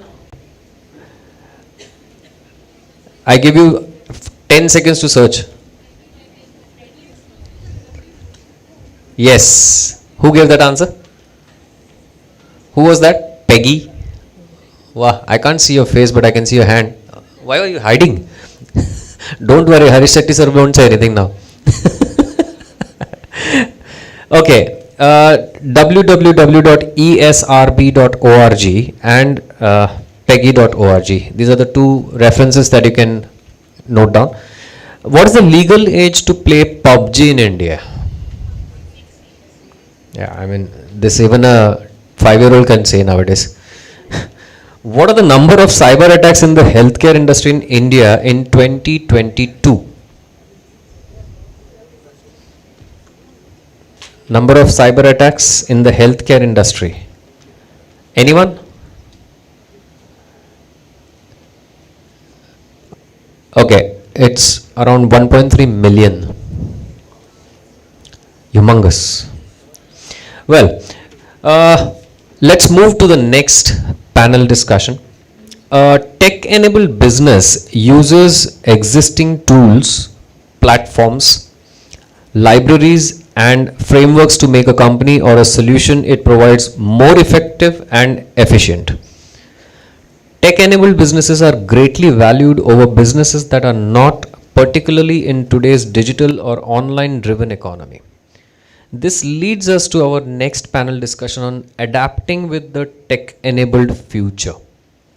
So this is the topic for our next discussion. So for this, I would like to invite on stage Mr. Ninad Chhaya. Can we have a big round of applause for him? He's the Senior Vice President, Reliance Games, an entrepreneur and an avid gamer at heart. He brings in over 20 years of experience in gaming and the interactive media space. He's an advisor to responsible netism and a very strong advocate of child online protection and responsible gaming. Next, I would like to invite Mr. Rahul Asnikar on stage. Can we have a big round of applause for Mr. Rahul Asnikar? He is the founder and CEO of Benchmark IT Solutions, a company building software products. He is currently working on software product development services in the IT and services industry and has also been exploring technology solutions related to mental health. And now I would like to invite on stage our next panelist, Dr. Mukul Joshi, who earlier played the role of a moderator. An organization development consultant, executive coach, and proprietor for consulting firm and trustee of a foundation, Responsible Netism. For this session, I would like to now invite Mr. Dilip Tikle as the moderator of the session, who is the founder director of Connect Dots Consultancy and Training, a company engaged in positive transformation in the field of education and governance with the use of internet and communication technology. He is an author, speaker for various technology forums, and is known for promoting the use of technology positively. Most important word, positively. Amazing. So welcome all of you on the stage, and Mr. Tikle, over to you. Hello. Yeah. Thank you, and welcome all panelists. All eminent panelists are there. I want more time to be shared with them. I'll just quickly give some, initial orientation bearing, and then probably we can go ahead with some set of questions. I'm a technology evangelist, and I believe that technology is the future and it has to go. Question is that how we use it effectively, how we do it. So we'll just set up few things and then we'll start. So there's one famous saying that gun never kills a man, man kills a man. Gun is a technology which has been developed for some purpose and objective. It has been wrongly used, then it's wrongly used. So any technology, this one has this kind of effects, and this degree of responsibility and ownership has to be developed. A lot of time we say the people that why are not looking at to the good websites. So I've been in teaching for 30 years, and I've seen that most of the faculties are not been able to give me 100 websites which are in education related or a good website other than the search engine and email engines. We ourselves don't explore. So there is no question that unless until we guide them, we give them feeder of these good things, they will not be able to explore. So we need some support in that direction, and that's one area where you have a major role to play. We'll discuss this as we go. Things are changing, but the things have changed to that extent that we cannot do re-engineering, we need to do reinvention. Like we cannot take a traditional processes of either counseling or anything and then convert it into digital. We have to think digital now. Without thinking digital, we won't be able to really make use of technology. Many times we see that is actually a misuse of technology. We'll go through that. This young generation, what we have been dealing with, are highly creative. Their ability to handle the complex problem is far bigger and higher than what even we think of. So I think it's their need that they need to satisfy their creativity, and technology is, even a platform like Meta or Second Life and many others, this is actually a tools which allows them to foster their creativity if it is rightly being used, which I think our panelists will throw lights onto this. Technology companies always look at to addiction of an end user. We have a one famous saying that you require one more click than your customer to lose a customer. Okay, competitor to lose a customer. So even people, it does matter, even one more click extra, he may leave my application or a platform and go to my competitor's platform. That level of understanding one has to do. And if we can't think of addiction, then my platform is not going to work anyway. My product is not. The addiction word is being taken in a wrong sense, but what we are saying in a positive way, that what customer needs next. We are talking from data capture, and today we are talking about ChatGTP. We came a long way in the process to understand what he needs next and what he will require next, and then what we have been preparing today. So we are talking about encyclopedia to ChatGTP. I think one thing we need to understand, and with that I think I'll conclude here, is that you cannot resist an idea whose time has come. If you wanted to do it, then you are actually putting up your energy into wrong channels. We need to channelize this, take it to an advantage, and do. And for technology usage, technology will grow, leaps and bounds, will be addictive, all that will happen. Only one thing which will probably make us survive is a self-discipline and probably the sense of responsibility, what we manage. And then I think we have done good job. Then we will see a very positive side of technology. With this, I think I would appreciate that we can now start. Couple of minutes I want, because one technical question may not solve the problems with all. So I would appreciate, we will request all of our channel speakers, eminent speakers, to speak for a couple of minutes to put up their thought process. So our idea is simple. Technology is going to be there. We are not going back. There is no road back, going back. It has to be taken in positive spirit. It has to be used in positive spirit. You are a people who are going to do it catalyst. You are going to become catalyst. So you need not use every technology to fullest extent, but you must know that, and you must guide the students or anybody or a family or a parent, whoever are counseling, that how to use it effectively. And that's what we are going to discuss in the time to come. So with this, we can start with Rahul. Would you like to put up your thought process to start with? Then we'll go to question answer. Yes. Thank you, sir. So how many of you have heard ChatGPT? Can you raise your hands? All right, not too many. Now, before I came here, I asked ChatGPT to give me a joke which I could share with you about mental health. And here's what it says. A client goes to a counselor and says, here I am. Therapist or counselor gives him the medication right away. And the patient says, oh, you haven't asked me a single question. He says, I saw your Instagram ad feed, and that was enough. So that's the technology for you, which could be used in a way. I don't know if that's a possible solution, but if you could work with the kids which you work with, or patients you work with, and they are able to share the Instagram feeds with you, that itself will give you lots of insights how the brain is thinking. So that's another way of using the technology itself to understand what's going on with the patient's brain. So that's one aspect of it. And what I also would like to talk about is how can technology help, because we've heard enough in terms of how the technology has made our life extremely distressful. But at the same time, how do you embrace the technologies to solve the problem itself? You have to live by the sword, which is killing all of us. And would like to draw some parallels to other industries, how they have changed with the technology.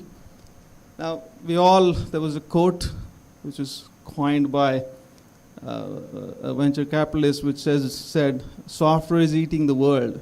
This was back in 2011, and then we all have seen how industry after industry have been industries have been transformed by technology. And you name it, Amazon, Flipkart, Big Basket, you talk about retail, music, it's all technology, apps which help us. Banking, the best company, best bank is the one which the app works the best. Transportation, Redbus, Ola, Uber, communication, WhatsApp, all of these have changed our game. Now, how does that really change with technology on the mental health? I mean, of course, there are lots of usage, but how many of counselors here use online counseling as a solution? Can you raise your hands? Maybe 4 or 5. All right. What if there was a way to make more money using technology? How many of you would be interested as counselors? Okay, nobody wants to make more money. All right. As a counselor, anybody wants to make more money than what you are making right now? All right. Not, but I have to give the solution, looks like, first. So remote or teletherapy has been growing quite a lot in the last couple of years. Pandemic has forced everyone to go online, and mental health is not behind. So across all healthcare online sessions, 23% is what is the number where all the appointments have started happening online across all health verticals, and for teletherapy is one of them. Now, I know a lot of you have seen these challenges, these sessions when those are done online are not engaging enough, and how the technology has been helping across the world. So, of course, video conferencing and games is one area where if those two are combined, that's something which helps dealing with especially the kids to engage with you as counselors much more than otherwise. So what's happening across the world is a lot of these first sessions are happening in person, and subsequent sessions are happening online. And kids love it, because no matter how much counselors hate technology, kids love it because that's what they're born with. It's also another way of looking at it is not only you would get to see more patients, but there are a lot of less cancellations because people can join these sessions from anywhere. So you will find that the kids will be able to have more appointments with you if you're working with kids. Another factor is it'll open different markets for all of you. Like the entire IT industry is sitting on the premises that work can be done from India, even though clients are across the world. So having said that, I mean, you may have Konkani or any language which counselors understand or are experts in dealing with kids. You don't have to have that boundary of 30, 40 kilometers where you live or practice. You can take patients which are across the world in different cities within the India, and those are the markets which can open up when you look at technology as a solution. Correct. So and of course the cultural and language barriers have to be addressed, but this is the way you can expand your horizons, where you can reach out to a lot of other patients or kids or adults to address these. So I'll just Brilliant. take a Yeah, pause. please, doctor. I think Rahul is conceptualizing a new product for counseling, I think, and he's taking a feedback from you. Good, that is the way to go, Dr. Mukund.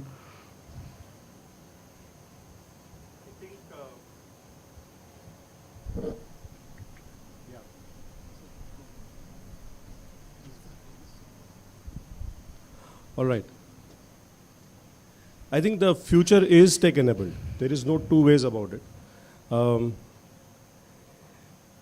question is our maturity maturing in the same speed? And I think that's not happening. Speed of development is fastest for technology and slowest for common sense, right? And therefore, our task is to start looking at how do we develop this maturity in our people. Now, are our people ready? Is a big question mark, and therefore I'm really in love with this term adapt. And so I would like us to discuss what does the term adapt mean, right? The gaming industry will be here, technology is going to be here, we are going to be the way we are, but therefore we have to define what adaptation means for us. And when I look at adaptation, I look at two things, and I'm going to pick up one word that you just said. When I say I'm adapting to technology, I'm retaining what is working well for me, and I'm discarding what is not working well for me, and then I am reinventing myself. Well said. Now, question is, am I aware about what is not working well for me? Right, so as a psychologist, when I'm not aware about what new technology is available, I am not in line with the current reality. At the same time, I'm not even having a reference to what my counselee or coachee is talking about. And so if I don't have their frame of reference, my counseling is completely off the track. And so I need to start looking at what this process of working for me is all about. And for me, it is very simple. What works for you is always contextual. And if the context is changing, we need to change ourselves also. And so question for myself all the time is, how much am I relevant to the context rather than catching up with the context?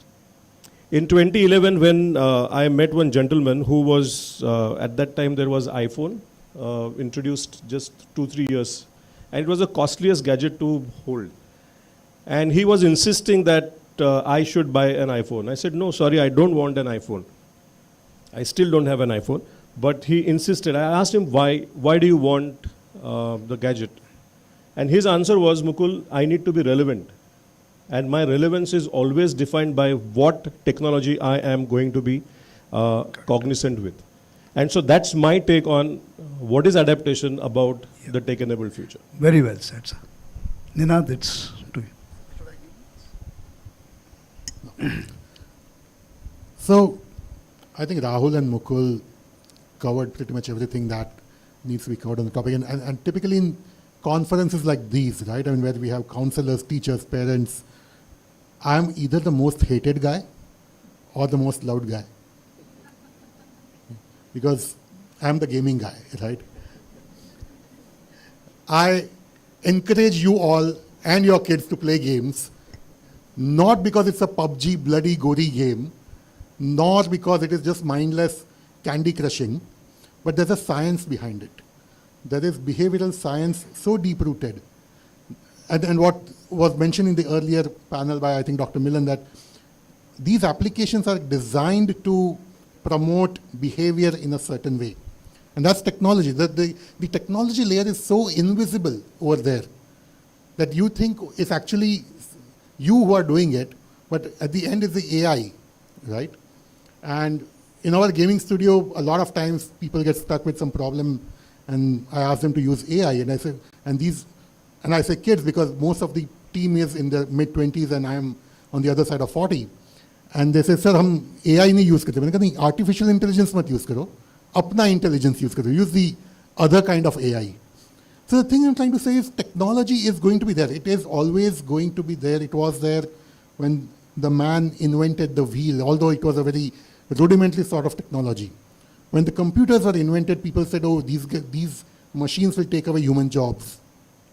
In Industry 4.0 came robots. People are saying, oh, robots will replace humans.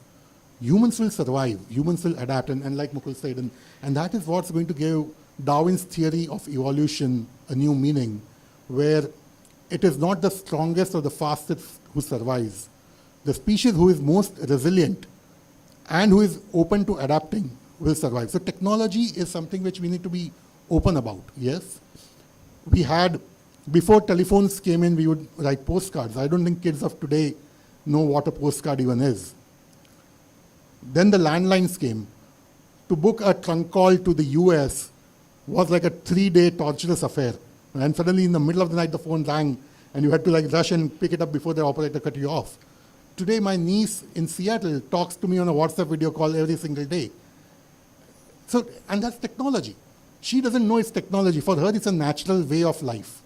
That, oh, it's not about writing a letter. Likewise, with metaverse coming in, right? I mean, everybody's kind of worried about the whole metaverse. Metaverse is what we are already using today in various forms. It is the internet, but in a much more immersive manner. So we are already adapting. I mean, Mukul said the future is technology-enabled. No, we already are in a digital, it will no longer be an extension of our body, but bionic humans will have chips implanted in them. And it won't be an extension, right? I mean, you just tap here and you can talk. Or the contact lens will be like Black Mirror. I don't know how many of you have seen the series, and that's like a very dystopian view of the future. So it is here. We are not adapting to the future, we are adapting to the ever-changing present. And that's my take on this. Wonderful. So friends, what we understand is now digital media has given you another ways of expression. For example, we also always have a different faces in front of community. We have different face. When we go home, we have a different face. So even in HR today, when we do a high-level recruitment, we say in mazak also, and we seriously will say कि इसका एक अवतार भी देख लेना जाके social media पे, क्योंकि the guy who is showing goody here and probably are trying to behave, look at to his real behavior in a social media. How he is reacting to the people, how he is responding to the people, what kind of messages he is posting. Everything has been now getting into digital, it is recorded, so personality mapping is happening far better. But I think what I'm trying to now ask our experts that, what are those future trends? See, ML and AI, I think I'm sure that machine learning learns the way you behave, and whatever mundane process-oriented things are there, those are getting automated. And so anything which is process-oriented, logically straightforward, and everything will get converted and automated by technology, and that is what is a degree of it. What will not be able to, the human aspect of it will not get because computer don't understand that. Okay, creativity is something which is still a long way to go. So I think we need new environments, new trends, which are going to impact us heavily. So can you really focus on, any of you can show a focus that what technologies in the future will make a major impact on the cyber psychology per se? Why? Because cyber psychology is something which is getting built through these interactions happening with either platforms, transactions, business, technology. So what are, in your opinion, what is those which you can probably talk about? Yeah. So there are a lot of innovations happening across the world in terms of reducing the challenges posed by technologies. Now, one of the startup is talking about just listening to a human voice and identifying whether the person is undergoing a depression or not. Or there are a lot of games available which are being treated as official solution or medicine against some diseases with the kids. Now that's one couple of examples, but at the same time, I think the biggest impact which we may have, and all of us as citizens will have to enforce our governments to do something about it, is asking these companies to do something about it. And the technology solutions also, these companies can figure out how to reduce the challenges. So and a couple of solutions which have been discussed across the world are removing anonymity, which could be enforced by having identification as one mechanism, for which of course there is a way to do it, but there are challenges. But once there are consequences which are dictated to these companies, these companies will figure out solutions to the problems which are posed by these companies themselves. So So that's what I would say will happen, where companies will figure out solutions using technology, which will in turn all these challenges which are posed by these companies. So Dr. Mukul, there is one question which has been coming again and again. See, technology, people thinks of technology, somebody in the morning ma'am says that, the metaverse is a communication platform. That's it. It is not designed for anything because it has never thought over. As it was been adopted by people, as they go by, their needs starts, evolving, the product also start developing. So the idea is developing these kind of environment like metaverse. I think all of you know that Justice Baber's conference, virtual metaverse conference is attended. They use technology for a particular period of time, and there are people who don't have discipline and therefore they get addicted. During the pandemic, I earned my money by working on Zoom. But now that the travel has opened up, I'm going back and I'm traveling. So it is, again, you have to start asking yourself this particular question: what am I doing this for? Now I want to bring a couple of options in front of you, and those who are interested, please read this book, Industries of the Future. It's a brilliant read, and it talks about how technology is going to change our life in the future. Geriatric care in Japan is managed solely by robots, right? So that's a positive outcome of technology. I spoke about Zoom and Teams and so on. I have a couple of friends in the USA who are treating phobias, especially those extreme fears, by using augmented reality. So it is not that only those virtual, glasses that you have are used for fun. They are used for education also. Sonali spoke about Netflix. How many of you know, how many of you use Netflix on a daily basis? Yeah? Don't worry, I'm not going to report you. Question is, how often did you have a disruption in while watching Netflix? Ever? Never. Maybe if your internet is really poor, but otherwise Netflix doesn't have any downtime. Now, question is, how did they manage that? And so Netflix has a program called Chaos Monkey. And they invite all programmers to attack their servers at the same time. And they make sure that their servers are solid. And so Netflix is a classic example how they have moved from resilience to being anti-fragile. And so we need to start looking at how do I become more anti-fragile so that it is not that what resilience means that I get back to my feet again. But anti-fragile means that I don't break down at all. And that's where I think technology has a role to play, and we need to start looking at it. That's the reframing I would like us to do. Okay. Yeah, Nina, this is for you. See, in gaming, it has been seen that gaming has been used for developing skills of children, also even developing brilliant language for those children, if it is nicely been designed. So as a game designer, how emphasis you have on a language used into that, and probably the characters, their behavior, their gestures, the kind of gestures which they pass on to the screen. So do you really look at to these aspects so that they do not give a negative impact or a bad impact on children? Yes, we do. So to draw an analogy, right? Gaming is very similar to the whole filmmaking process, right? You have a pre-production where you have script writers, you have storyboard artists, you have, like instead of a cinematographer, you have the art director who creates the art, and then you have the programmers.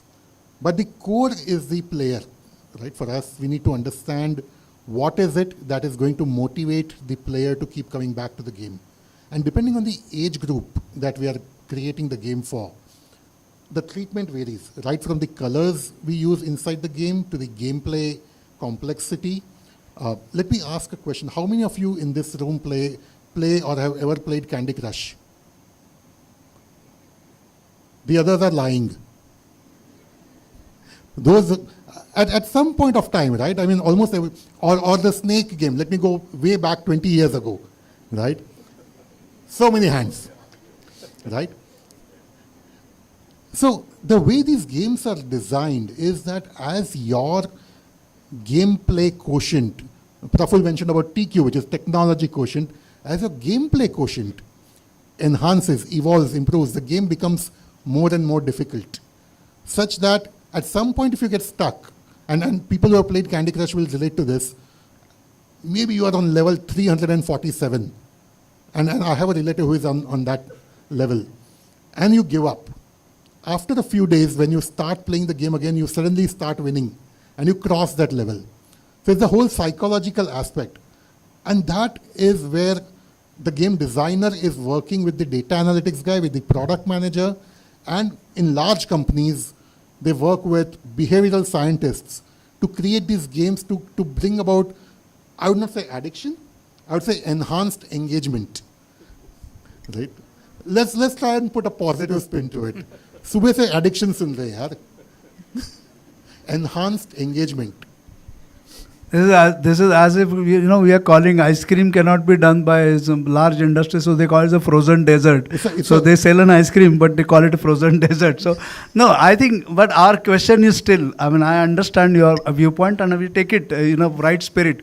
Question is that how we enhance the quality of deliverables or the probably things which are passed to the end user or a player by design of the game.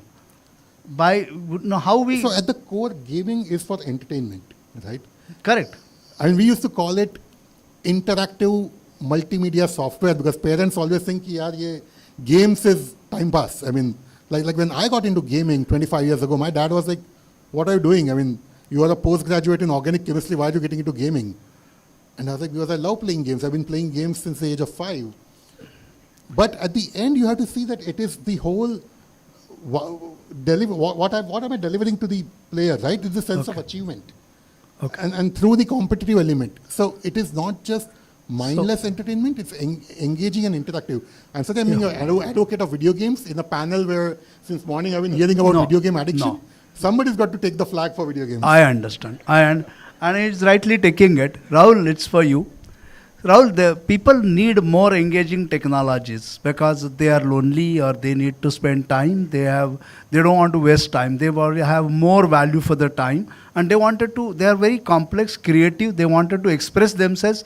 So, in your opinion, what are other support systems other than the games which people, young generation can look at to? So do you know any platforms, applications or something which is more interesting, which students use or probably learners should use? So they entertain also and they give them value also.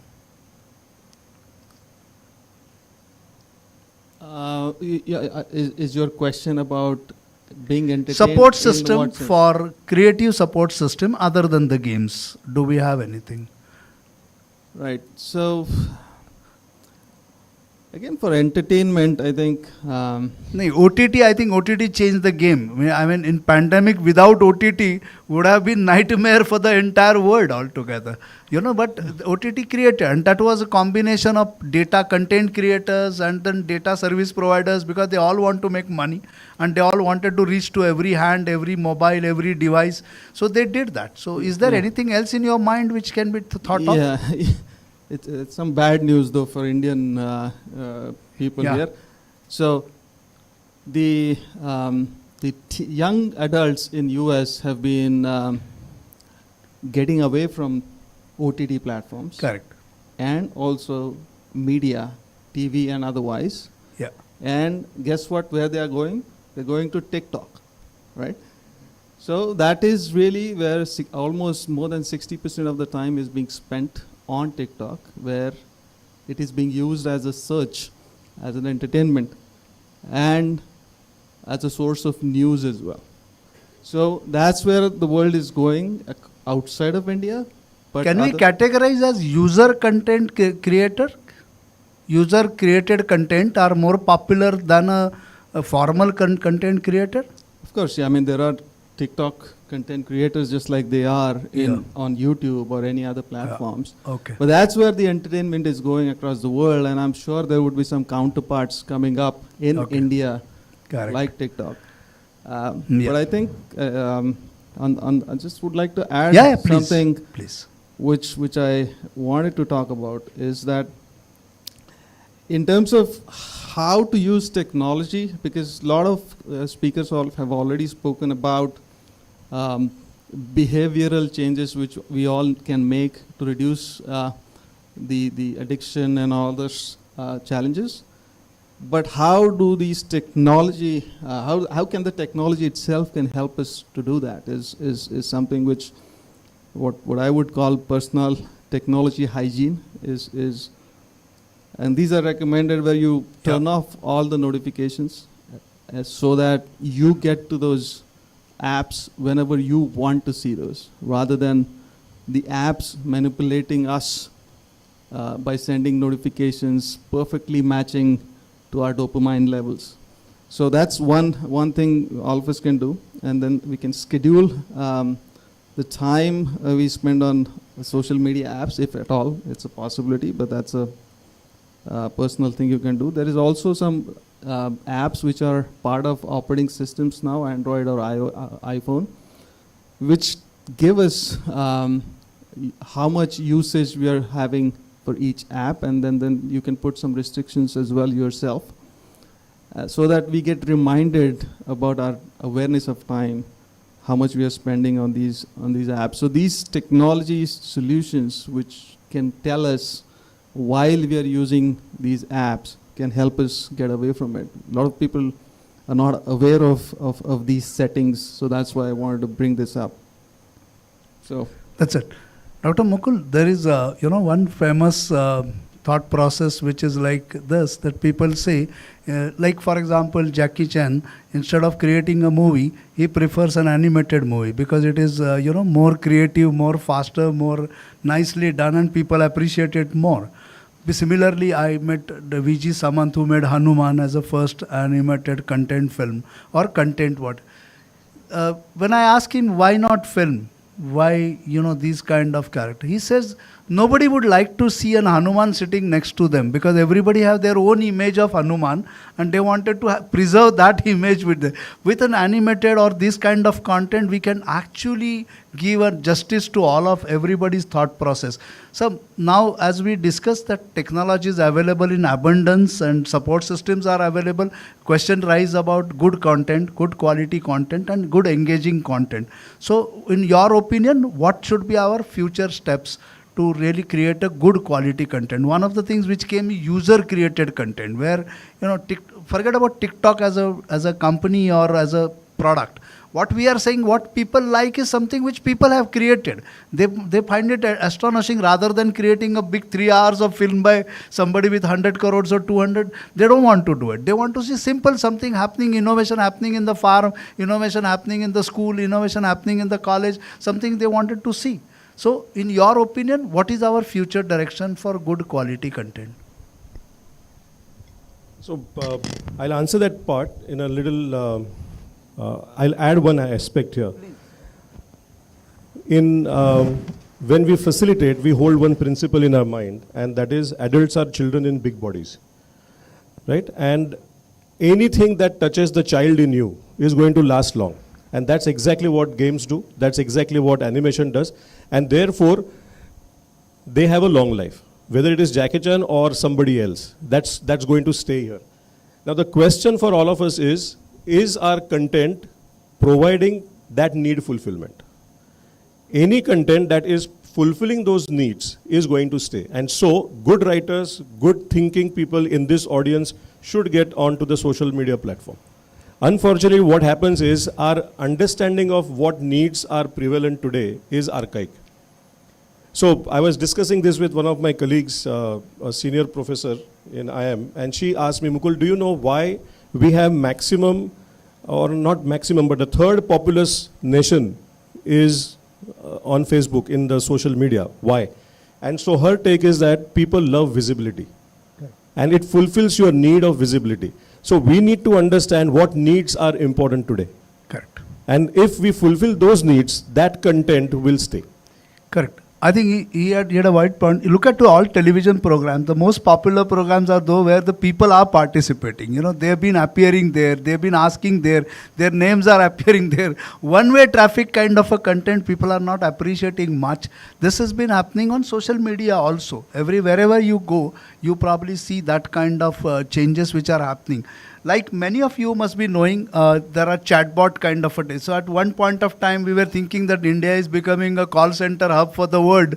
And today there is no, hardly there are call centers because the chatbots have replaced the call center fellows because it's a logical, it's a simple, it's a process oriented. And so everything with like this will be replaced. IoT is there, blockchains are there. I'm not getting into technologies per se, but I'm saying that, it's a very famous saying of N. Vittal, who was a scientific advisor, that technology is ready for India. Is India ready for technology? We are probably one of the best country in the world who have entire whole spectrum of technology available at our disposal.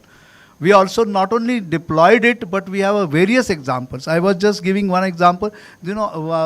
I went to my friend's place, and then his wife was planning to go to buy vegetables. She said, "Are you going to be there for some time so that I can go and quickly get a vegetable?" I said, "You go, we'll probably chat for some time."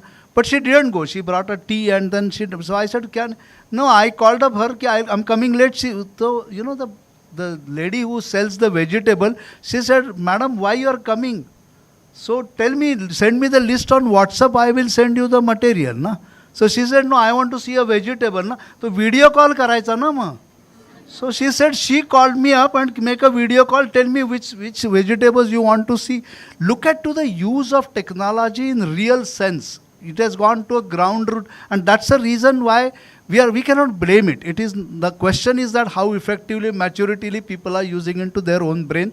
And I think our whole panel had a same agenda that there is nothing bad in technology. Technology is good. Games are good, everything is good. It is to be used by maturity, and counselors need to get their own exposure into these technologies as well, understand that to some extent, so that they can guide students or they can guide the people who are under counseling that how effectively they can use it. I think our challenge is to see that maturity need to be passed on. One is policing and control, and technology can protect, hygiene can be protected, we can always do that. There is nothing stops us to do it. Question is that when the degree of maturity doesn't come, then people will find out the ways and means to tamper with it. Okay, so I think with this again I wanted to, because Ninath is one major target for many of the people because he's a gamer. So I wanted to come back to Ninath that can he give a final word onto this, saying, why people should use games effectively in this situation? Why not? No. Why not? And then we will open a question answer. Absolutely. So, I think gaming is about interactivity, right? Absolutely. So would love to actually hear thoughts and questions and perceptions. I think a couple of conferences ago, we were in a similar situation with Responsible Netism, and we had a similar placards, right? And at the beginning of the panel discussion, I asked people, how many of you like games? And so how many of you like game? Can you have a placard quickly? Just let me see whether it is red or green. Brilliant. I think Nina did a good job. Okay. So I think that's a great discussion. I didn't have to. They already loved the games. Yeah, I know. How many of you feel that technology is not a friend, but it's a foe? So do you feel technology is friend? Can you have a placard? So let's see. How many people believe that technology is our friend? So good. I think we need not debate then. Because if everything is green, I don't know whom I am telling that technology is not good. Okay, so fair deal. So I think the point at this point of, because we are closing to a 45 minutes our deadline, so I sincerely appreciate your patience, because this is a subject where we want to discuss technology without talking about technology. Okay, so that was a little tough call, but our speakers did best of efforts to ensure that, we can? Okay, thank you. They are allowing us to take some few questions. We will be more than happy. So, any questions coming from audience? Otherwise, I have my few questions I have received, but I would appreciate if anybody can probably ask for a question.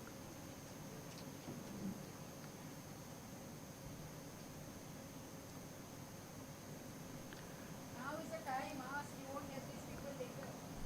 Yeah.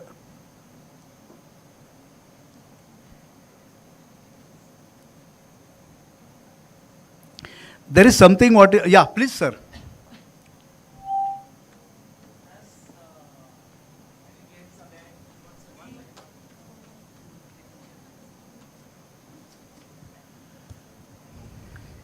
in this current segment. Currently, we are the ones, since we are not so much into gaming, that we are very much less aware about what kind of games are available. If you ask majority, they would struggle to name even 10. So, of course, we always look at them as they are addictive, whatever word he may use. I still choose the word addictive because yes, they are. No, I agree. Addiction is a real issue. But Rozi Roti ka sawal hai for enhanced engagement. Yes, agreed. So my question is, there are of course games, not that there are no games that help people to build up, their capacity building games are there, games that really help you. So are there any games that we can always advise to our students because they love gaming, right? What kind of game they can indulge in rather than some simple game just to kill the time? You want to answer? Was that first? to me? Yeah, Oh, you okay. can. Sir. Yeah. Okay. So, Other than all Reliance games. पूरा नहीं मैं सोच रहा हूँ इसके लिए पूरा एक अलग से सेशन रखना पड़ेगा कि what kind of games, but so there are games across age groups, across categories. Please sit. I mean I feel awkward. नहीं तो मैं खड़ा हो जाऊँगा. So depending, and this is a debate which Sonali and I have been having for a while, that why is PUBG good or bad, right? PUBG for the right age group is not that bad. Excessive usage of anything is bad. So games, just like working out, and you see people falling dead on treadmills, right? I mean, so is exercising bad? It's not. But there are games which teach the right age. If you have the right age group and the right games, and Rahul and I were talking during the lunch break. So you have math skill teaching games. You have socio-emotional skill teaching games. As you kind of go higher up the grade, you have multiplayer games which teach you team building, right? I mean, and even shooter games, games like Counter-Strike, where you have 4 people playing the game, but each one of them has a specific role to play. One guy is the sniper, one guy, so you can actually have task allocation. So every game has some sort of a positivity to it, and also you need to look at what is your target audience, and accordingly the game can be identified. There are games, millions of games out there. Every day, almost 4,000 games get uploaded on the App Store, right? And the App Store has been there since 2009, 2010. So just think about that. And depending on what age group, Dr. Mukul said about how in the US, augmented reality and virtual reality are used to treat phobias. Now that is a gamified way of kind of helping people overcome their fears, right? Virtual reality puts you in a completely different environment and makes you feel that you're in that environment. So there is a use case. For every use case, there is a game which can help player, but obviously anything in excess is not good. So it has to be controlled, it has to be age appropriate. It's like you won't give your car to your 10-year-old child to drive, right? Just like that, you can't give a game meant for 15, 18-year-olds to an 8-year-old kid. So yeah, I mean, there are So there are large number of games, board games are there, Sudoku kind of a thing, crosswords kind of a game. There are a lot of people do it interestingly. There are a lot of skills have been built, like project management, event management, planning kind of a thing, estimation, budget, whatever these kind of games are available. Only thing is that, sir, my humble request to you is that we need not play the entire game and become a master and level 1, 2, 3, 4, 5, but we should at least know the objectives of the game, purpose of the game, and we can guide the people that why don't you try this. This will probably keep you engaged and probably build your skills. But I have seen a lot of people developing their vocabulary by using this kind of, crossword kind of a games, which are in the games per se. Visual and then the word. Then those kind of flip card. Just to get you an info, there is something known as a BYKI, before you know it. So they have something like flashcards. So you can learn multiple languages. They teach you around 160 language in a simple way. You don't require grammar or something. So it's not that there are no games. Only thing is that our exposure is low. So naturally our recommendations are also not right. And that's the reason why people go to those standard games which are available to them easily and other people. But there are. Then group game is something which is new funda, which students even like more. Because group game, there are responsibilities and they have their own shouting, you did good, I did good. See, everything what they want to play is they want to play in a group. instead of playing individual. So we have seen those impacts are been happening. So you can get a list of that, but right now I think we won't be able to give you the list, but there are games available. Any other questions?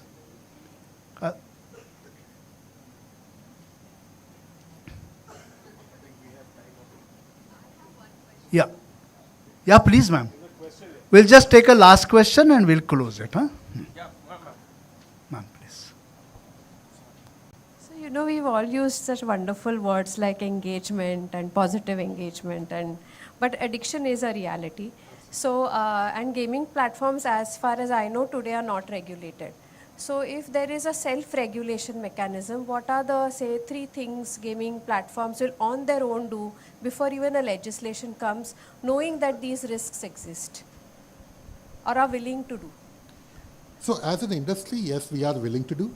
Recently, there was a regulation bill that the government passed. Correct. The challenge was, maybe the people who drafted the bill were also not completely aware, because they clubbed gambling games, like betting games, under the same as I would put a casual game like a Subway Surfer or a Candy Crush or an educational game, right? And that kind of mixes up the whole thing, and then there cannot be a regulation. When you say self-regulation, ma'am, you put it right. It has to come from within. If we control TV time of our kids, we should also be aware of what games they're playing and accordingly participate in that gaming session to understand, is this good or bad? And exactly, if you are... But that's from the parent side. I mean, from the gaming industry side, so when what are the self-regulations? Absolutely. So when we create a game, right, and Praful had asked that if we know of any rating body, so there's ESRB, there's PEGI. Likewise, they are creating a regulatory body for India, where we'll have age rating, right, age-appropriate rating. So today, technically, an 8-year-old kid should not be playing PUBG, because the rating on the App Store is 13+. And Apple has kept it very visible, or Google has kept it very visible, that this is only meant for 13+ people. But if an 8-year-old child downloads it, that cannot, the platform cannot be held liable, nor the publisher, right? It's a parent who has to monitor the app usage accordingly. So I just wanted to, I'm just concluding this, saying that Goa itself did one experiment with CC Finland. So there was a content which was there in the tab, games, and then they also have academic content. And the idea was, as much as you see academic content, that much time you can play the game, because they will allocating the time. So advantage was that content was there, but people were not viewing it. This increases it by at least 20 times that what they were observing earlier. This was a one experiment POC was done, and which was greatly successful. Okay, so thank you being there. Thank you.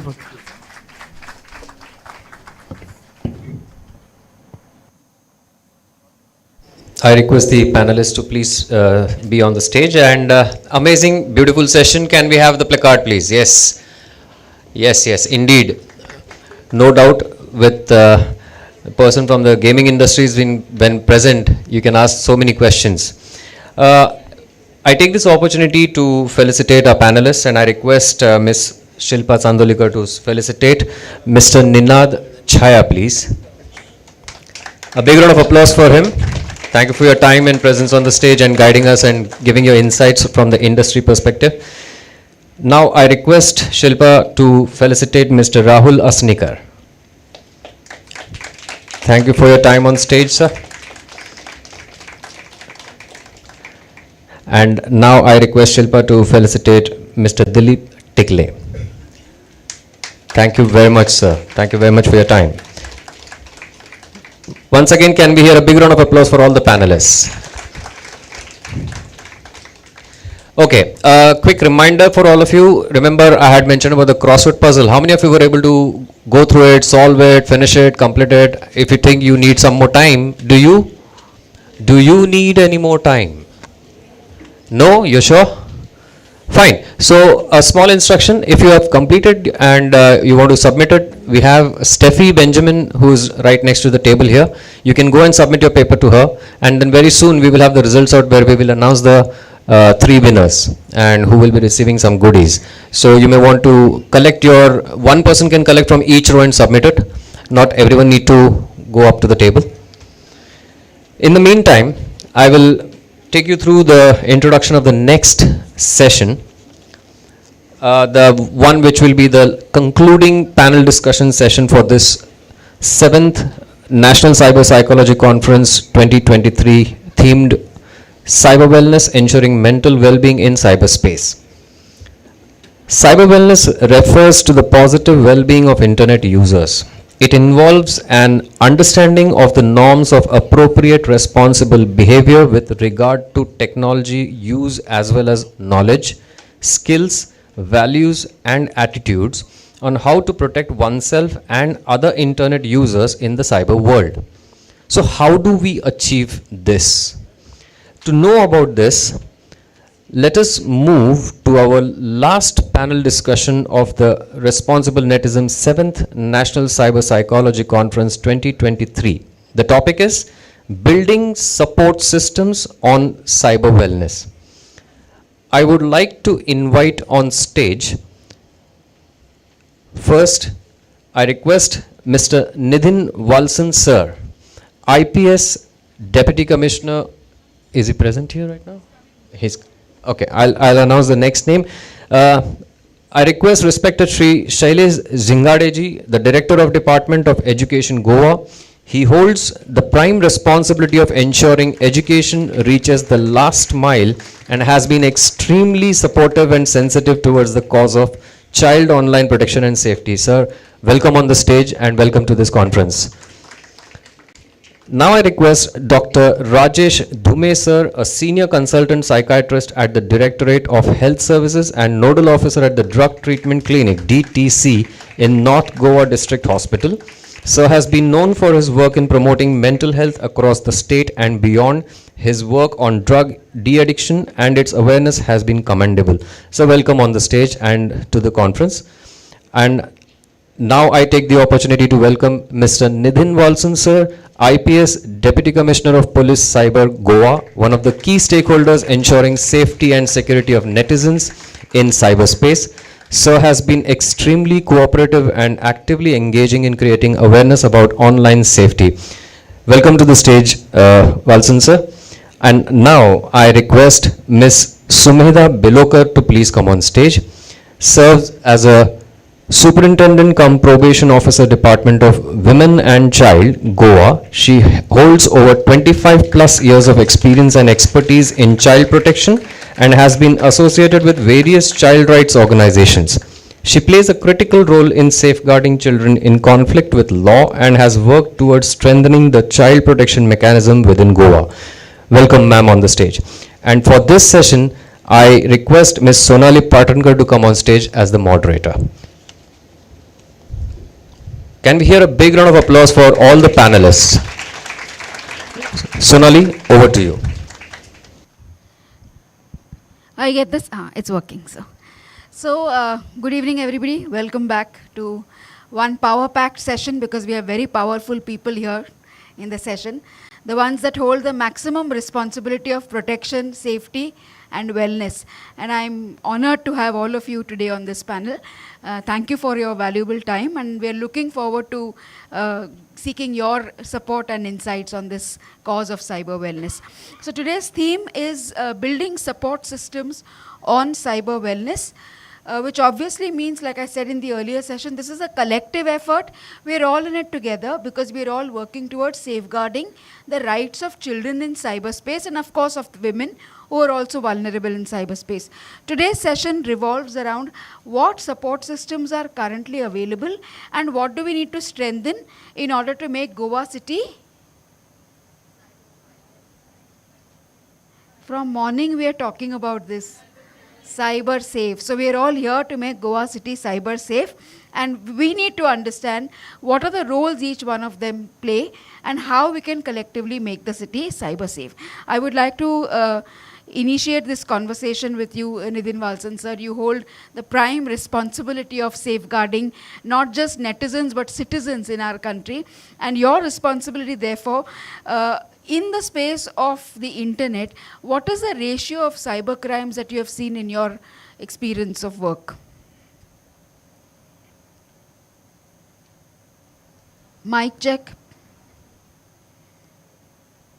Can we have another mic?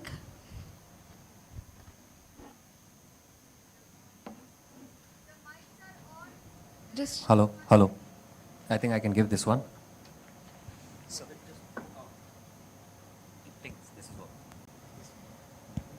Hello.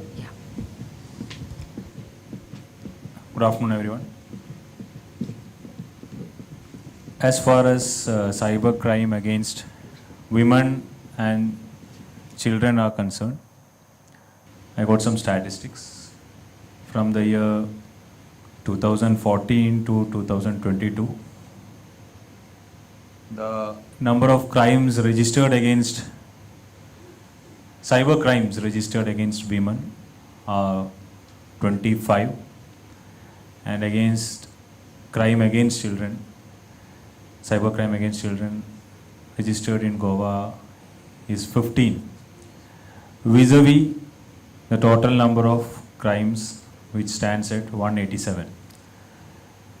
So the percentage, if we calculate, will be close to 21 to 22%. But if we go through the sections of the law, the majority of the crimes against women and children are registered under 67A(b) of the IT Act. So primarily the crime against women which are registered with the police department are using the net space to defame the victim. Might be the accused has got hold of some pictures or videos of the victims, or they have made some manipulation in the original pictures or videos of the victims and shared it over internet to create problem for the victims. This is primarily in the case of adult women and girls. As far as children are concerned, these are also the, other than that, Indian law prohibits child pornography, possession, spreading, or even watching child porn is a serious offense. So some of them are the cases which I have mentioned, include that as well.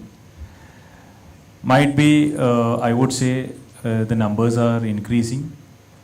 The numbers are increasing doesn't mean the crimes are increasing. In fact, I am of the opinion the crimes have been there always, but the victims of the crime were not actually courageous enough to come to the police. I am a believer of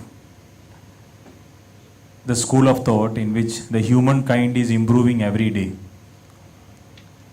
In fact, if you see 50, 60 years back, I would say the criminal pattern was worse than what we are seeing now. But at that time, there were no much stress on the rights.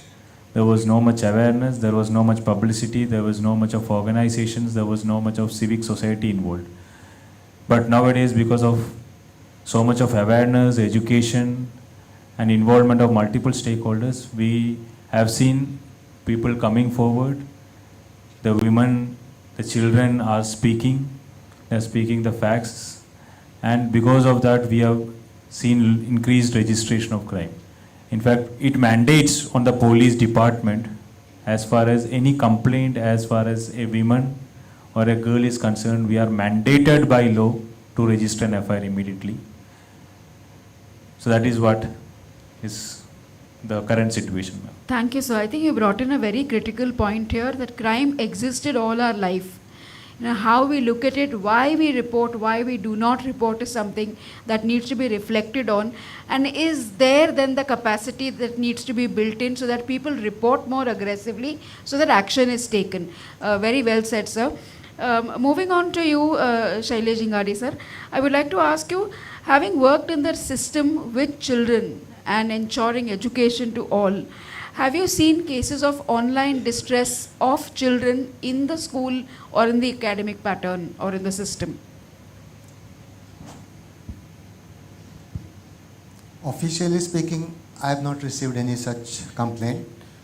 But looking around, yes, lots of things are happening. as if we interact with the students, there are cases of impersonation. There is hatred, rumors are spread. There are groups which are created to boycott a particular child. But the thing is, they are not reported because people don't realize the seriousness of these issues. These are petty things which, when build up, we are encouraging criminal attitude among the students. So if the birds are nipped at the early stage, it will definitely help. But as you all know, we come from a era when gadgets were not there. We had probably one radio and nobody was allowed to touch that. So we come from that era, and now every child gets mobile because they have that comfort saying that if this mobile is broken, the dad will get another one. So there is experimentation, and through experimentation, some of the things knowingly or unknowingly are generated. Thank you, sir. You brought in a very valid point of why the reporting doesn't happen, so maybe not aware of the consequences or the gravity of the situation, which may result in under-reporting or not reporting. But we all know all these are school counselors, and they've dealt with cases of children being in distress or facing some kind of distress. I think again the point Valsan sir reiterates that we need to engage with children and educate them about reporting and understanding consequences so that this encourages further reporting for action to be taken. Thank you, sir, for your thoughts. Sir, moving on to you. We've seen a lot of children engaging in crimes nowadays. They've not just been vulnerable to it, but they're also committing a lot of crimes. What is the thought process behind that, and what would your thoughts be on that?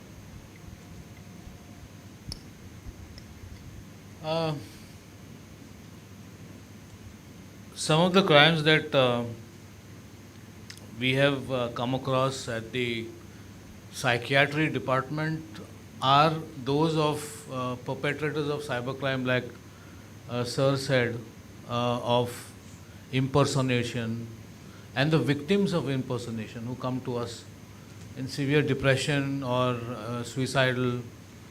That's what we have seen.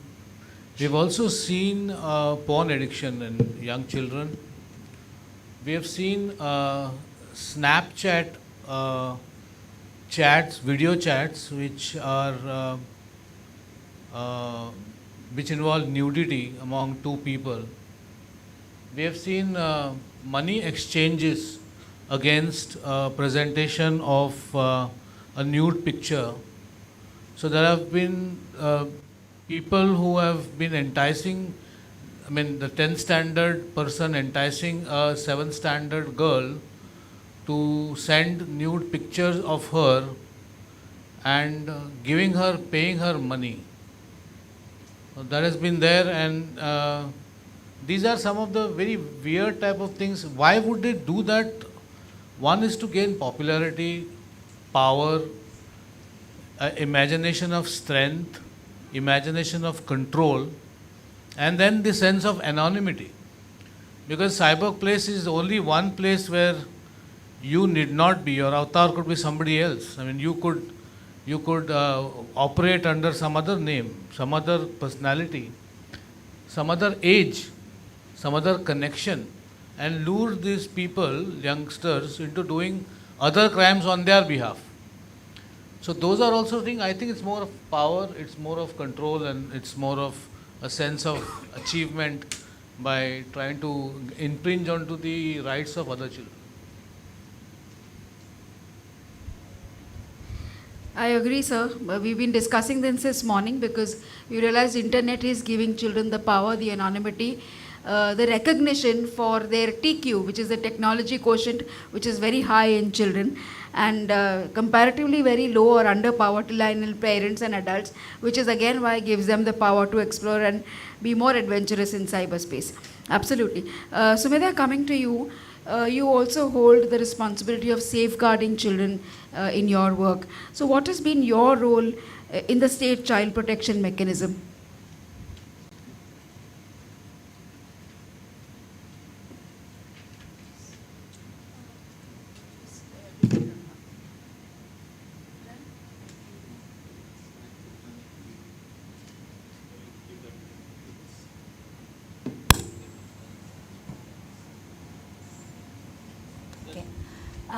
Presently, I am posted as Superintendent cum Probation Officer at Apnagar. In my present role, I do interact with children who are in conflict with law, in plain words, who have committed crime. And I interact with children who could probably be the victims of such crime, who are under the JJ Act described as children in need of care and protection, or maybe victims most of the time. So I have been there for a few years, and I have seen cases related to internet among children in conflict with law, mostly after 2019. Prior to that, we have maybe hardly must have been, I don't recollect, but mostly after 2019, and largely so after lockdown. So in my role, I interact with those children, and often get into the details of the situation, the family and things like that, to understand why the child is here in this situation, what can be done, or what help could be provided to the child, because the purpose of the act is largely reformative. I just want to add to this current question. A lot of people here probably may not know what happens to a minor when he or she commits a crime, and where does the child protection mechanism come in. If you can just quickly take us through that role. Okay. Basically, if a child is minor, that is below 18 years of age or up to 18 years of age, and commits a crime, the child goes through a legal process which is not as similar to adults. The child, the case is registered, the child will be produced before a juvenile justice board. Now it's a board, so there is one judge who is the principal magistrate, and there are two social workers to assist the judge. The idea being that to look at the child more from the point of view of correction and reformation rather than punishments and penalization. So along with the board, there are people to assist. There is a probation officer, which is the role which I perform, and we try to help the child. So first step is to understand the child's situation, the circumstances in which the crime has been done. Also, there are a lot of times that children are in crime because of their familial or social situation, peer group company pressure, or negative company, bad habits, substance abuse. So mostly these are the reasons why children are in crime, and this is a very vital stage, because if at that stage we are able to help a child, then we are also preventing a child into getting into criminality as an adult. And I think children would be more open to reformation than once they get habitual and become adult criminals. So that's the thing. So basically, that there is a juvenile justice board. The board also uses assistance of various NGOs, of various institutions to help the child, whether it is counseling services, vocational training, or moving the child away from the family situation. Then you place the child in an institution. So different ways are used. Sometimes just talking to the family helps. Sometimes just making the child aware of his situation and the consequences of his behavior can also help. So it really depends from case to case. Thank you, thank you. Valsan sir, I would want to ask you about what are the current challenges that you've been facing with people coming to report cybercrime cases to you?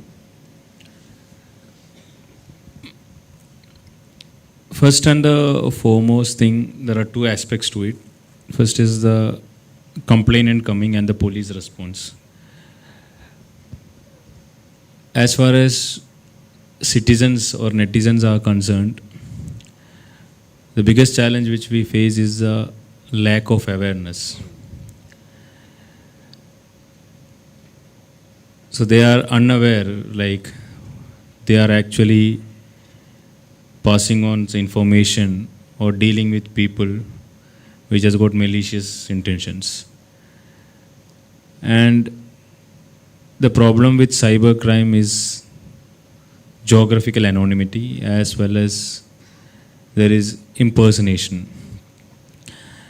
So, and when we go dig deeper, we understand it is intercontinental or international as well. Another aspect which I think which is difficult is the police response to the citizens as well. So it's a technological thing. We need an upgradation. So we have to sensitize more of our police officers, which we are doing. But I think every system needs some time to get accustomed to what's happening around. The problem as far as cyber well-being is concerned, so cyber well-being is, I would say, it's a bigger concept, and cybercrime is one of the small aspects of cyberspace, and it is an offshoot of cybercrime. Cybercrime ki offshoot may be a cyber well-being. But all the cyber activities cannot be designated as crime. And some of the activities which destroy the cyber well-being will not be classified as crime. So as far as police department or cyber crime department is concerned, we are dealing with cases of impersonation and conning of money by this cyberspace. So once this happens to the individual, we find them under distress. For example, I have recently seen two cases which I could tell. One case was a lady who got retired from an insurance company, I think LIC or somewhere. She was actually brainwashed by a person in Telegram app, and she was asked to deposit some money in Bitcoin, and she was assured a return of I think 40-50%. And she did not only invested her money, she got all her friends to invest in that scheme as well. So that went into almost 1.2 to 1.3 crore rupees. So the money is now vanished. The person in the Telegram is also vanished. So now that friends have all become enemies. So they are all asking that lady, like, where is our money? You said 50%, at least give back the money. So now she is under severe problem. She is asking, calling us like, what are we supposed to do? So this is an international crime. Like Telegram is an app which is not as positively responding as other apps. It has got the server is not placed in our country. The authorities don't respond properly. It takes a lot of time. Even when they give the details, they don't give much of the details. They have got their own privacy issues. Second was a father. So this is a very sad story. I feel very bad about speaking that also. His daughter was having a kidney problem, and I think both of her kidneys were damaged, and he was desperately looking for a kidney transplant. And he came in contact over Facebook. I don't exactly remember, Facebook or Insta. And that the other Insta account was actually using a nun's picture and portraying herself to be from some missionary or some missionary organization. And they said they are working in this medical field exclusively on kidney transplant and all. And they told they will replace the kidney, they will do all the procedures, and for that it will go in crores and all. They will do all the expenditure. So the father, out of that desperation, he fell into the words of this criminal, which he understood later. At that time, this nun, and he agreed with all the terms. At last moment, he told that nun, or the criminal told, to process, you need to pay 22 lakhs.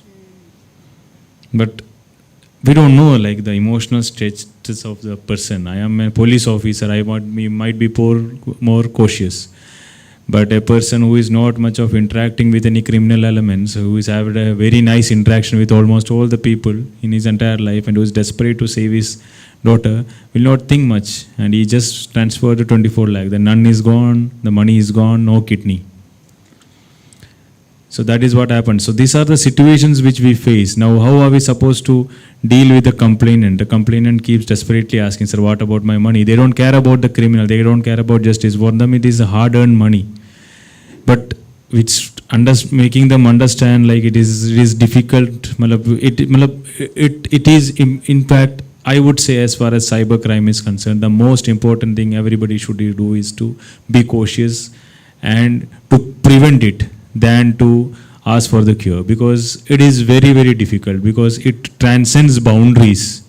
It transcends IP. It's like it's not real. Everything is over packets and data which can vanish, which tracing is very difficult. So once it happens, the victims are in distress. Then I don't know, like the system is not even ripe enough to deal with that. Actually it's a coming up. It's a field which is coming up and fast changing as well. Yes. So we need to still ponder upon how to deal with this, I think. Yes, I totally agree with you on building capacities of everybody, be it the law enforcement, be it people, but capacities certainly need to be built in. For us as internet users, I think the one mantra that we keep talking about is whatever you see on the internet which is too good to be true.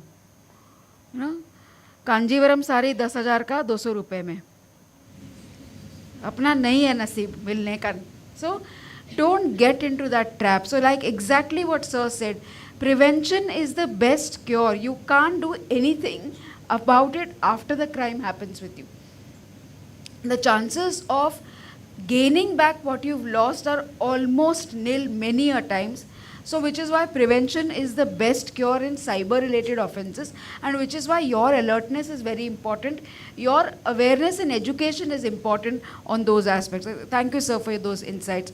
Sir, I'd like to come to you to ask you, in safeguarding children's internet rights, what do you think we should be doing together to educate children within the school system in Goa? See, we have been trying so many things. We were the first state to provide tabs to the students. Yes. We realized that it was more of a menace. So lots of reports were received, and then the government decided to stop that scheme. So tabs we are not giving now. Then we had a unique scheme of providing laptops to the students. There also there were lots of issues. Better not to name all those issues. So we have stopped that scheme as well. And now what we have decided is to give machines to the schools so that the students will work under the supervision of the teachers and all others with technical support. Now our situation is very tricky, because there was a stage when we had prohibited the use of mobiles in the classroom. Yes. Then during the pandemic, it was reverse.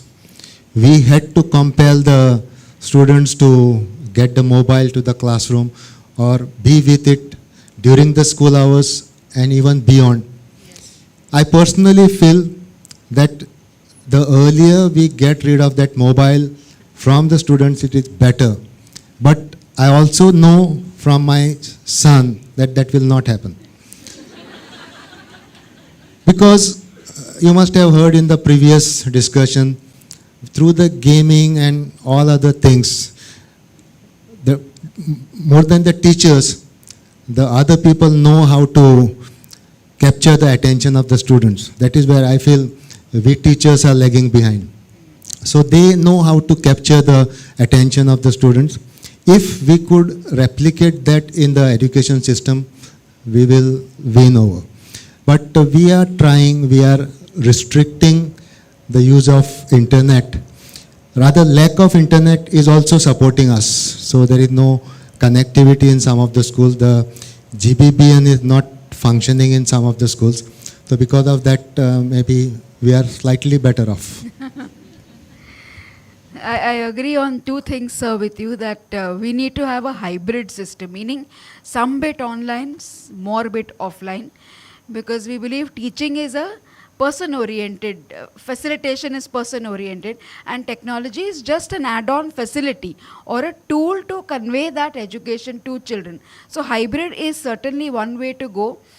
On the other hand, we also feel banning is not going to help, because banning will then lead to them channelizing their energies towards another source which will never be tracked, traced, and we will still be at loss of it.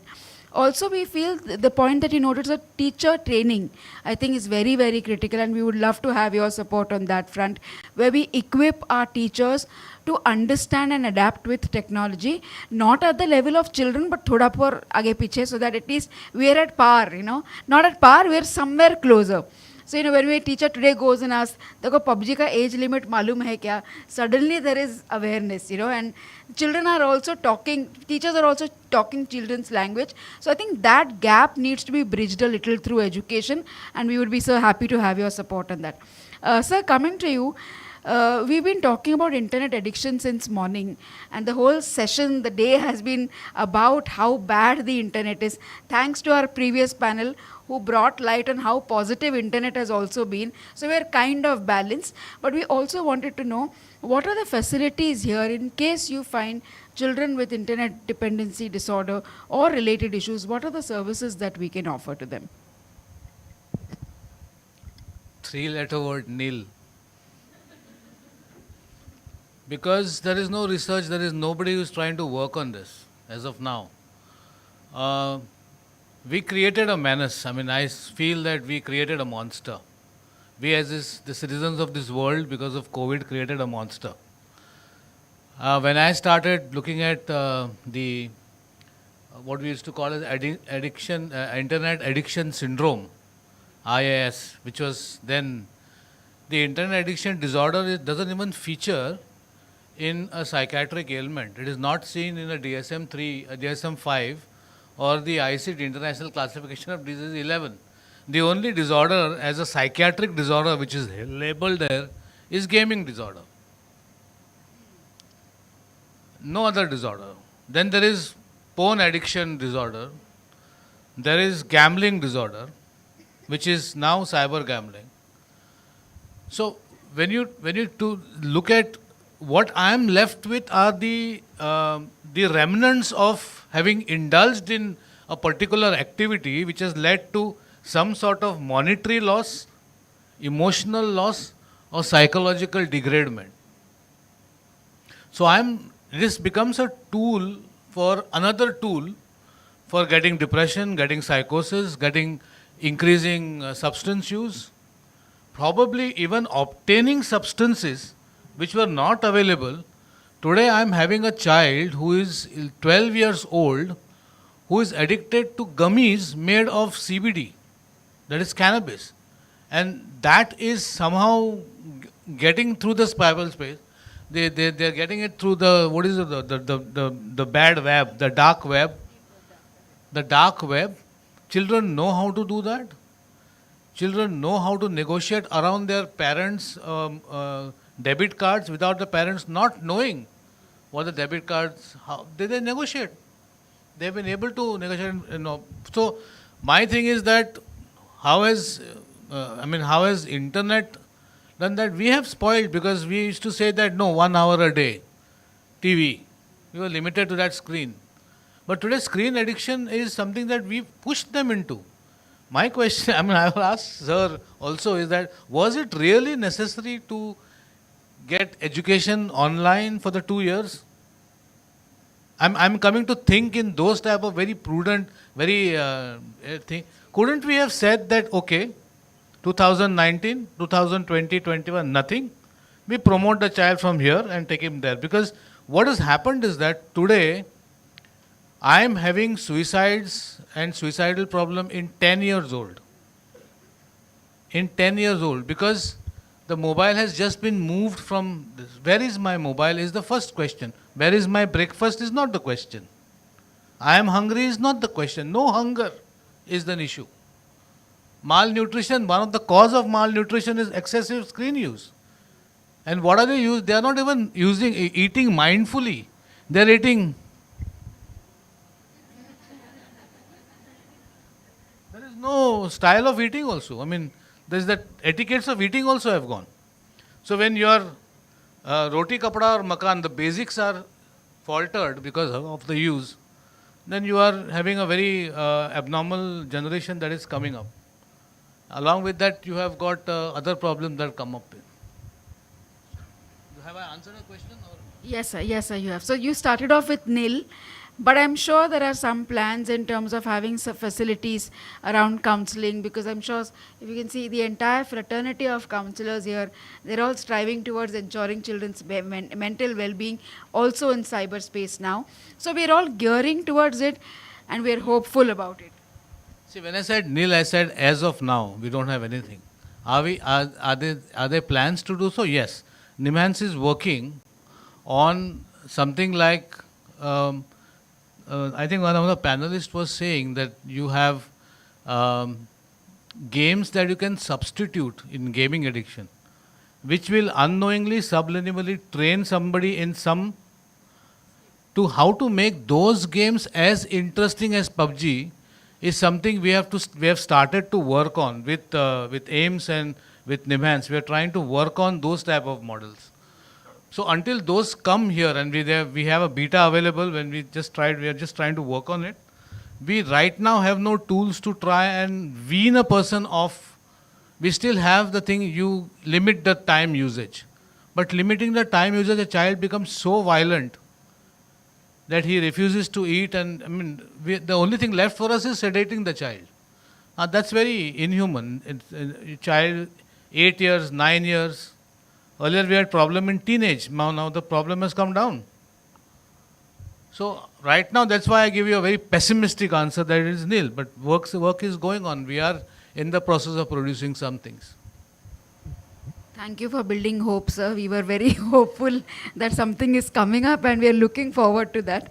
Sumata, I want to come to you to ask you, why do you think children already in need of care and protection, or probably in conflict with law, engage in crime further? Is there a tendency that you've seen that they keep on engaging in crimes now in cyber crimes as well? Any thoughts on that?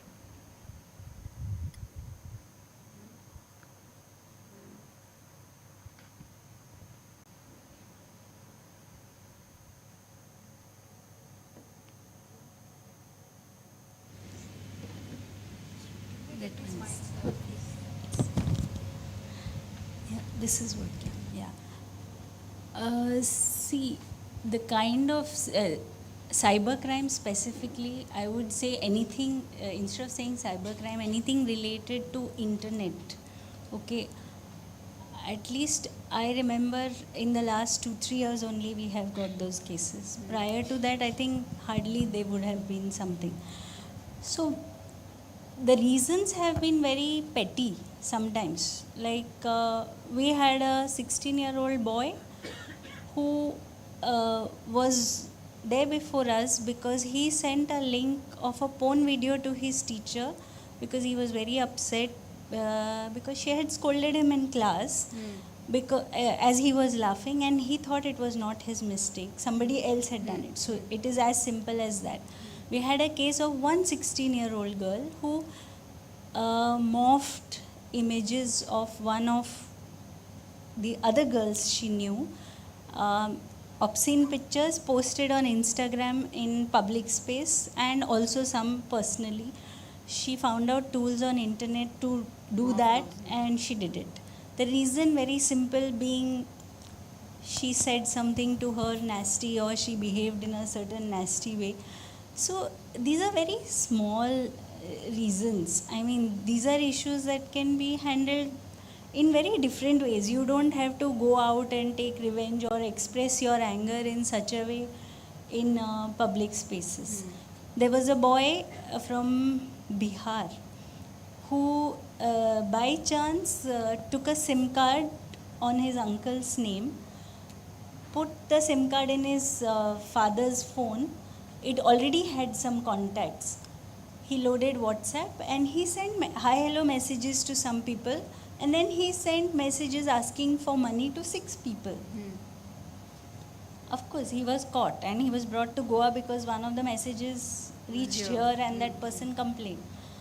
And what he wanted the money for was to redeem points on Free Fire and to buy merchandise that was available, which he could not afford. Father was very poor and had a huge family. So I think these are very, very simple things. And if they are not addressed, I mean, in a way, all these children, when they were before the board, they were explained what kind of risk, what kind of behavior, consequences are there. So they are all doing well now. But the thing is, I think that timely nipping, reporting, getting them before the authorities, letting them understand that there are consequences for their behavior, those are very key. Because if they had got away with this, probably they would have been encouraged to try it out on some other occasion. So I think that, like in 3 or 4 cases that we have seen, it is helped because the children are now doing well without any issues. But what has happened is due to the access to internet,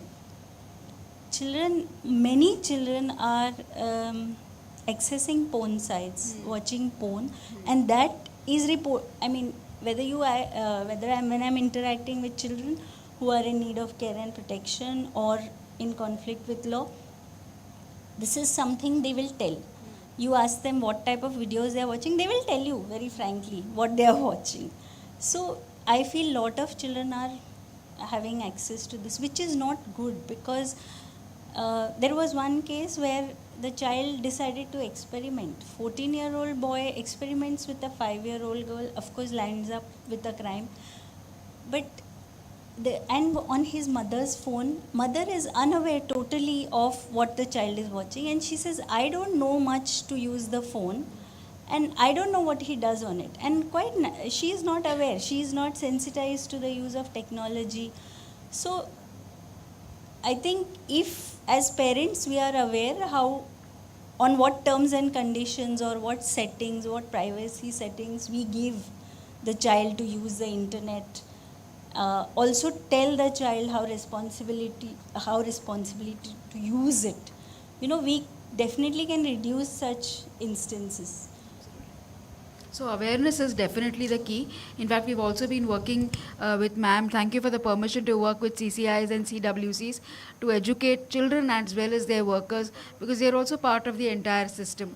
I'm trying to wrap this session, and I want all your 1 or 2 takeaways on. Sir, I'll start with you. What are your thoughts on cyber wellness from the law enforcement perspective to make Goa cyber safe?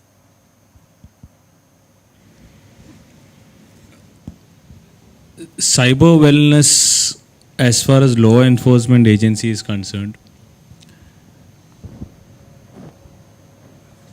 I think we can be only acting as a first responder. The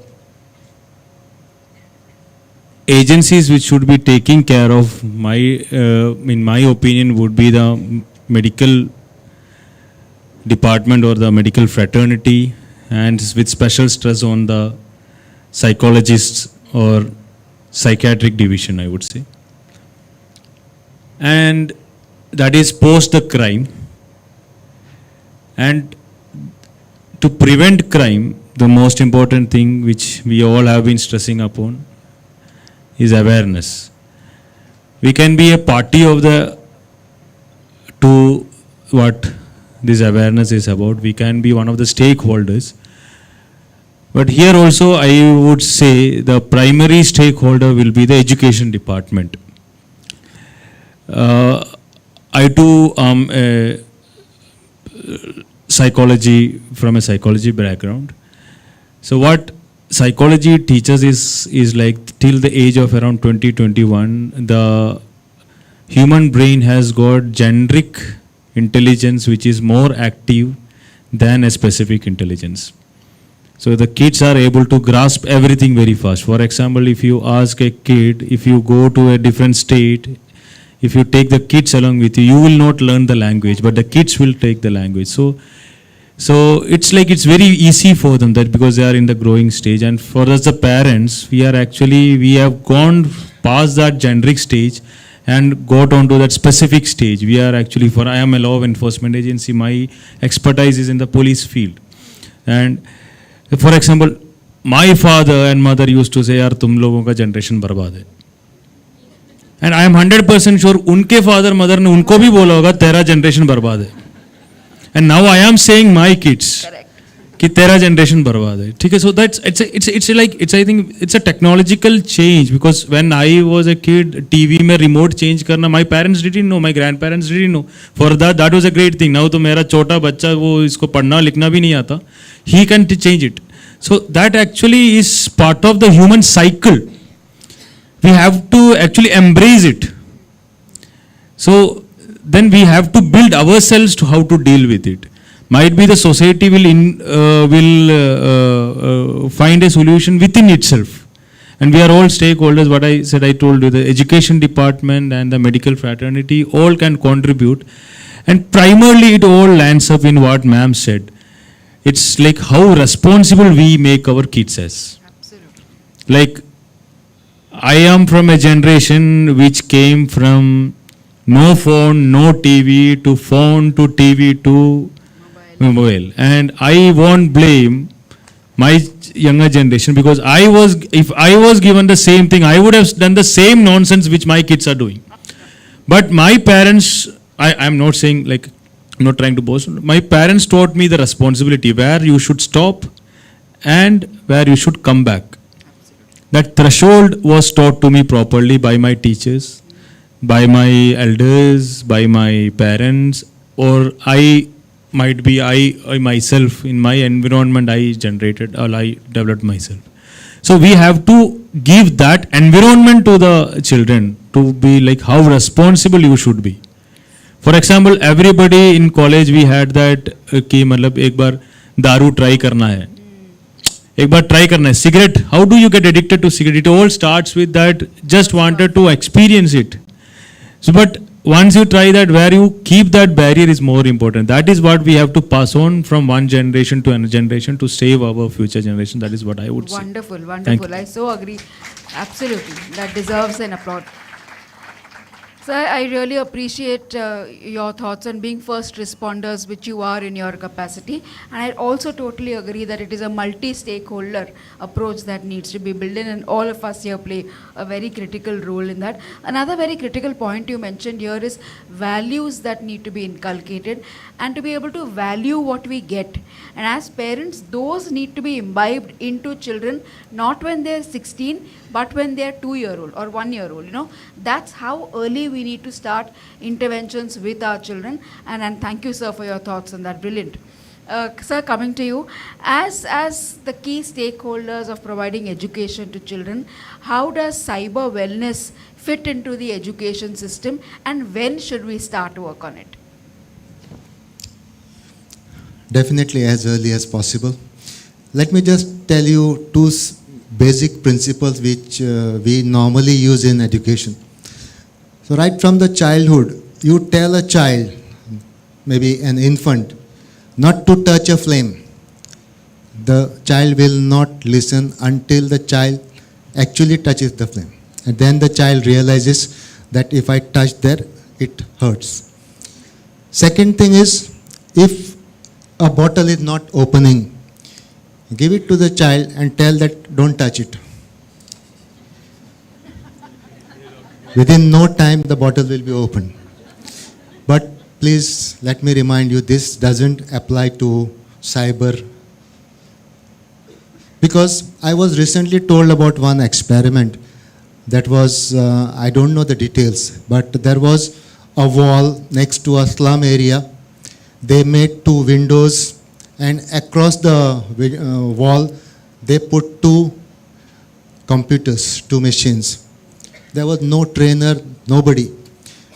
The kids from the slum area who were uneducated, they ventured across the wall and they learned to use the computer to such an extent that they could even do programming. So the point I'm trying to drive is the students are far ahead than our teachers. So that is the first thing that we have to accept. Then, as Valsan sir has put it, the teachers should be responsible. I will go one step beyond. The parent should be aware of the situation as well. The parent should make sure that the child is given a time slot if possible, maybe X hours per day. They should browse the net together so that they can also learn and they know what is happening in the world. And yes, at the earliest, plus they can have their parental control if they know how to operate it. And the teachers are there, but as you have rightly pointed out, earlier we teach them about cyber security, better it is. Thank you. Thank you, sir. Thank you, sir. So I think sir brought in a very valid point of acceptance. Are we willing to accept that our children know more technology than us? We need to question ourselves. The parental community is struggling in that space. So acceptance, and only from acceptance will you then move on to adaptation, and that shift is critical. The role of teachers and parents, sir, brought out is very critical. But I also feel, sir, the role of teachers and parents in the school system is also very critical. And when people talk to parents, generally they don't listen. But when it comes through the school, then it is taken very seriously. So we look at them as very critical stakeholders in the education system. And I think that's where the hygiene, cyber hygiene can be built into parents very early. Thank you, sir, for your valuable thoughts. Coming to you, Sumedha, from the child protection mechanism, where do you see cyber wellness heading towards? And we have 5 more minutes to close the session. Sorry, it's always been with your mic. I don't know why, but...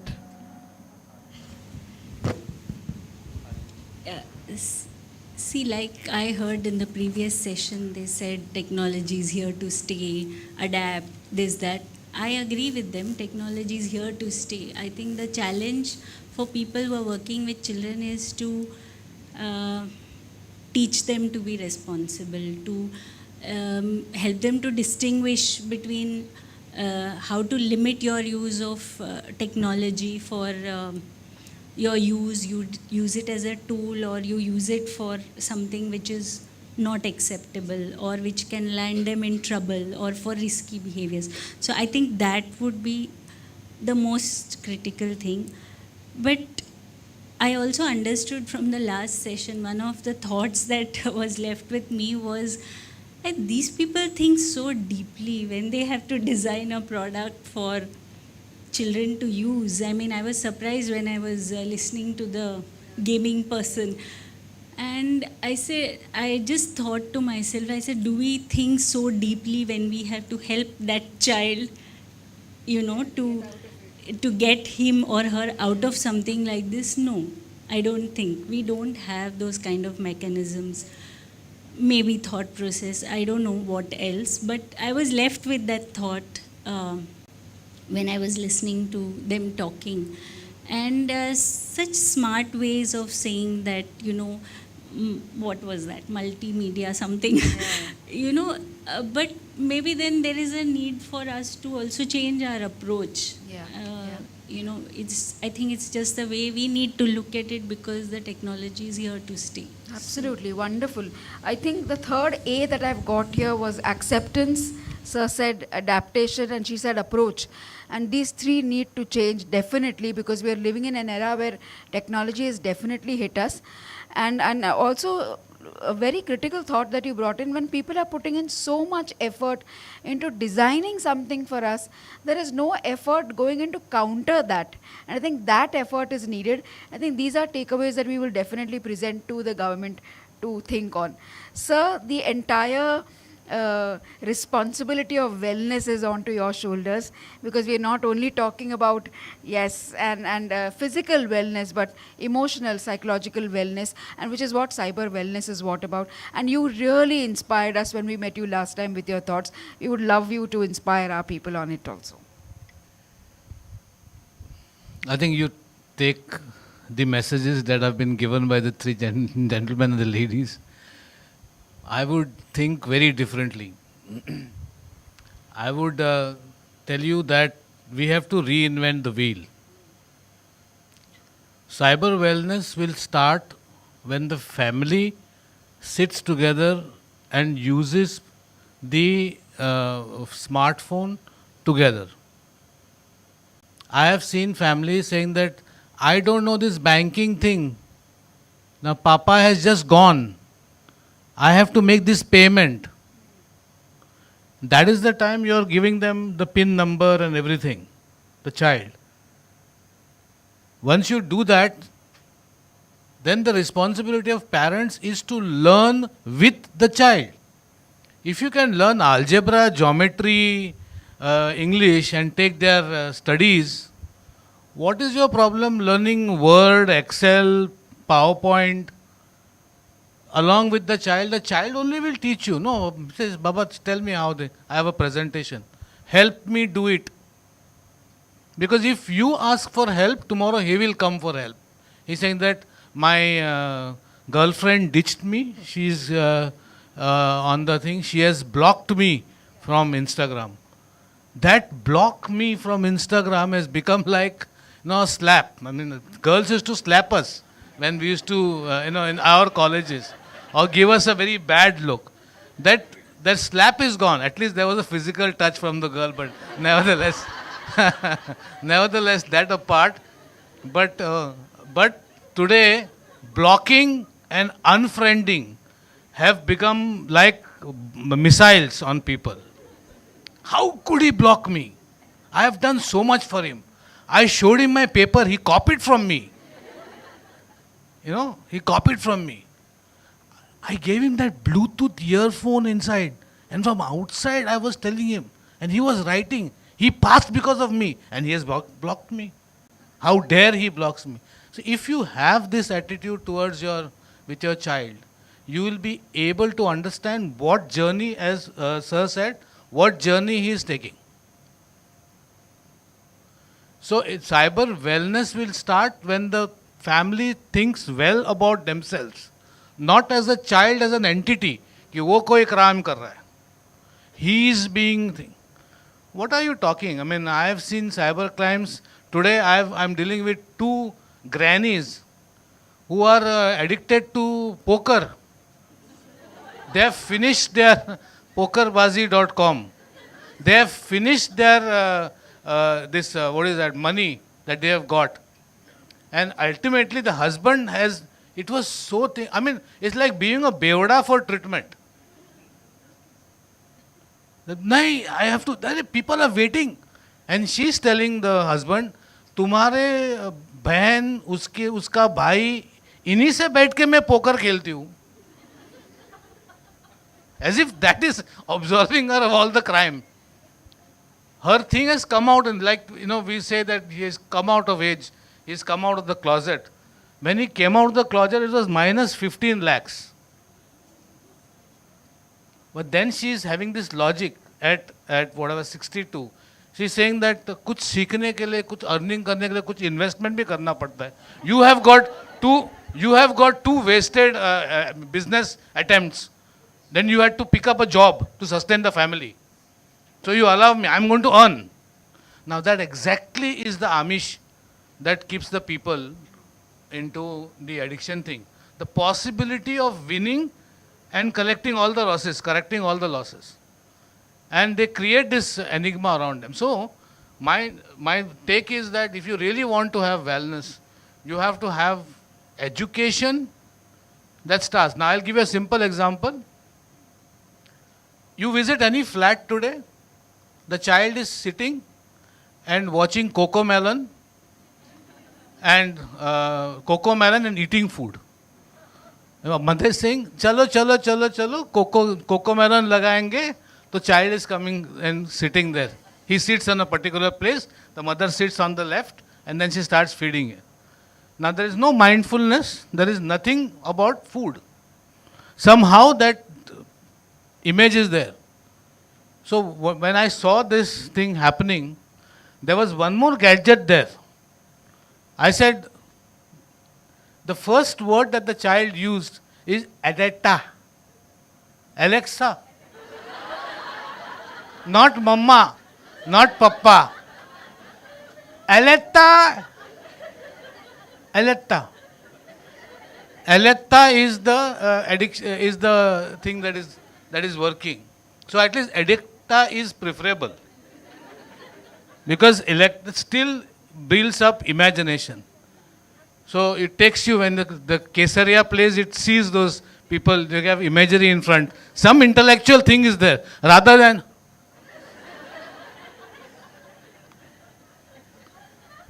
So we are there, it starts there. I mean, did we ever sit in front of a TV and eat food? We were talking about how our day was. We were advised on the dining table. We asked our questions on the dining table. But no, there is no dining table. There is a living room now. Everybody eats in the living room. The dining table is there full of other things. Maybe a laptop.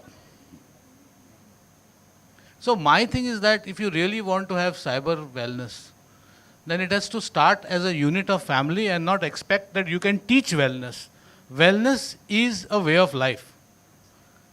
And if wellness is a way of life, then those sanskar have to come through the parenting part.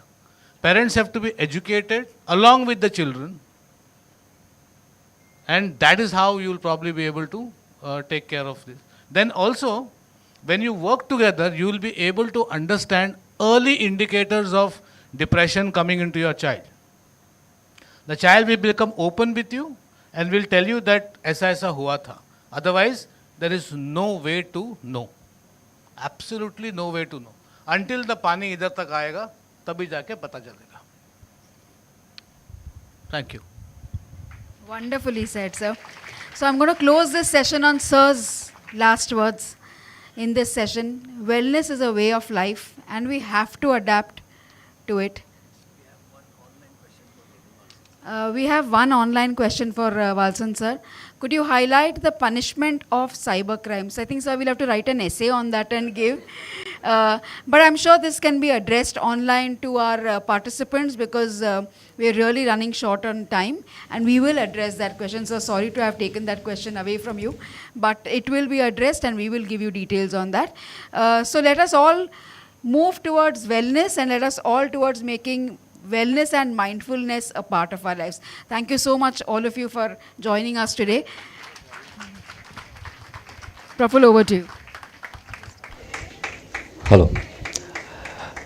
A brilliant session with all the powerful people of the state here, and well, I don't have to say anything. That itself indicates how they have not only enjoyed but learned out of it. So awesome one. And now I take this opportunity to ask Sonali to felicitate our panelists. May I request her to first felicitate Mr. Nidhin Valsan sir. May I have a big round of applause for him. Thank you so much, sir, for being here and sharing your insights. Next, I request Sonali to felicitate Sri Shailesh Jingade sir. Thank you very much, sir, for being here. I now ask her to felicitate Dr. Rajesh Dhume.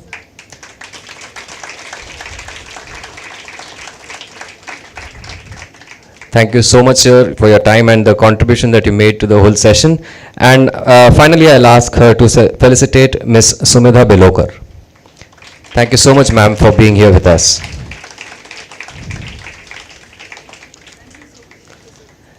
Thank you so much, everyone, for your time.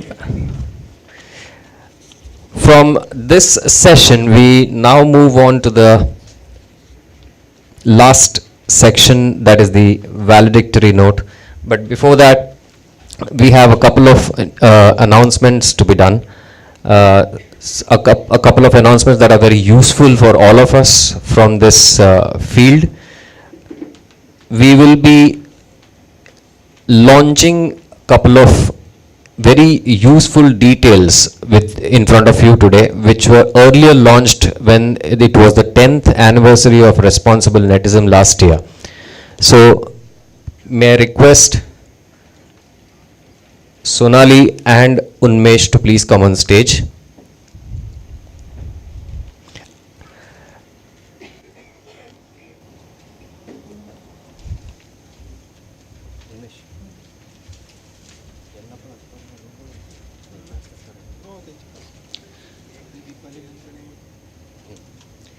I request our eminent guest for this session to come on stage, and may I take the honor of inviting Miss Deepali Naik, Director, Women and Child Development, Panji, to please come on stage for the valedictory note. Can we have a big round of applause for Deepali ma'am?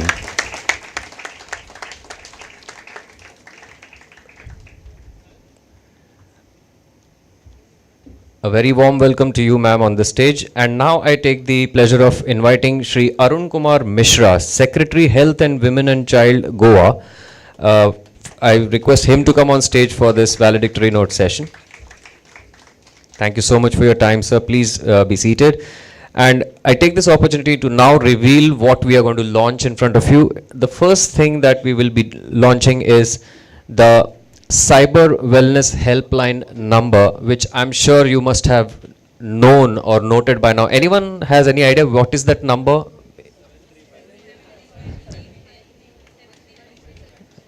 I only heard 7353 twice. बीच में कुछ है क्या? 10. Yes, absolutely. Can we have a big round of applause for ourselves? You guys are amazing. Super. So let us, we take this opportunity to launch the Cyber Wellness Helpline number 7353107353 in Goa, which was earlier launched by Responsible Netism on its 10th anniversary. Beautiful. Awesome.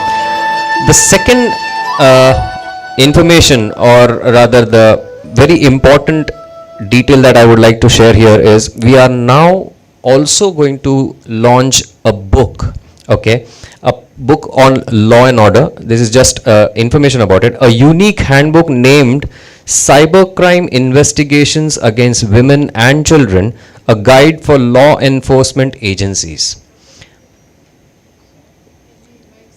Oh yes, may I invite Nitin Walson sir to be on stage once again. It would be a pleasure. Can we have a big round of applause once again for Walson sir? Thank you. So, going ahead with this, it was launched on the 10th anniversary of Responsible Netism. We take this opportunity to publish the book now in Goa today. This book is the result of tremendous effort in the form of compilation by Advocate Dhrumi Gada under the guidance of Advocate Vaishali Bhagwat and Shri Brijesh Singh, Additional Director General, Maharashtra Police. A very, very useful book that you all should use in your, the field that you are working in. Extremely handy and important details to be known about the law and order for this particular field. Thank you so much to all our panelists.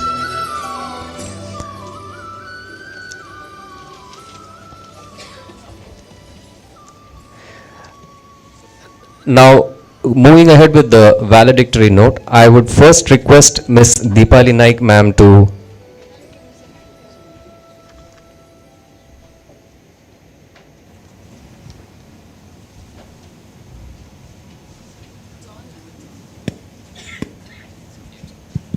Hello. Hello. Good evening, respected Secretary WCD Arun Kumar Sarji, our cybercrime LPG inspector, other dignitaries of Cyber Wellness Center, and all the councillors and other our colleagues from Education Department and Dr. This evening when I came here, I was overwhelmed with the presence of all the councillors whom we have mostly met, and I know many of you are doing wonderful work. And when I was listening to the earlier session, I would like to add one more thing there, that when we were going through this pandemic crisis, and when self-help group was, our self-help group were preparing their things and how we will be reaching to the customers, and they were at home and they didn't have means of money, We had given them training, hands-on training, we had given them material, but they were not able to this. That time we prepared a digital bylaw platform for them, which has helped us a lot. That's why I'm saying when we say with, connectivity, netism is not good, but I feel personally myself that time it has played a wonders. And also with training to our self-help group ladies, how to use their Android mobile gadget, how to go online, post their products, click the photo and post their products, and out of that they have learned lot of things. Some of them have learned network banking, which is very important, and out of that they have also derived benefit of seeing what their child is doing. Now a lady from our group can just check the what her or his child is doing when they are doing something on laptop or a mobile. So that has also helped. So what plus point for that, and strongly recommend that we should not see the negative points more stressfully. Then these can be corrective measures can be taken, it can be controlled, it can be supervised, but we cannot stop children from using that, because that has become one of the means of knowledge and also advancements in the coming years. So I really thank our sir, Unmesh sir. One day they came to my office and they gave me so nice presentation, wherein we are also, you will think that women and child is handling only 0 to 6 years children, kids, and why they require cyber this, that. But when we came to know that our Anganwadis are going to become e-Anganwadis, wherein we have already started, 125 Anganwadis have been already done e-Anganwadis with pads and these also screens, they are learning also.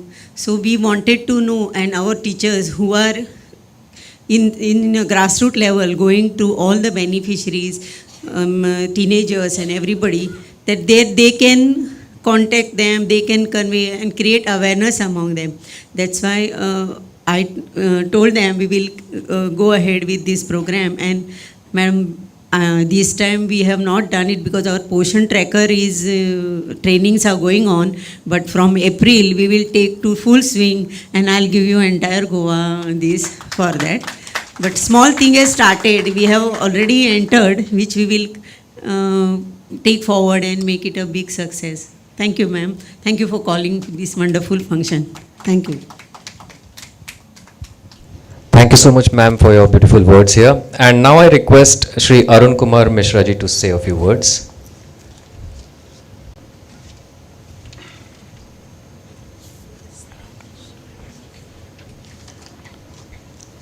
My dear friends, Rajesh Dhumne ji, Nitin Walsan साहब, Shailesh Singh Dadi साहब, Sumedha ji, Sonali ji, and my friend colleague Dipali ji.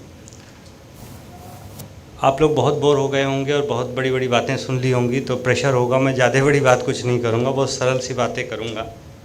और वैसे भी वैलिडेक्टरी का मतलब होता है आशीर्वाद देना, तो आशीर्वाद में कंबाइन करके जो मैं फील करता हूँ साइबर बुलिंग, साइबर क्राइम को, अभी जैसे डॉक्टर साहब ने कहा ना, ब्लॉक कर देना, दैट इज़ स्लैपिंग।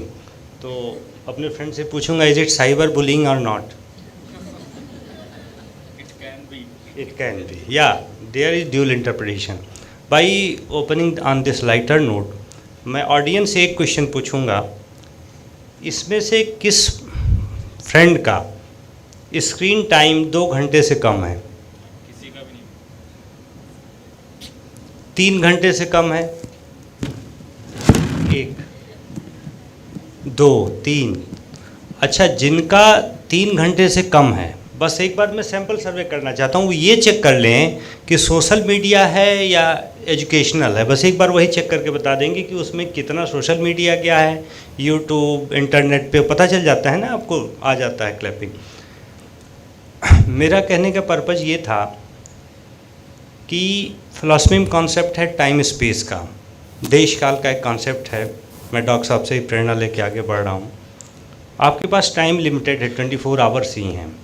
हम लोग भी बच्चे थे, हम भी पूरी खुराफात करते थे, हमारे पिताजी लोग भी करते रहे होंगे। वालसन ने बड़ा अच्छा बोला विमल मित्र जी की एक कहानी उपन्यास है पति पत्नी संवाद, रिटन इन 1920, मतलब बंगाल रिनेसा जब हुआ था उस दरमियान लिखा था उन्होंने, आप बुक कभी पढ़िएगा। तो उन्होंने बड़ी अच्छी लाइन लिखी जो फलसन साहब ने कोट की, तो मैं फिर इतना अच्छा है कि मैं अपने को रोक नहीं पा रहा, ये मस्ट कोट, कि मेरे फादर ने कहा बेटा सावधान रहो ज़माना बड़ा ख़राब आ रहा है।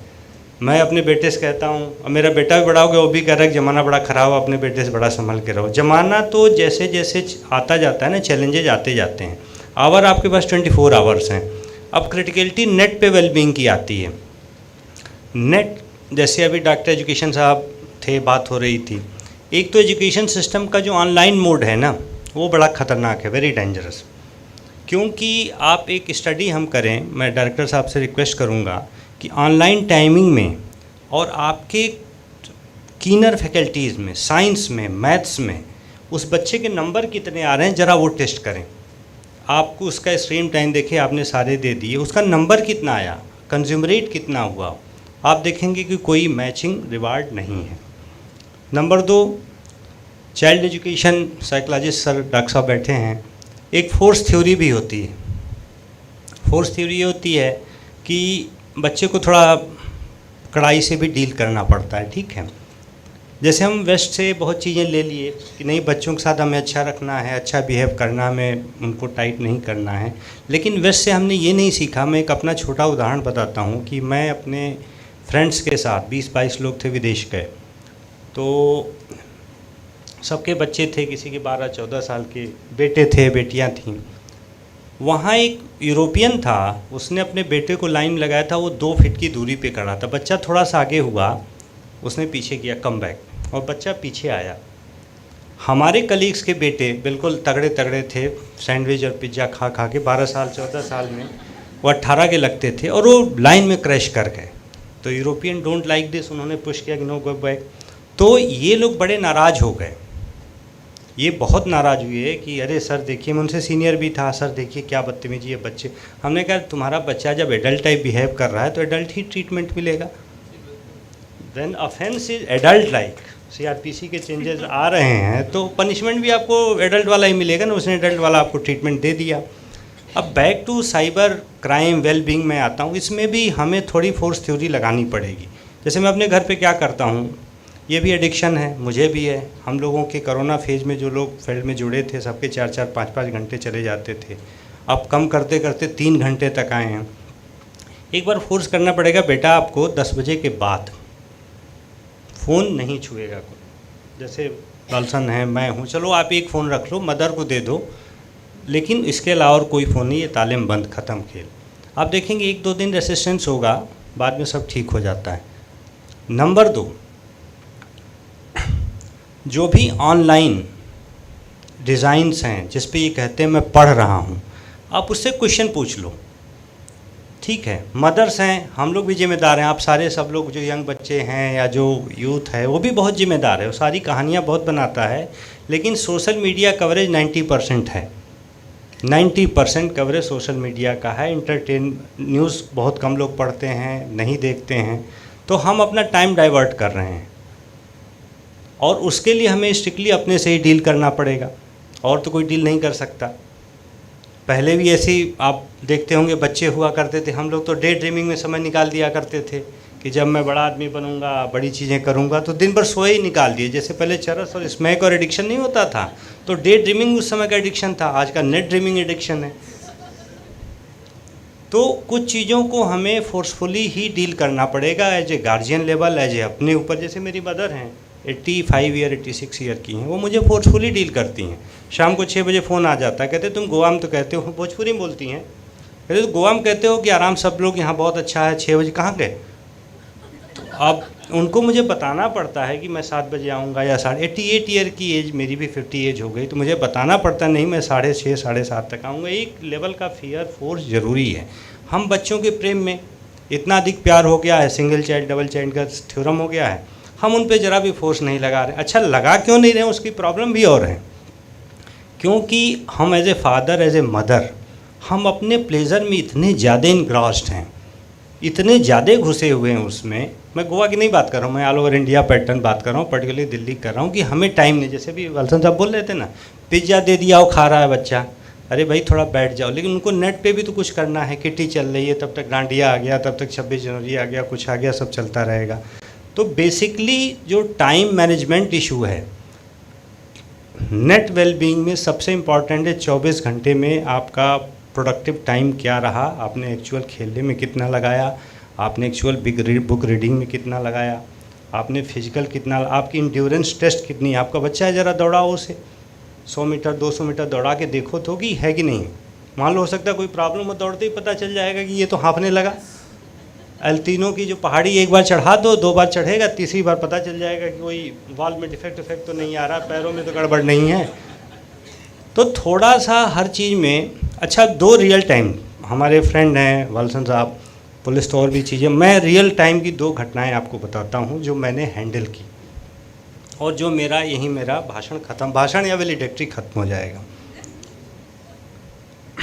पहले बच्चे को और उसके पहले अपने को, आप सब लोगों, कोई बड़ा नहीं होता, जब तक जीवन है सब बच्चे ही हैं, एवरीबॉडी चाइल्ड। अपने को बताना पड़ेगा कि प्योर क्राइम छोड़कर, मर्डर, असॉल्ट, रेप, चोरी, डकैती, इनको छोड़ के जो हीनियस, कोई क्राइम नहीं है। आपसे कोई गलती हो गई ना तो एक्सेप्ट कर लो, जो भी आपका गार्जियन मेंटर है उसे बताओ, तुरंत बताओ कि ये मुझसे गलती हो गई। प्रधानमंत्री मोदी जी ने एक बात कही थी, बड़ी अच्छी बात कही थी, बड़ी साइकोलॉजिकल बातें वो करते हैं।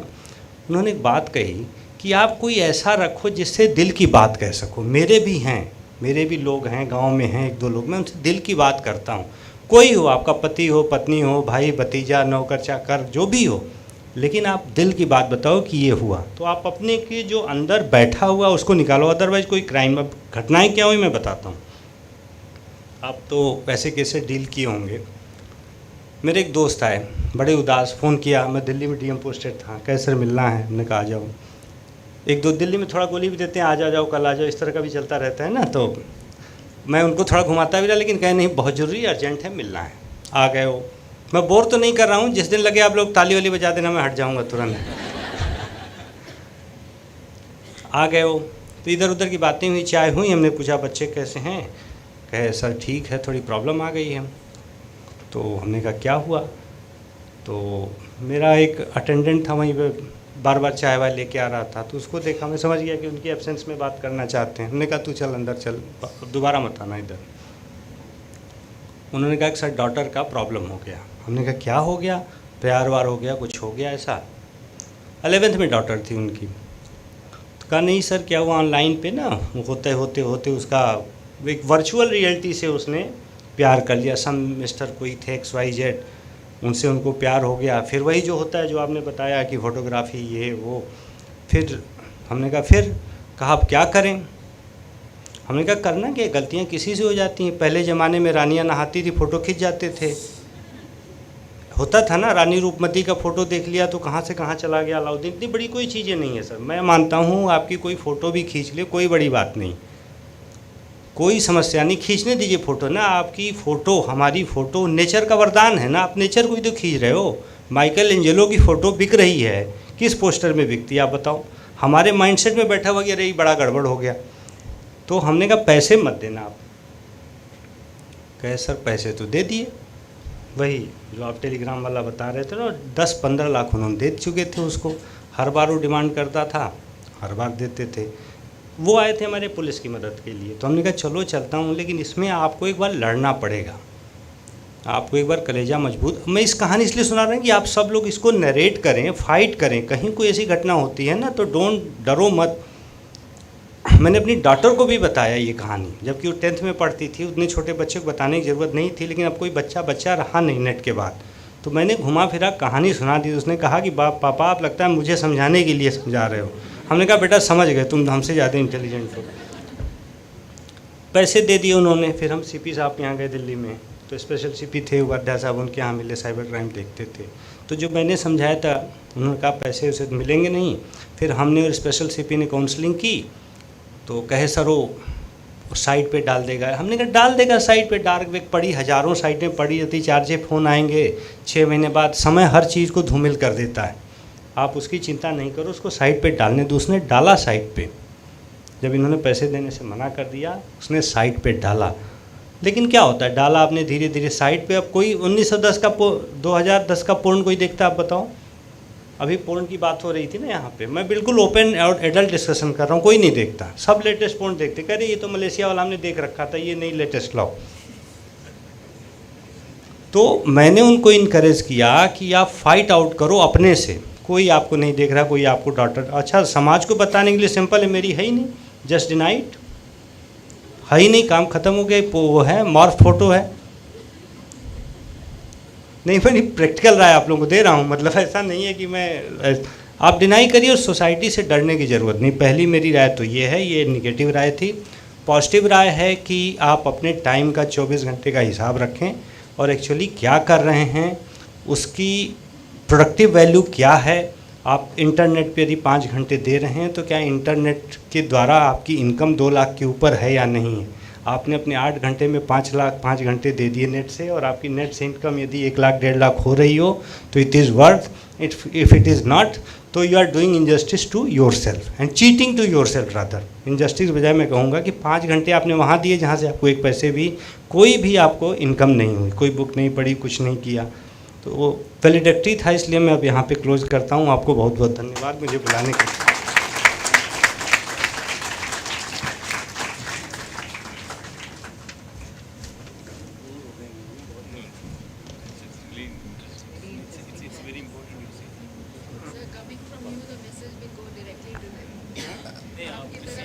I would like to thank Arun Kumar Mishra sir for such a unique valedictory, and I really I would want to confess that I have done so many conferences with responsible netism, but this is the first time I actually enjoyed a valedictory and also learned out of it. That's a very different way of putting across some information, very useful one.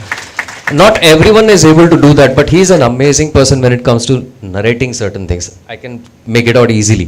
So thank you so much once again, sir. Now we take this opportunity to felicitate both our guests on the stage whom we invited for the valedictory. I would like to first ask Unmesh Joshi to felicitate Shri Arun Kumar Mishra ji. Can we have a big round of applause here?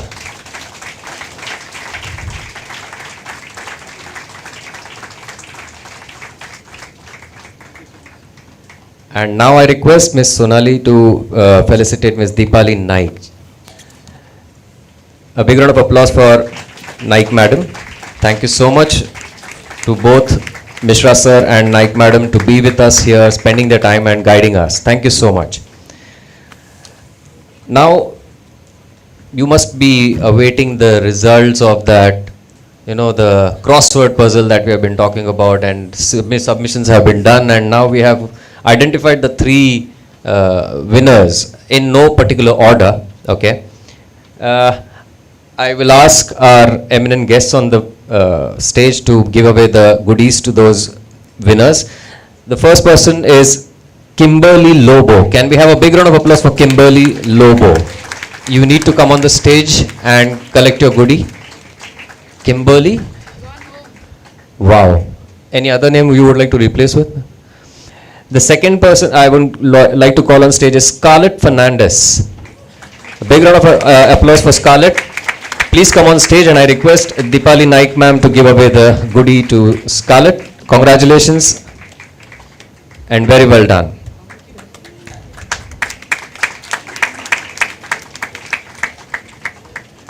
The next winner is Remy D'Souza. Remy D'Souza, are you here? Oh, yes, she is. So, I would request Arun Kumar Mishra sir to give away the goodies to Remy D'Souza. Congratulations, Remy.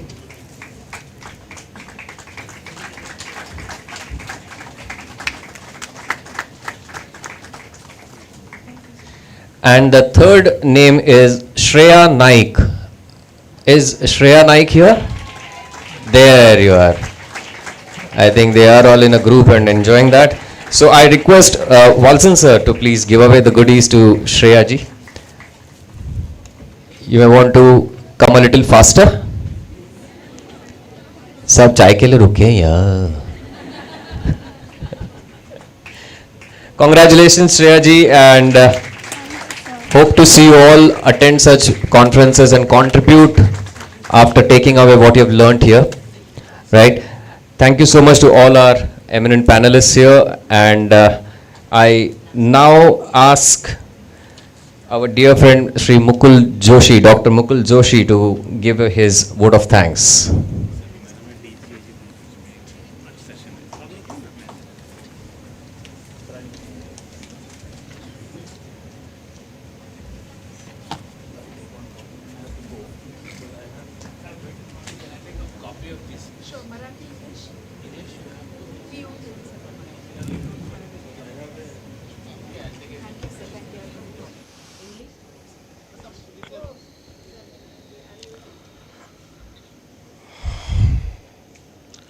All right. Ladies and gentlemen, on behalf of Responsible Netism, I would like to extend a heartfelt gratitude to all of our attendees, speakers, partners who made this conference a huge success. This is what ChatGPT wrote for me. And I find it very difficult to say it the way it is, but I have taken help of this bot to write my vote of thanks. And I have just revamped it a little bit so that it becomes more personal and authentic. We had 24 speakers, 180 participants in person, and 500 online. Without your participation, this conference wouldn't have been successful, so big round of applause to all of you. I would like to specially call out Dr. Harish Shetty, the keynote speaker, for his excellent approach to setting the tone for us through the day. Because of his engaging and conversational style, content and knowledge, it became very, very easy for us to set the next points of conversation. Having said this, there are a few support systems we need to call out for special mention. CMO Goa, Directorate of Higher Education, Directorate of School Education, Goa Education Development Corporation, Goa Police, Francis Braganza for the venue and food, Mr. Roy for hospitality, Santosh Kumar for travel, Martech Surf team for website maintenance and support, Prachi Rege based in Pune for social media support, Mandar Wadkar for technology support, Shubham Sardesai for video and photo, all newspapers, electronic media, and Praful Gazre for the Master of Ceremony here. Big round of applause to all of you for your wonderful support. I would also like to appreciate, and this is something that I would like to call out, leadership of Responsible Netism, Sonali and Unmesh. This is completely sponsored, or this cost is taken by Responsible Netism for its efforts, because we truly believe in the efforts that we need to put in to make our system, our society cyber safe. So appreciate Sonali, Unmesh for your wonderful leadership for this whole process. And the volunteers. You will see a lot of people wearing these badges. Without this volunteering support, we wouldn't have made this process as smooth as it was for all of us. We look forward to your continuous engagement in creating a cyber-safe Goa. We also look forward to seeing you all again in our next event. Till then, stay safe and be well. We close the event here. Thank you.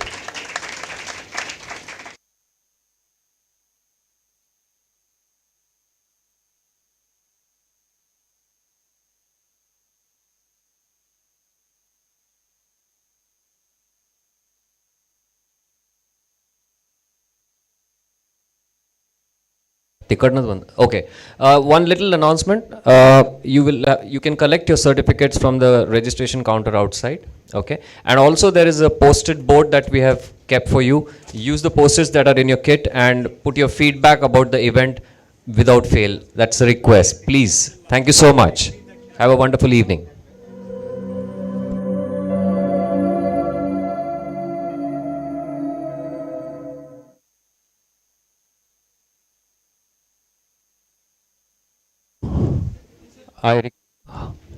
Hello.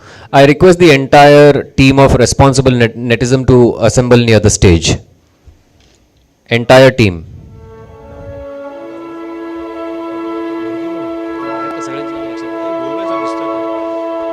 Utpal, Samir, Mangesh, Steffi, Usha, Meghna, Tanvi,